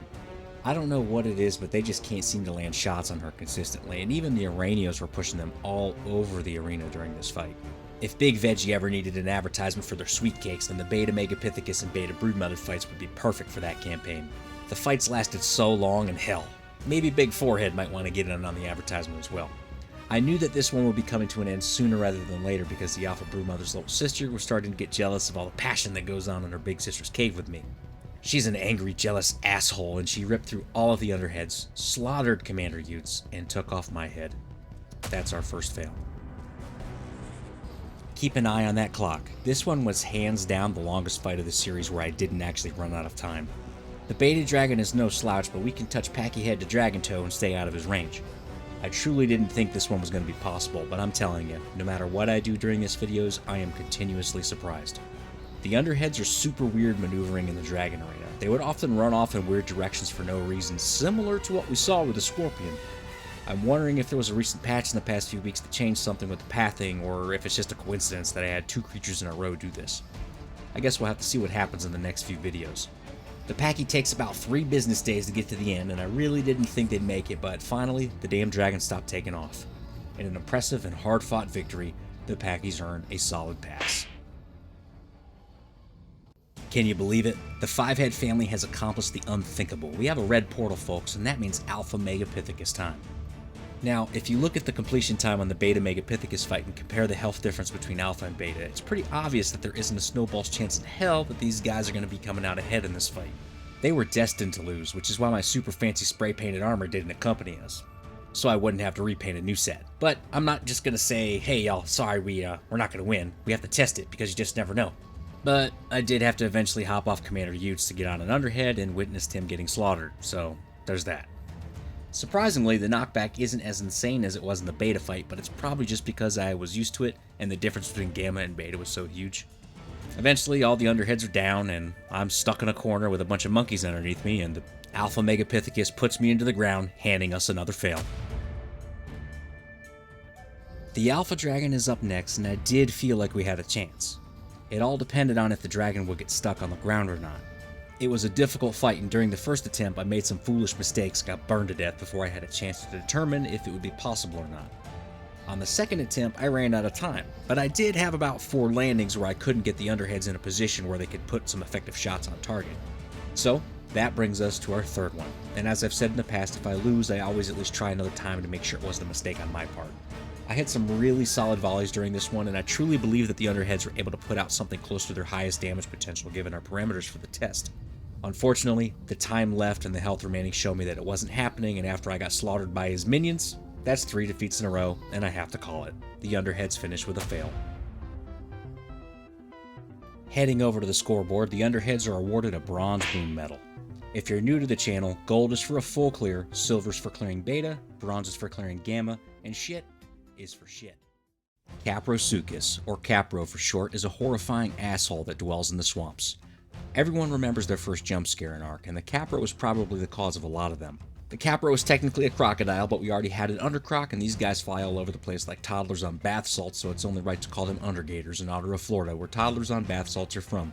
The stats required for this competition were reached with 63 mutations and 80 experience levels. 38 mutations and 50 levels went into health, and 25 mutations and 30 levels went into melee.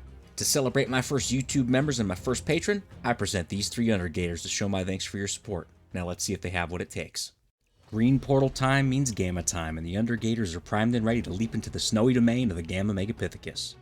First impression, not that bad to be honest. They're attacking when in range and hits are actually registering. If you're new to the channel, watch some of the older smaller creatures. There's some nasty bugs that prevent attacks from landing for a lot of the creatures in the boss fights. You're probably going to notice during this episode that the Capros go flying all over the place when they do their leap attack. It's meant to grab smaller creatures and it doesn't deal damage when it connects, so it's pretty useless against the bosses. It actually gets us in a bit of trouble later, so stay tuned. For now though, that's an easy win and their first pass. The killer Capros went flying into the Gamma Broodmother's face, and this actually made it pretty easy to keep her surrounded and helped with mixing up the lot lizards. If you're not familiar with the Broodmother fight, she hits extremely hard, and her attack has a pretty wide cone. You want to make sure that she's surrounded so that she doesn't hit all of your tames at one time. Since Capros are carnivores with a lower drag weight than the Yudi, they don't take any aggro in any of the fights. We can usually cheese it a bit, but their collision box turned them into little ramps, so they're not blocking shit. This makes me pretty worried for the later fights because their damage output isn't enough to take out Mama Broods. But we'll see. Gamma Broods though, piece of cake. That's another easy pass. Gamma Dragon time. When you're using creatures that don't take aggro, it's actually pretty easy to beat the dragon on all difficulties. Just slide up under the pits like I did, turn sideways, and have your tames attack them from behind. Remember when I said the jumping all around would cause some issues later? You'll notice a few of them leaping around, and the problem that happens is they don't sit still and attack. They just keep leaping and wind up in front of the dragon. That means they get roasted by his toasty morning breath. Fried gator is no good in this situation. I don't know if you've ever had fried gator, but every time I've seen gator on a menu, it's fried.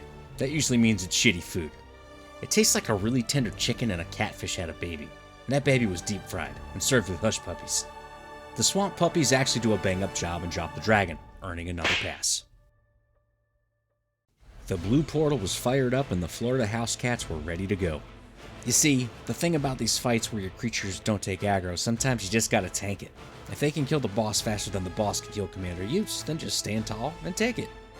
I heard anyone born in Florida is given an ankle monitor before they leave the hospital. True or false? The Beta Megapithecus just can't hang with the awesome alligators. Commander Utes is a beast, and he eats all those fists while the Undergators take him down, earning another pass. The Beta Broodmother is up next, and this is my favorite part about all these fights. I love watching them go flying on their first initial charge. It's a bit of a double-edged sword, you see. I really wish the leap attack dealt some high damage, but could you imagine getting one shot every time one of these douchebags caught you in the swamp? The increased speed of the Beta and Alpha bosses is always a challenge, and Commander Utes just can't tank the Beta Broodmother. She deals a ton of damage, and unfortunately Commander Utes gets slaughtered, and we have to transition to Gatorback. I'm actually surprised that the Capro's attacks are landing considering how small the cone of attack is for them. They don't even get pushed around that much from the knockback, which is pretty awesome. The Capros wind up battered and bruised, but they're victorious against the Beta Broodmother and earn themselves another pass. The Beta Dragon is up next, and I was mildly concerned considering how things went with the Gamma fight. They did win that fight, but things are different at this stage. The Dragon hits a lot harder and his increased health pool means we'll have a lot more opportunities to take off. This fight was sloppy all around, and the Capros were all over the damn place.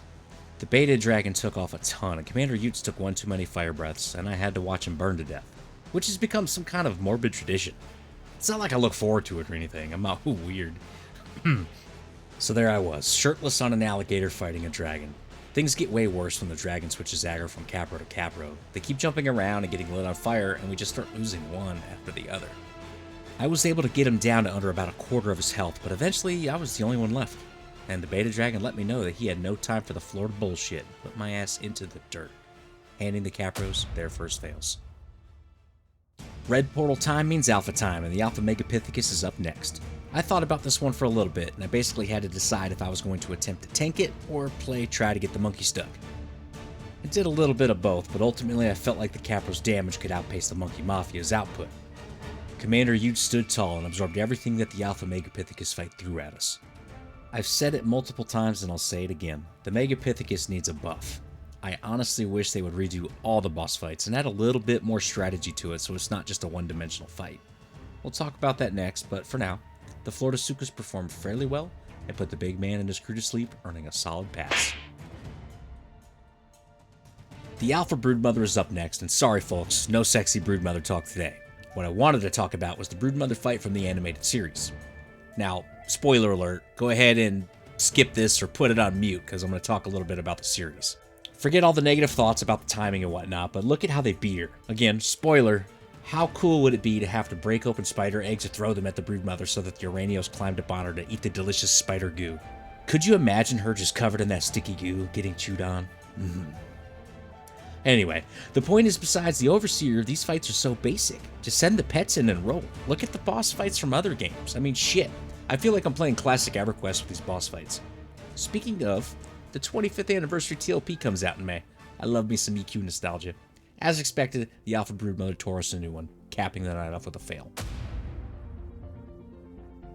Heading over to the scoreboard, the Undergators are awarded a Bronze Boom Medal. If you're new to the channel, gold is for a full clear, silver is for clearing beta, bronze is for clearing gamma, and shit is for shit. Hyaenodon. This gentle fart blossom is passive unless attacked and can let out some interesting gas clouds. One has a calming effect that makes creatures lose aggro, and the other is a rage effect that makes everything aggro, including typically passive creatures. That's how it works in the wild. Unfortunately, tamed ones with no riders don't play the butt trumpet, and honestly, it probably wouldn't affect the bosses either way, but it would be nice to make the boss minions lose aggro. The Hyaenodon takes significantly reduced damage from the front, but only comes with a 99.2 max armor saddle. The stats required for this competition were reached with 40 mutations and 68 experience levels. 15 mutations and 38 levels went into health, and 25 mutations and 30 levels went into melee.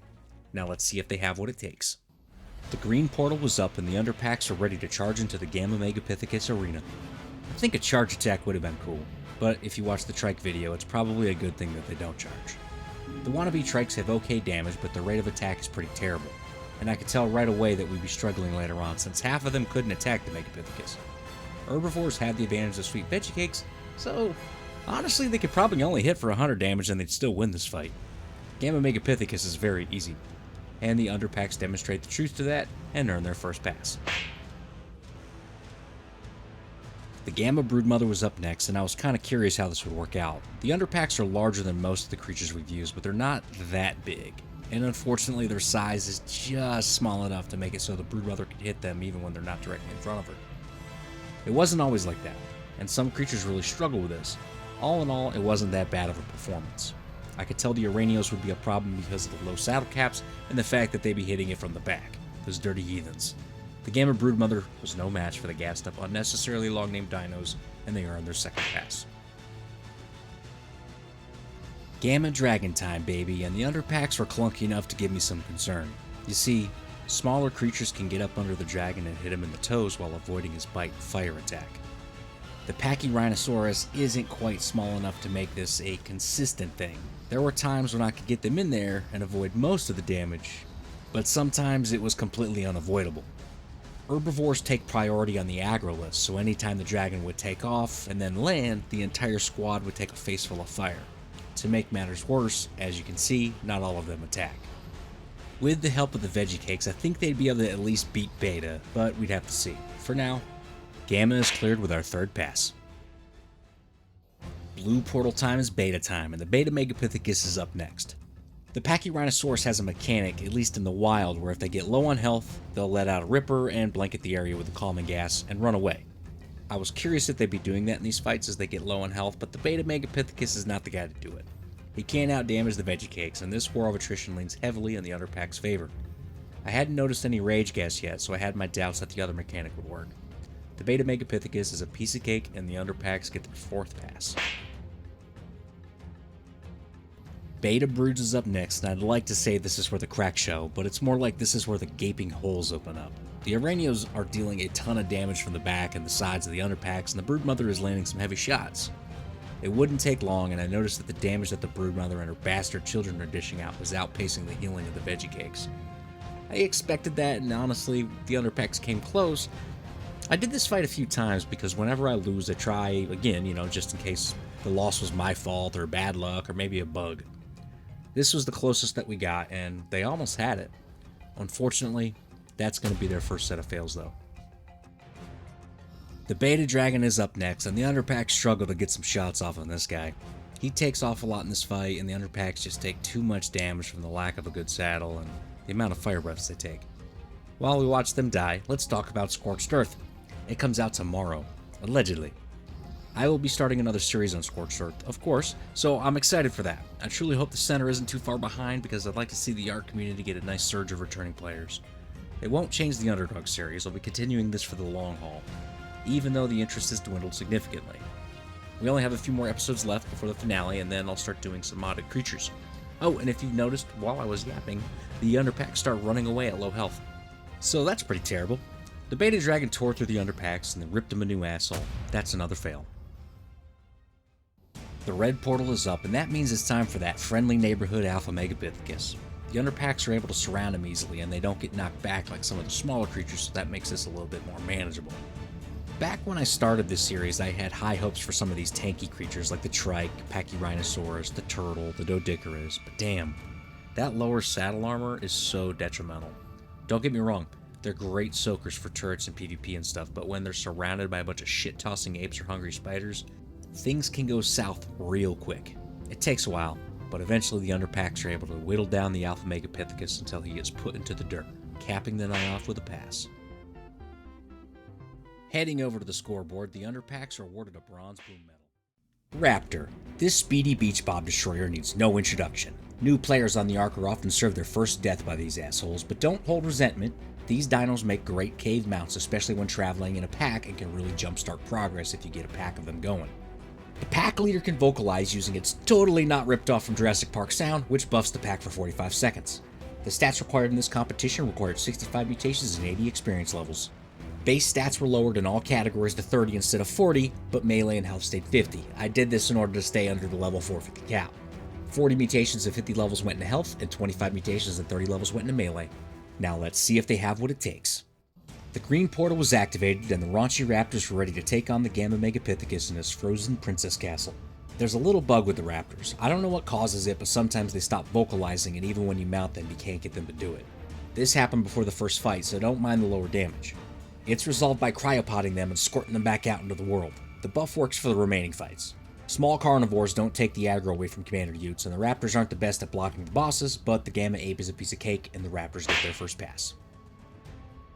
The Gamma Broodmother was up next, and I started off by sending in the Underraptors to see if they can block her. They kind of do, but it doesn't last. This tells me that the Beta and Alpha Broodmother fights are going to be difficult, so I need to come up with something if I want to win those fights. It gets asked a lot, but Commander Ute sits at around 27,000 health, 3,000 stamina, and 1,200 melee. He has a little more health than the competitors, as he should. Honestly, I don't do these fights in regular playthroughs unless my UD has at least 30,000 health, and I usually try to shoot for 40 or 50 depending on how long mutations are taking. I have no idea why it landed on 27,000, that's just the way it be, yo. The Gamma Broodmother eventually goes down, and the Underraptors get their second pass. The Gamma Dragon is up next, and I have to admit, one of my favorite things when using small carnivores is fighting the dragon. I remember before I started the series, whenever I'd get ready for a boss fight, I'd be stressing about the health and the melee of my Rexes or Therazinos. Do I have enough? That fire breath is crazy, I need to make sure that they do more damage.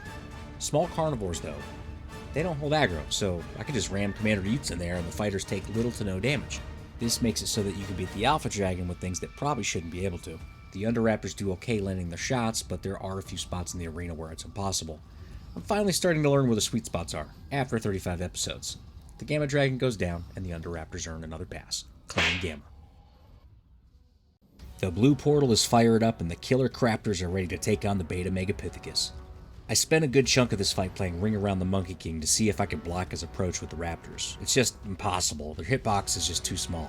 If there's one creature I think would benefit from having a janky hitbox like most of the creatures in Ark, it's the Raptor.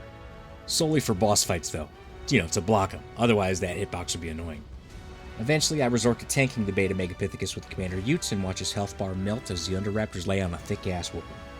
At this point in the competition I had some heavier concerns going into the Beta Broodmother fight, and I for sure felt like the Alpha fight would be almost impossible. We'd have to see how it goes though, but for now, Beta Megapithecus down, and that's another pass. The Beta Broodmother is up next, and she charges in to rip us a new one immediately. I'm surprised and pleased to report that the Raptors were pretty successful at blocking her advances. For a while now, she's been trying to get with me, and she doesn't care that my heart is taken by her big sister, Alpha Broods. Commander Utes takes a good chunk of damage trying to get everything in position, and honestly, the Alpha Broodmother would have probably killed him by now if he took this many shots in her fight. She's seriously a hard-hitting harlot with a thick ass. The Underraptors perform above expectations in this fight, but it's important to note that their small size allows them to get under the Broodmother, resulting in them taking damage from all angles. Ultimately, though, they're able to earn a solid victory over the Beta Broodmother. That's another pass. The Beta Dragon can be difficult, especially if he takes off a lot. This fight starts off with a good demonstration on where not to fight the dragon. When you're in a position where your creatures aren't dealing damage, you have a decision to make. Relocate the fight, or wait until the dragon reapproaches. The safe bet would be to wait, but I'm impatient, so I run to a new fighting location, eating a shot of fire in the process. The second landing was more of the same, but I waited it out, and finally after more than 5 minutes into the fight, I get good positioning and finally started dropping the hammer on his ass. The Underraptors have a high attack speed, which makes the lower damage numbers a little bit more bearable. The Beta Dragon fight took a long time, as you can tell from the timer, but it's because of my poor positioning, so don't blame the sweet gentle Raptors or Commander Utes, especially not Commander Utes. He's been killed and reincarnated so many times that his brain is basically soup. The Beta Dragon goes down, and the Underraptors get their 6th pass, clearing Beta. Red portal time means it's the final stretch, baby, and Commander Utes is ready to lead the Underraptors in a battle against the Alpha Megapithecus. The Alpha Megapithecus is fast, very fast. It's damn near impossible to keep him pinned down, and it's actually pretty important to do that if your fighters can't hold aggro. If you don't have him pinned down, then your Uteranus gets beat up, and the Alpha Monkey dishes out enough damage to make this fight pretty troublesome. I'm unable to lock him up, so Commander Utes takes a ton of damage while tanking and eventually gets punched to death. And then I go flying. I'm able to reposition and hop back into the battle on Raptor Back. If you pay attention in this next part and look at the raptor's visible damage, you'll see that what's to come might not go so well. If the Alpha Megapithecus can do this, then what can the Alpha Broodmother or Alpha Dragon do? The Underraptors are able to withstand this onslaught and fight back from the huge knockback, taking down the Alpha Megapithecus and earning their 7th pass. In the Cavern of Sex, the Alpha Broodmother awaits for a sweet piece of ass for her to seduce and mate. Along comes the Raptors, Commander Utes and I for the view of that juicy spider spadussy flapping in the wind so true. You may think that's disgusting or maybe a little vile, but have a taste and I guarantee you'll stick around for a while.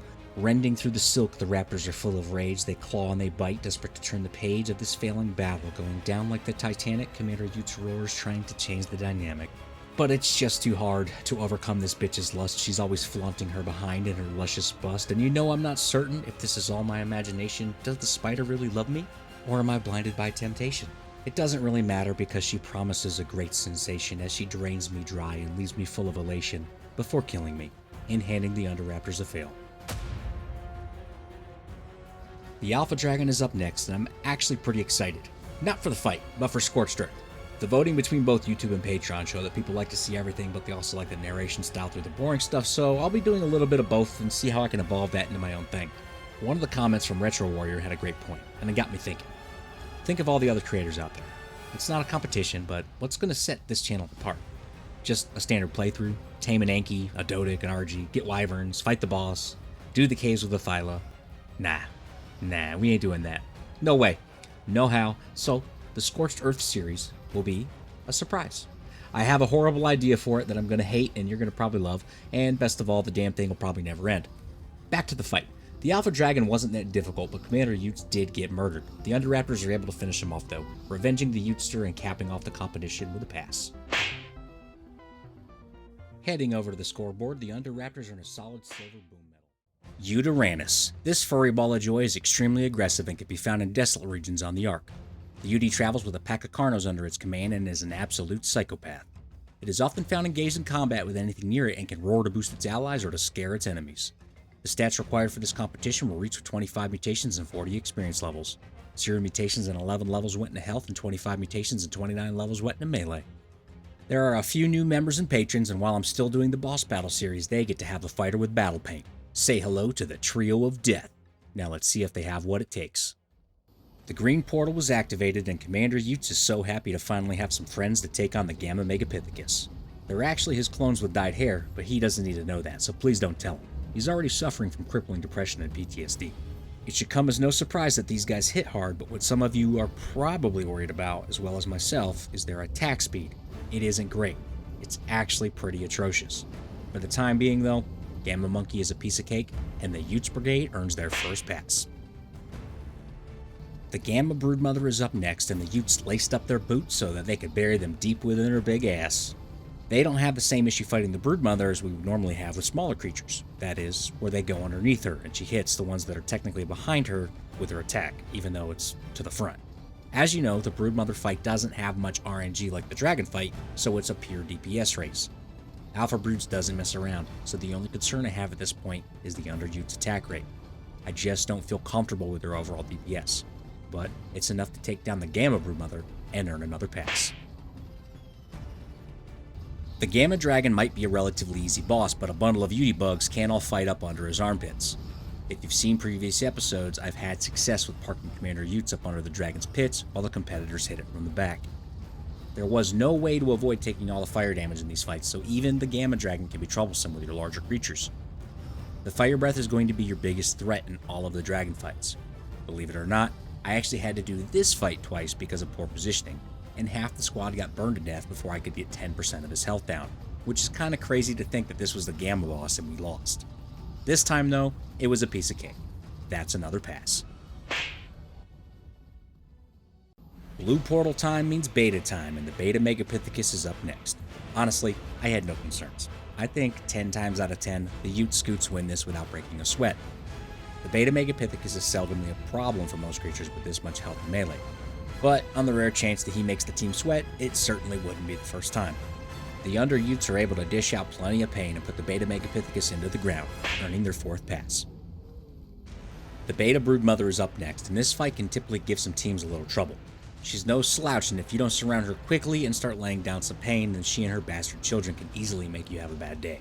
Speaking of bad days, if you haven't had a chance, please go check out my new Scorched Earth series. I'm doing a playthrough on hardcore mode with no flyers, and bad days are going to be pretty frequent. The Underutes do a solid job holding their own in this fight, but the Beta Broodmother hits pretty hard. Unfortunately, we lose one of our trio of death in this fight. Rest in peace, free-range Tori. The Underutes lose a few of their numbers in this fight, but in the end, they're victorious and earn another pass. The Beta Dragon can be difficult, and would you believe it, I actually ran into a few spots during this fight where the Yutyrannus won't attack the dragon, just like we saw with smaller creatures. It seems to just be a terrible bug all around, and I'm curious if it's the same on ASE. I never had the opportunity to look as closely to the boss fights as I have been able to during this series, so who knows, it might be worth taking a look. The Underutes take a lot of fire shots in this fight, which was pretty expected. During the Gamma Dragon fight, he didn't take off once, but we had to handle 3 different occasions during this Beta Dragon fight where he took off and landed only to smother us with flames. The Underutes do an overall solid job at outpacing the Beta Dragon's damage, and they take him down, earning their 6th pass and clearing the Beta stage.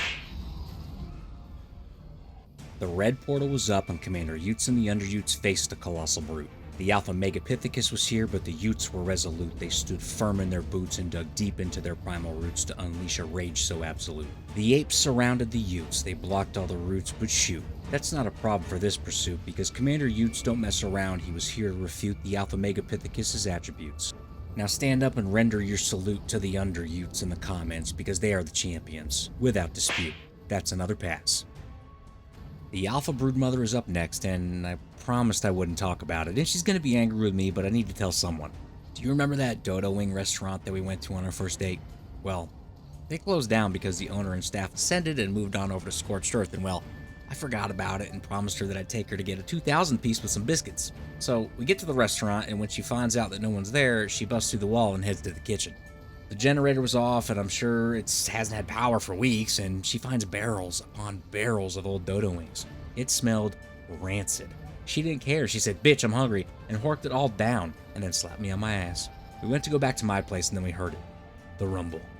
A deep rumble. She said, "Baby, my guts are all mixed up," and I said, "How? I haven't been up in there today." And she slapped me and let out a chuckle, and right when she did, she shit all over the beach and passed out. The whole night was ruined. Anyway, am I the asshole for leaving her on the beach and going to eat ice cream on my own? I think not. And unfortunately, the Alpha Broodmother took down the Underutes and handed them a fail. The Alpha Dragon is up next, and if you paid attention during the Beta Dragon fight, we did win, but we lost quite a bit in the process. We've beaten the Alpha Dragon so many times in the past with smaller creatures that have no right to be able to beat him. It may have skewed my confidence a bit. I felt confident going into this even though we lost a good chunk of the Ute Scoot squad in the last time we fought. The Fire Breath is no joke. You have to avoid it if possible. I've said it before, but just in case you're new here, if I lose a fight, I redo it at least once just in case I made a mistake or RNG wasn't kind to us. I did this fight 3 times, and each one ended the same way, but the one you're seeing here had the most success. The Yutyrannus just attacks too damn slow. Now, don't let this dissuade you. Remember, the mutations and levels that I used. You can easily come into this fight with 40 more levels because I only pumped 40 experience levels into them. The Yutyrannus is a viable option for the boss fights, so keep that in mind. For this contest though, it ain't gonna cut it, and they earn a fail. Heading over to the scoreboard, the Underutes earn a solid silver boom medal. Parasaur. This is often the first creature most new players see, and it's sometimes their first rideable tame. The Parasaur has limited combat utility, but a very useful secondary ability that detects enemies almost like a radar. The stats required for this competition were achieved with 65 mutations and 79 experience levels. 40 mutations and 50 levels went into health, and 25 mutations and 29 levels went into melee. Now let's see if they have what it takes. The green portal is open and the Underparas are, well, let's be honest, they're Parasaurs. And unfortunately they demonstrate it and remind us that they're, in fact, bottom of the food chain. These guys struggle big time with the whistle commands while in a big group, and not only do they struggle to land shots, half the time they don't even try. There were too many times during these fights where Parasaur would just stand there getting hit and wouldn't do anything. Veggie Cakes would have their work cut out for them, and the Parasaurs are able to beat the Gamma Megapithecus and earn a pass. The Gamma Broodmother is up next, and I'll be honest, I didn't have much confidence. It really is mind-blowing how beneficial the Veggie Cakes are for herbivores. It makes me really wish that carnivores had a better healing alternative. You could argue that they don't need it because of their damage output, but then I'd say Therazinos are up there with being one of the best, and they get Veggie Cakes. Maybe just give them some cooked prime or some mutton to heal for a bunch, and it'll give a similar cooldown before they can eat it again, just like the veggie cakes. And well, the veggie cakes are strong enough to allow the Parasaurs to get the upper hand on the Gamma Broodmother, and they earn their second pass. The Gamma Dragon would probably cause some problems if these guys were any bigger, and he kinda still does since they seem to not understand whistle commands. They struggle with landing shots too, which I truly hope wouldn't be a problem in this fight considering how high off the ground their attack is compared to some of our other creatures that couldn't land shots. If RNG goes our way, then shoot, maybe we could beat the Alpha Dragon with these guys. But I don't think it'd be possible to do with the official time frames. Note that the count is no longer present at the top, and that's because my server's hosting my hardcore series on Scorched Earth. I have to record these offline, and the timer doesn't exist outside of multiplayer servers. I am keeping track though, so don't worry. The Underparas are able to get it done and earn their third pass. Blue portal time means beta time, and the beta Megapithecus is up next. The Parasaur has no chance in hell to beat the beta bosses, right? I mean, he's slow. Half of them don't even attack when in range, and the other half just stand there like fools, so this should be impossible. Well, this is why you should eat your veggies, kids. One sweet veggie cake a day keeps guaranteed death away. The Underparas go to work, and they're able to shut down the beta Megapithecus and earn a solid pass. The beta broodmother is up next, and yikes. So, her sister found out that I talked about her in the last episode, and she said, "Hey, beta broods, let me tell you something. Keep that no-good rascal out of my arena." So, that's what she did. She came at Commander Utes and I, the Underparas, with her heart full of anger, and started laying down an ass-whooping. The veggie cakes held their own for quite some time. It actually made this a pretty long fight, but it was evident when their effects couldn't keep up with the beta broodmother's pain train. She eventually started dropping paras left and right, and then eliminated Commander Utes and I, handing the Underparas their first set of fails. The Beta Dragon is no walk in the park. You're dealing with increased movement speed, increased health, and a hell of a lot more damage. It all snowballs too, because the more health he has, the more often he has to take off, which means more damage that you have to take. The Parasaur never dreamed it would be a part of something so great. It was content sitting on the beach, horking down berries, and getting knocked unconscious by people like you. But no, not today, buckaroo. These Underparas are engaged in a fully fledged fight for their life, and they're losing. Why are they losing? Because you haven't signed up as a member or a patron yet. Okay, probably not. But you'd sure make me happy if you did that, sweet thing. Mwah. The Beta Dragon hands the Underparas a massive set of fails. Your eyes do not deceive you, my friend. That is a red portal, and that means alpha time, baby. The Underparas are in the snowy layer of the Alpha Megapithecus, and they're honestly out of their element. The Alpha Megapithecus moves so quickly, and it's damn near impossible for the Underparas to keep up, especially when their faces are covered in monkey poo. We lose a para due to a bug right off the bat, but no worries. He's got 18 brothers and sisters all hopped up on Veggie Delight. They have the Megapithecus bent over as they take him to Browntown. It takes a while, and the majority of the Paraposse is defeated, but they do it. They cap the night off with a victory over the Alpha Megapithecus and earn a pass. Heading over to the scoreboard, the Underparas are in a bronze boom medal. There's a few changes to the rankings as I had to downgrade the Carno and the Arthropluera to shit, because they never cleared Gamma. Iguanodon. These gentle herbivores are a hell of an upgrade from the Parasaurs for new players. They jump, have insane amounts of stamina, have a decent attack, and turn fruit and vegetables into seeds. The stats required for this competition required 50 mutations and 79 experience levels, 25 mutations and 50 levels went into health, and 25 mutations and 29 levels went into melee. We have some new members and patrons that get a fighter for this competition. Thank you for your support and good luck. Now let's see if they have what it takes. The green portal is open and the Underwanodon storm into the Gamma Megapithecus arena with their thumbs up and their balls out. The Iguanodon actually has pretty okay damage, but their attack speed is so much slower when the AI controls them than when a real-life underhuman controls them. The worst part about this whole ordeal is, I think the Iguanodon might be the worst creature I've used in regards to attacking the bosses. Just like usual, half of them don't try to hit and the other half struggle to hit, but it just seems worse this time around. Either way, they do enough to down the Gamma Megapithecus and earn their first pass. The Gamma Broodmother is up next, and normally it's kind of a relief to get into a fight after the Megapithecus and actually land some shots, but they still struggle. The Underwanodon is easy to maneuver, so surrounding the Broodmother is pretty simple. If you're not familiar with fighting her, you want to make sure that you surround her as evenly as possible because she has a wide cone of attack. If you watch some of our previous videos, creatures that deal around the same damage as the Iguanodon actually beat the bosses much faster, which is unfortunate because of how fluid their movements are. Even though it's a bit disappointing, they're able to get it done and earn another pass. The Gamma Dragon Arena is a cozy place. To be honest, I really like the calm before the fight during the Gamma and Beta fights. It's only when you get into the Alpha fight when the asshole sends down his minions before you get to fight him. The Underwanodons struggle big time to land effective shots on the Gamma Dragon. You have to whistle them to move right up close, otherwise, when you whistle for them to attack, they don't like to move in close. Don't let the negative review of the AI-controlled Iguanodon dissuade you though. If ridden, they're actually pretty awesome. It takes some time, but they're able to chop the Gamma Dragon down and earn a pass, clearing the Gamma stage. The blue portal is up and the Underwanodons head into the Beta Megapithecus arena. The Beta Megapithecus isn't that much more difficult than the Gamma Megapithecus. He does have increased movement speed, but I've actually seen this help out competitors that struggle to land shots. The constant knockback and moving around make it so that the fighters get shuffled around and move into better positioning without having to be whistled constantly. I didn't notice much of a change with the Iguanodons, and their lack of attacking remained pretty steady throughout the fight. However, the Veggie Cakes kept them relatively unharmed, and they were able to put the Beta Megapithecus down and earn another pass.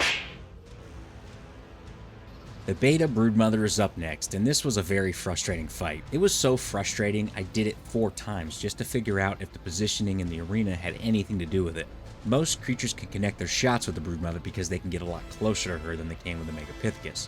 For some damn reason, the Underwanodons just don't like to attack. No matter how many times I tried or where I fought her in the arena, they just couldn't pull it off. The Beta Broodmother took out our 3 competitors, Commander Utes, then the rest of the Underwanodons before her children devoured me, handing the Iguanodons their first set of fails. The Beta Dragon is up next, and there is a positive to the Iguanodon. They don't run all over the damn place when you whistle for them to attack. I think I only had like maybe one single instance during one of the fights where the Iguanodon ran off for no reason. But for the most part, they go where you tell them to go. Positioning is so important during the dragon fights. The Beta Dragon is no joke, and Commander Utes typically gets beat up quite a bit during this fight from taking excess fire breath so the competitors don't have to. The Underwanodons are able to withstand the repeated takeoffs and landings of the Beta Dragon and put his ass into the dirt, earning another pass. Red portal time means Alpha time, and the Alpha Megapithecus is up next. The Underwanodons struggle hard in this one, and if it wasn't for the Veggie Cakes, then these little fellas would have been put into the dirt before the Alpha Megapithecus hit 50% health remaining. I'm able to keep them relatively pinned down, and the Underwanodons go to work, when they're not standing still doing jack. I would probably do some pretty unethical shit for Wildcard to revisit all the old tames in this game and give them some love, but I'd throw in a reach around if they balanced out these bosses. Megapithecus needs some respect, people. It takes some time, but the Iguanodons get it done, earning a pass. The Alpha Dragon is up next, and the toe strategy is in full effect. The Underwanodons are able to get in there nice and tight against them dragon toes and output some pure pain on the Alpha Dragon. If you've been following the series, this is episode number 38, and this is the last saddled island creature. That means it's time to start working on videos for the unrideable creatures, modded creatures, and scorched earth creatures. Now, none of those are going to count towards the island finale, so that means I can start working on that too. I want to do an island finale that just includes the gold medal winners from the island, and another finale for the island bosses that is for any of the expansion-specific dinos, such as the Morellatops, Mantis, Rollrat, Velonasaur, and any other of the new creatures they introduce. You know, assuming any of them get gold. But anyway, the Iguanodons are able to take down the Alpha Dragon and cap the competition off with a pass. Heading over to the scoreboard, the Underwanodons earn a bronze blue medal for clearing Gamma. That's 38 down, baby, and I'm so grateful for all of your support. Diplocaulus. You know things have gone south when this greasy-lipped newt takes the stage. It functions as a portable oxygen tank and can be held onto only when swimming. This slippery salamander can't wear a saddle, and the stats required for this competition will reach with 50 mutations and 80 experience levels. 25 mutations and 50 levels went into health, and 25 mutations and 30 levels went into melee. Now let's see if these creepy-looking newts have what it takes. The green portal was open, and the Undernewts probably felt horrible in the snow, but that didn't stop them from charging headfirst to take on the Gamma Megapithecus. Well, they're carnivores, and their drag weight is really low, so that means Commander Utes takes full aggro in this one. Sometimes this can be beneficial if the competitor can block the boss, but these dudes are super short and flat, so yeah, they don't block shit. To make matters worse, they get all squirrely with whistle commands and struggle to land hits against the bosses. The damage output is just so low, and eventually Commander Utes gets punched to death and I have to run away on foot. I sure wish I brought a sword with me, but I'm able to dodge the monkey minions for a while, but eventually I can't delay the inevitable, and the Gamma Megapithecus hands the Undernewts their first set of fails. The Gamma Broodmother is up next, and I know what you're thinking. What's the point? Why try? If they lost to the Gamma Megapithecus, then surely they can't beat the Broodmother. Well, last I checked, psychics aren't real, and the Undernewts get their fair shot, just like everyone else. They're unable to effectively surround the Broodmother because they're slow as shit. But when they're in close, they actually do land more shots than they did with the Megapithecus. Unfortunately, once the Broodmother aggro's on Commander Utes, it's pretty much game over. Poor Commander Utes has to be abandoned, and I try to make my escape, but get tangled up in a bunch of webs. Undernewts are dying left and right, but I make my way back to the fight and get slaughtered and eaten by the Broodmother's brood babies. That's another fail. The Gamma Dragon is up next, and you know, there's actually a chance here. The aggro priority goes herbivores by drag weight, then carnivores and omnivores by drag weight. That means I can have the Undernewts off to the side, take a few shots of fire on just Commander Utes, and engage with the Undernewts 4 or 5 times before Commander Utes gets killed. And then maybe, just maybe, the dragon will only take off once or twice more before the Undernewts are able to lay on some pain as they suck on his toes. Well, it doesn't work out that way, and the Undernewts run all over the damn place, getting roasted in the process. I have to watch Commander Utes burn to death, and this time I brought a sword, but it does me no good, as I'm obliterated and the Undernewts earn their final set of fails. Heading over to the scoreboard, the Undernewts didn't clear a single boss, so they're awarded a big fat turd for their efforts. Gallimimus. This passive speed demon makes a horrifying shriek and runs away when you approach it. It has a saddle that can carry 3 people, and this baby has got some serious moves. The stats required for this competition were reached with 68 mutations and 80 experience levels. 40 mutations and 70 levels went into health, and 28 mutations and 10 levels went into melee. Now let's see if they have what it takes. Green portal time means Gamma time, and the Undermimuses were ready to haul ass into the Gamma Megapithecus arena and lay down an ass whooping. You'd think these guys would be easy to control since they're so fast, but good lord, the momentum can make it challenging. They struggle to get in close enough to hit, but the silver lining here is they actually try, which is a huge step up from most of the competitors that we see. The Gala Gang doesn't have a super powerful attack, and the attack speed leaves a lot to be desired, but all in all, the consistency of landing shots is nice to see. They're able to chip away at the Gamma Megapithecus' health pool, put them down, and earn their first pass. The Gamma Broodmother is up next, and the Marauding Mimuses do a solid job of surrounding her.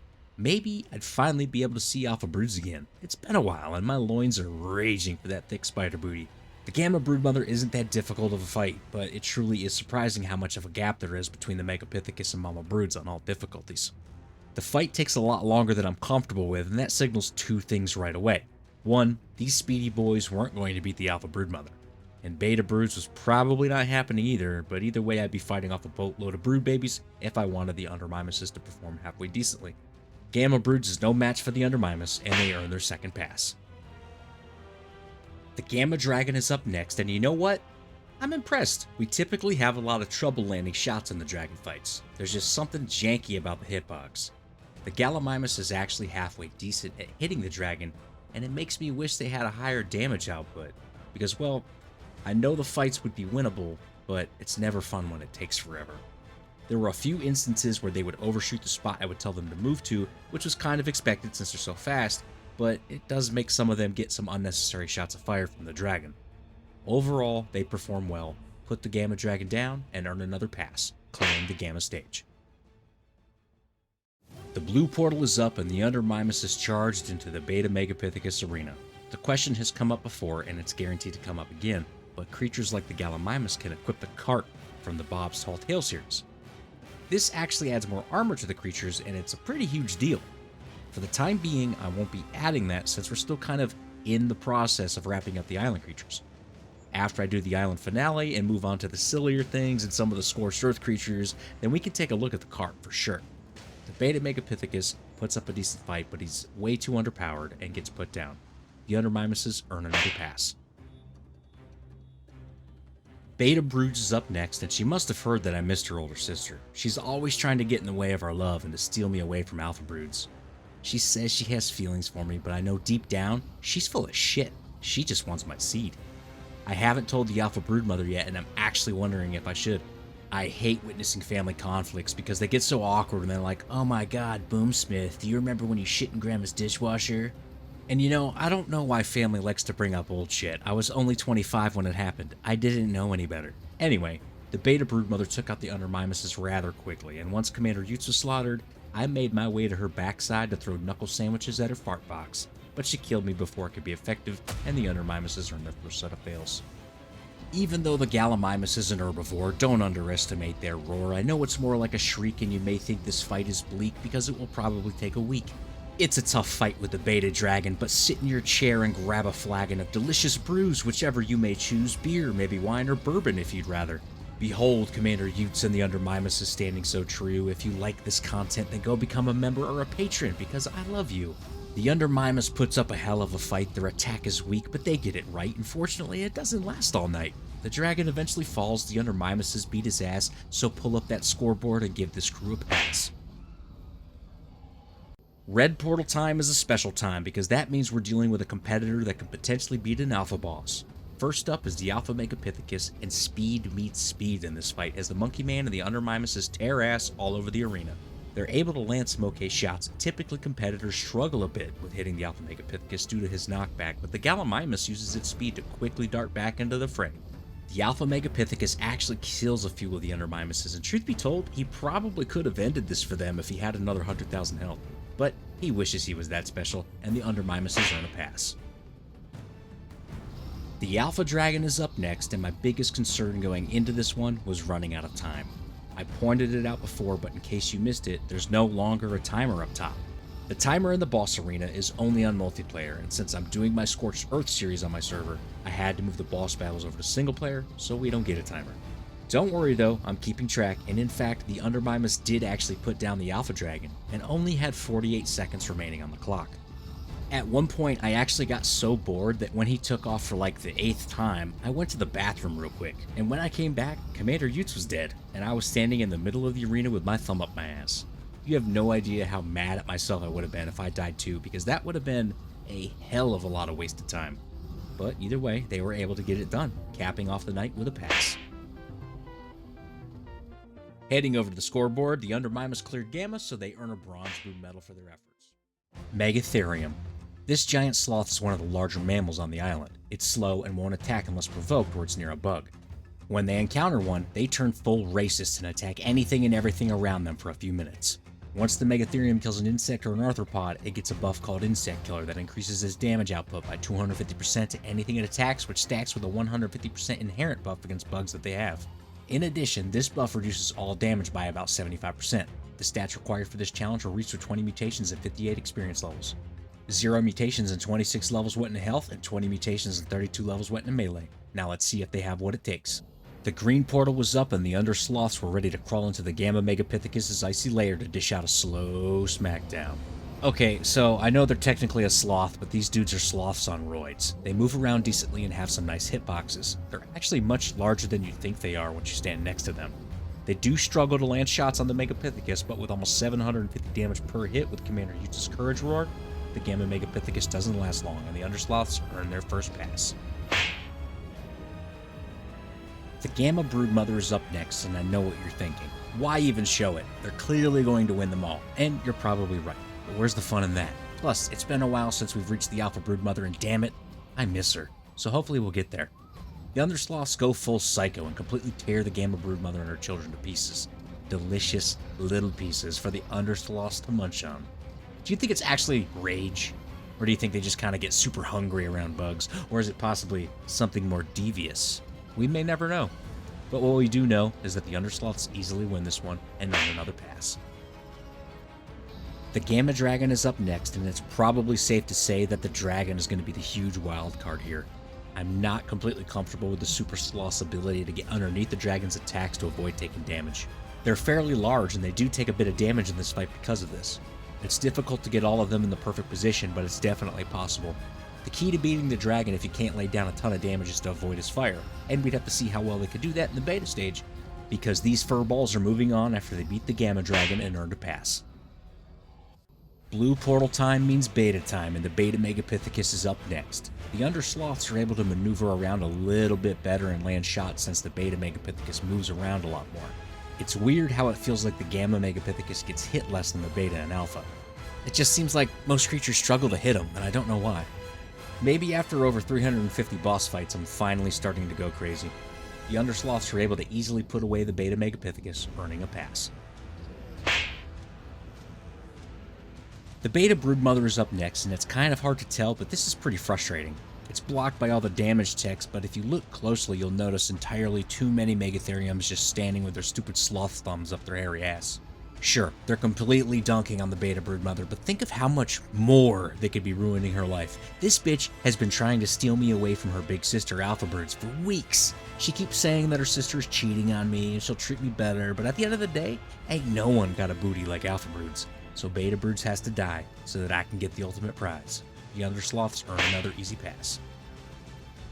I start the Beta Dragon fight off like a pro. Watch how I weave in there without getting Commander Utes caught on fire, but then I notice all the Megatheriums get cooked instead. You see, this only works if the fighters are out of fire breath range, but you can effectively get in there and render the dragon's initial fire breath useless.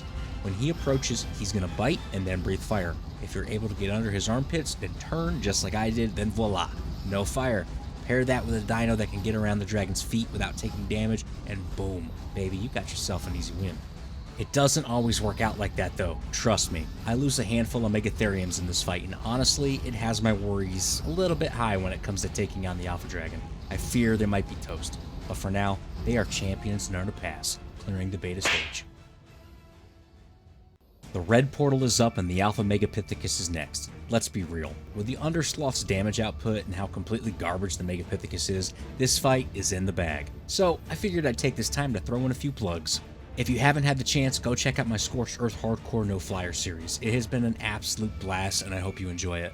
The Discord server's up, you can find that link in the description of this video, and hey, if you like what you see here, consider becoming a member or a patron. Your support means the world to me, and if that's not something you're into, then all I ask for is a like on the video. It helps out a ton. Anyway, back to the slaughter. The Undersloths earn another pass. It was our 14th anniversary. Not like annual anniversary. It's like the 14th time that we've broken up and gotten back together. Maybe the 15th, I don't know. But the point is, she said to pick her up at 7 so that we could go to the Dodo Wing restaurant on the island. She said she'd be ready, and when I came to the cave, the door was locked and my key didn't work. I looked at Commander Utes to ask if he knew it was up, and he can't really speak anymore. You know, all the dying and cloning and dying. It's like mashed potatoes up there. He's just happy to go for a walk. I don't know why she would change the locks, but I pulled out my phone to call her, and wouldn't you know it? I had an alert from Spider Tinder. This dummy swiped right on me on accident, so I guess her sister was right. This bitch is really cheating on me.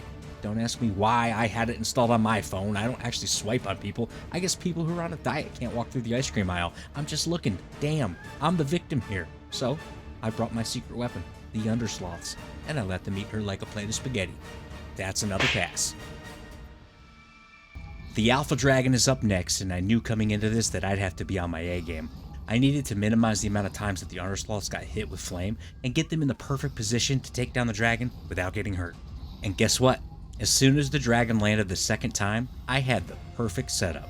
The sloths were all around the dragon's ankles, and the dragon couldn't hit a single one of them. It would have been perfect if he just didn't take off again, but the Undersloths were able to put out enough hurting that I felt comfortable with the rest of the fight. This goes to show you that health and damage aren't all that matter. I lost around 6 sloths against the beta dragon, but in this fight, none. All because I used good positioning and avoided damage as much as possible.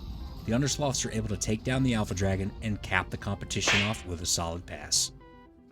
Heading over to the scoreboard, the Undersloths earn a well-deserved gold boom medal, our first competitor to do so in 17 episodes. Woolly Rhino. This furry herbivore dwells in the snowy regions and comes with a charge ability that gives the rhino a massive damage boost of up to 800%, but must be ridden by a player to use it. The stats required for this competition were reached with 25 mutations and 73 experience levels, 0 mutations and 48 levels went into health, and 25 mutations and 25 levels went into melee. Now let's see if they have what it takes.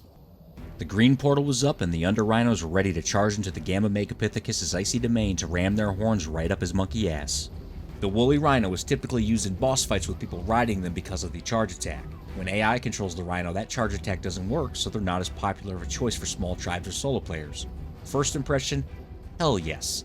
Oh my god, yes. Do you know how long it has been since almost all the creatures fighting actually attacked? This is unbelievable.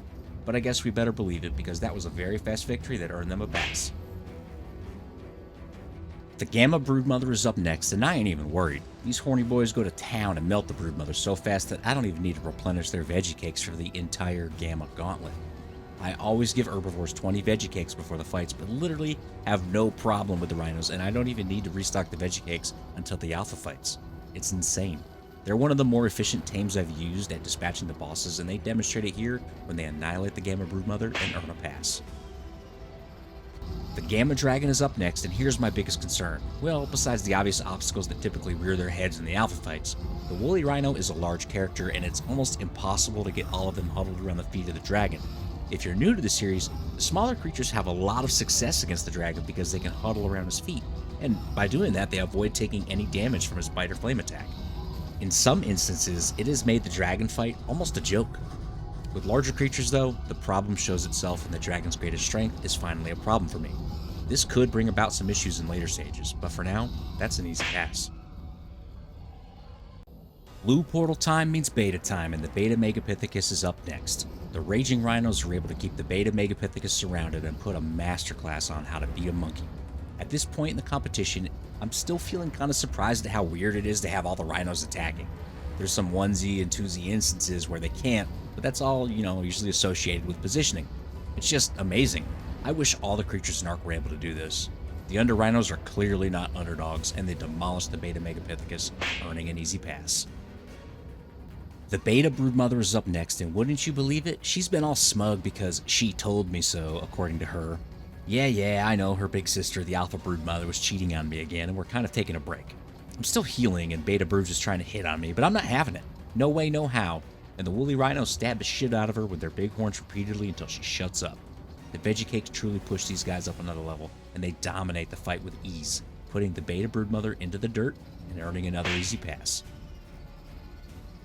The Under Rhinos storm into the Beta Dragon arena, and now it is time to see how much trouble I'm going to be in. What happens in this fight would give me a glimpse of what's to come if they win, and truth be told, I was mildly worried. The worry that I felt lasted a solid 30 seconds, because after the rhinos started beating the crap out of the Beta Dragon, it was apparent that they were about to do something amazing. The Under Rhinos did something that I hadn't seen in a long time. They managed to destroy the Beta Dragon on the first landing. They killed him before he took off again and earned another pass, clearing the Beta stage. The red portal is up, and now it's time for some real competition. Maybe not now, because, Alpha Megapithecus, yeah, he's a big sissy. The Under Rhinos have no issue with this joke of a boss fight. They surround him and go to work chopping his legs out from under him. Typically, the Alpha Megapithecus can pose some problems with his movement speed and knockback, making it difficult for competitors to land shots on him. This isn't the case for the Under Rhinos, not by a long shot. It doesn't take much time at all, and the woolly warriors are able to hold off all of the monkey minions and lay down a very efficient smackdown against the Alpha Megapithecus, earning another solid pass. I miss her. I really do. I've forgiven her adulterous actions at least 27 times, and I know I should move on, but I just can't resist. This last time was the last straw. I wasn't going to put up with it anymore.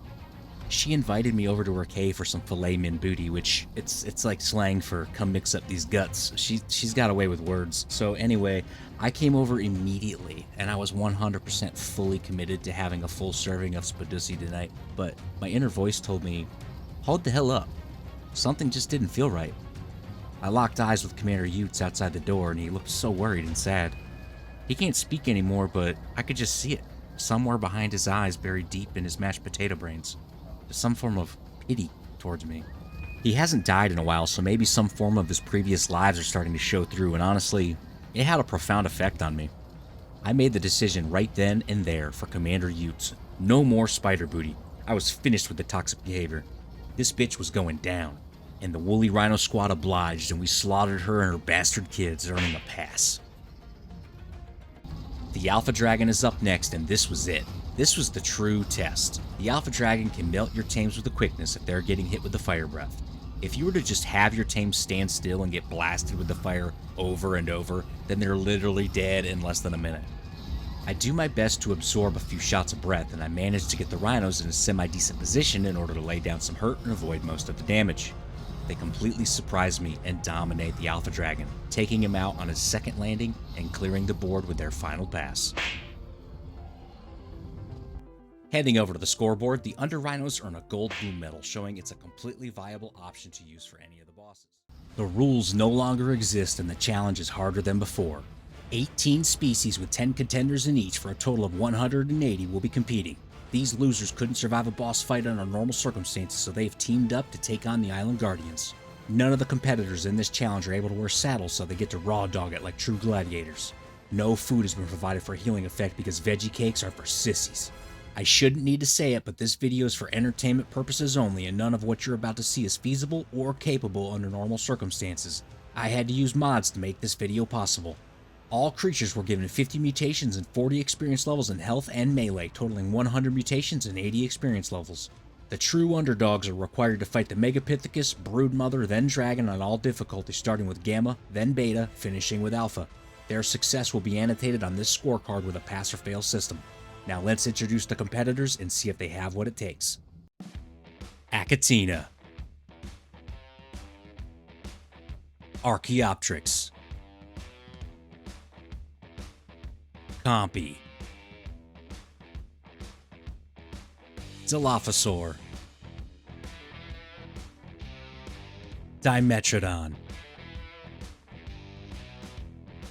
Dodo,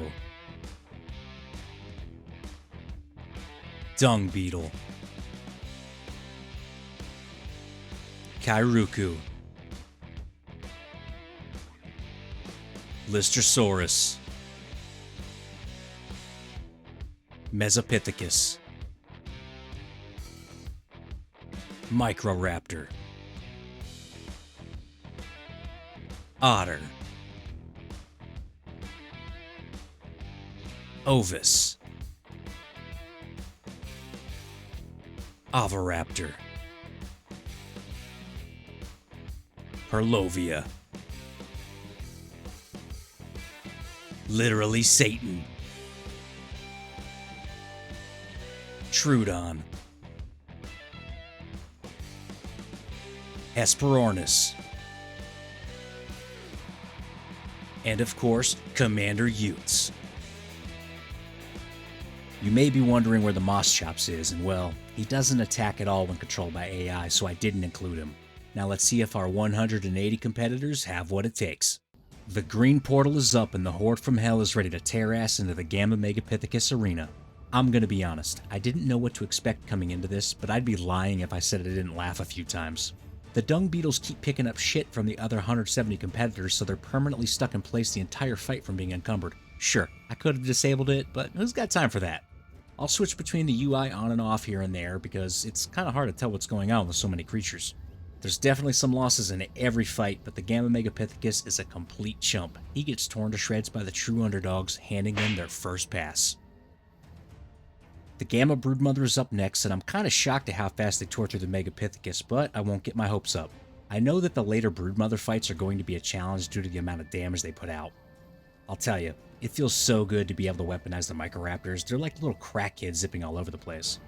They actually hit pretty decent too, and there are some heavy hits coming out of the group that you're going to notice, but those are coming from the Perlovia, of course, and before you ask, there's no rhyme or reason as to why I chose the stats that I chose. This whole competition is pure chaos, and so was the planning. But I think it turned out pretty good in the end.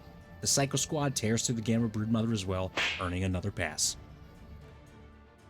The Gamma Dragon is up next, and if you're a fan of the series, you'll know that positioning is very important during this fight. What's a giant group of slow-ass tames struggle with? Positioning. I don't do them any favors in this one either, and they get blasted a few times from the Dragon's Fire Breath. The Dragon fight can be kind of annoying when creatures don't attack, and I knew that would be a huge problem in this fight due to the sheer size of the group attacking and the fact that most of them are only a few inches off the ground. I'm pleasantly surprised to report, though, that damage is definitely flowing, and the Underdogs pull off a rather surprising victory against the Gamma Dragon, earning another pass.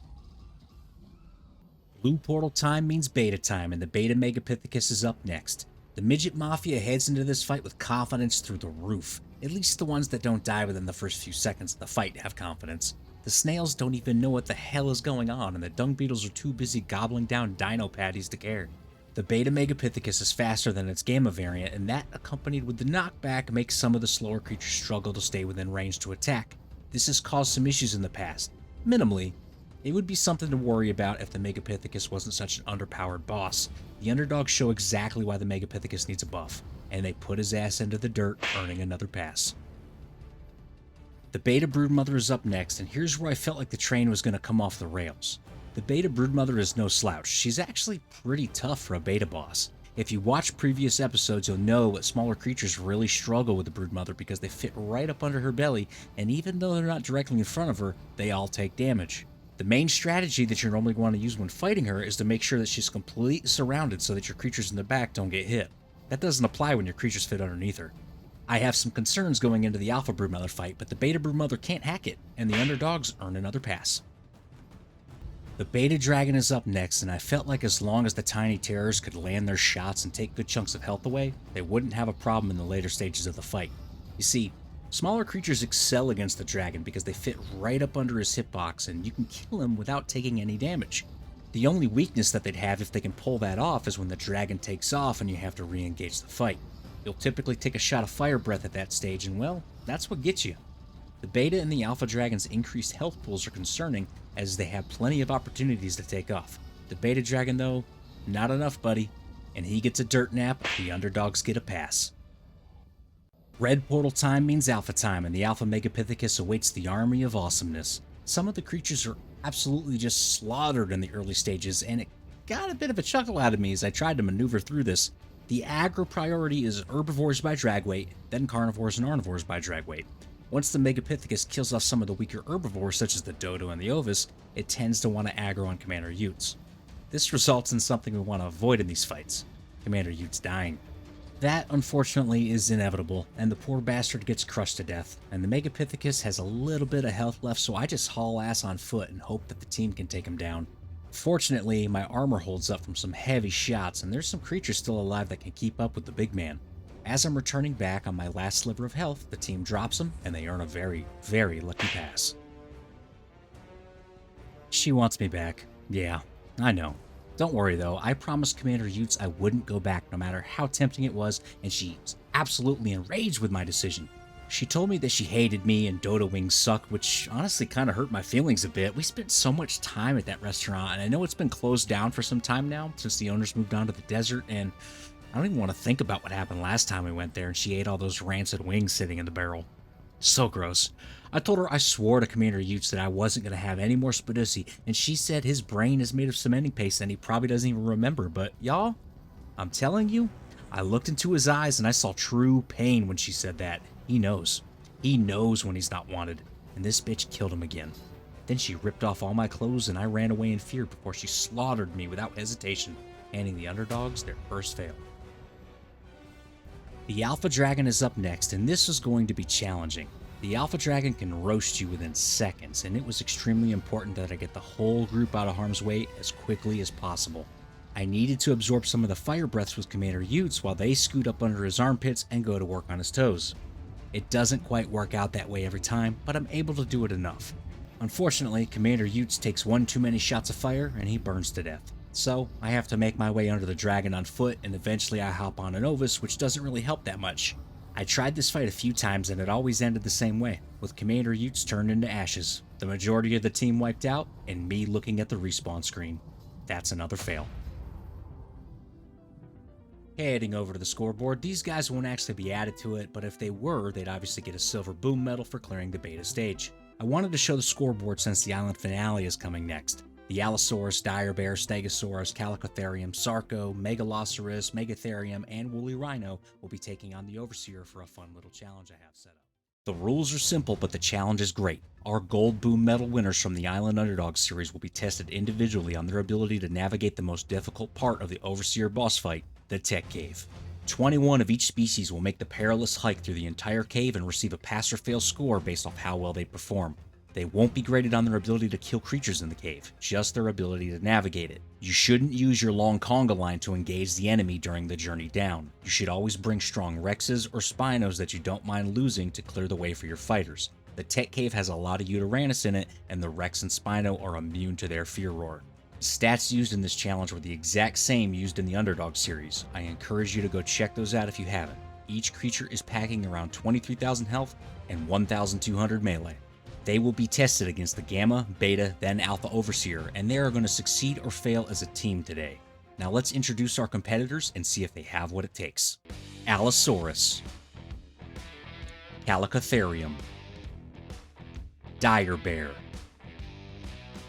Megaloceros, Stegosaurus, Sarco, and of course, Commander Utes and Lieutenant Hogglesworth.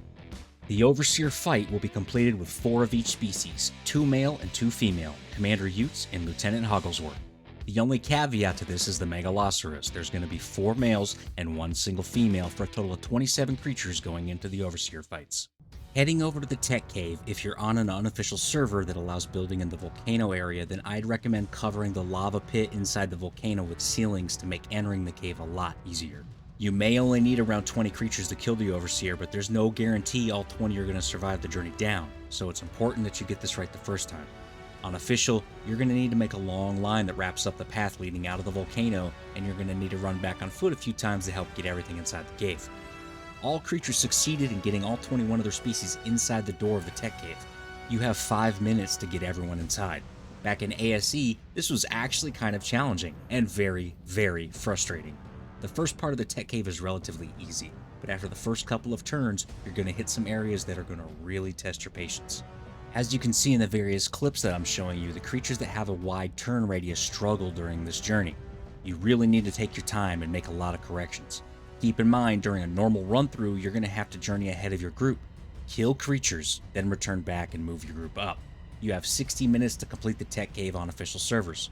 This may seem like a lot of time, but you're going to have to push the limits of it if you're not used to doing it, or if you're using slow creatures like the Stegosaurus. This area of the Tech Cave was the most challenging for the creatures to navigate. This area was very difficult in ASE, and I will say that the navigation in ASA is much better. Unfortunately, some of the groups did lose some creatures at this very spot, and only this spot. I highly recommend you take this area slow and be very methodical with your movements. All in all, in regards to the Tech Cave and the AI-controlled creatures, the Megaloceros, Chalicotherium, Direbear, and Allosaurus all received a passing score navigating the caves. The star of the show was the Megaloceros. This creature continues to surprise me, and they were fantastic during the navigation of the Tech Cave. The Sarco and Stegosaurus receive a fail, because both times I tried it with them, they lost creatures in the lava pits. The Sarco was by far the worst, and I'd recommend never using them for the Tech Cave unless you have people to help you, maybe move them around in smaller groups. Otherwise, it's just going to be a pain. The Stego wasn't terrible, but it's super slow if the group gets hung up a lot, and you're going to be pushing the 60-minute time limit. You kind of have to sprint ahead to make the Stego sprint too in order to make up good time, but that makes the turning radius completely abysmal, and it causes a lot of issues. Now, I encourage everyone to form their own opinions, because if you really try, and I mean really try, you can get through the Tech Cave with anything if the stats are right. Everything that you see here is just my personal opinion, and after the Overseer fights, I'm going to break down my favorite tames to use for the boss fights based off all the research that's been conducted over the course of the series. So don't go anywhere after the fights, there's a lot of good information at the end. And without further ado, the Overseer fights are up next, and the Under-Allo, Under-Cow, Under-Stego, Under-Croc, Under-Bear, and Under-Deer are all ready to show the world why they should be chosen to be your next boss dino. First up, we have the Gamma Overseer. We're packing alpha boss slaying monsters, and they're chomping at the bit to be able to kill this robotic asshole.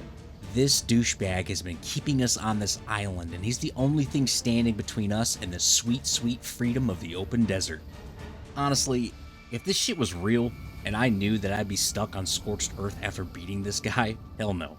I'd go back to my sweet little tropical paradise on the island with Commander Utes and relax. The Overseer is a fun fight, the music is awesome, and it's the perfect ending to such a difficult time in Ark. All the creatures perform very well in this, with the exception of the Stego. I mean, it's great, but the speed on this thing, it's not great at all. If this was just an army of Stegos, then I could see there being some issues in the alpha fight when you have to reposition. The Overseer shoots out these lasers occasionally that are going to stun you and your tame while dismounting you. The drones that fly around are mostly harmless. After certain milestones of damage on the Overseer, it's going to transform into one of the island guardians, either the Megapithecus, Dragon, or Broodmother. They're not as difficult as the true guardians, but they do pose a risk, such as the dragon. That fire breath is the real deal, and even in this gamma fight, I noticed some relatively banged up carnivores. I anticipated losing some of them during the beta fight or the alpha fight if we make it that far. The Gamma Overseer is a cakewalk though for these guys, and the Underchamps received their first pass. The Beta Overseer is up next, and the Underchamps are ready to repurpose this piece of shit into a toaster.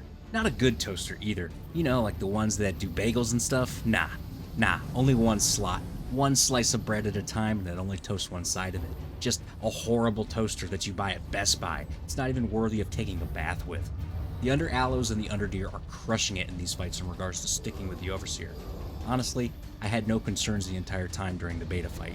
It would probably be more appropriate to say that I'm curious. I'm curious about how often the Overseer turns into the certain bosses, specifically the Dragon.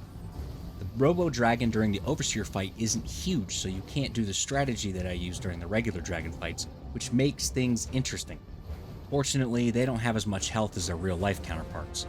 It's probably because the Overseer just sits up here in a stupid map room all day not studying anything. He just plays Pong with his balls while staring at the survivors through his AI creeper goggles. He's such a dirty pervert. It makes Commander Utes jealous. At least, it would make Commander Utes jealous if he could even have those feelings anymore. This morning I caught him licking organic polymer again. All the deaths during his series really have taken their toll on that poor guy. The Beta Overseer doesn't put up much of a fight, and the Underchamps are able to take him down relatively easily, earning a second pass.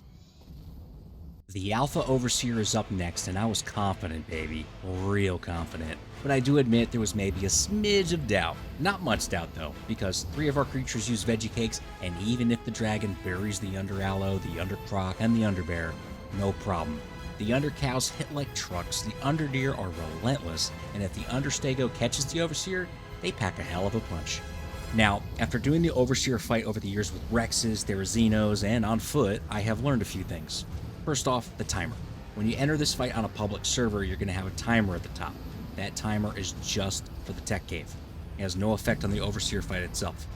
When I did this fight with just shotguns and no dinos, the Overseer turns into the Guardians way more frequently than you see here. So that leads me to believe that it's not just when the Overseer has certain percentages of health left. I think there's a time factor in there too. The Alpha Overseer puts up a good fight, but the damage output from the Underchamps is just too much for him. He does kill off one Allosaurus in the end, but the squad gets it done, wiping the floor with the Overseer on all difficulties and proving that all 6 of them are viable boss dinos for the island.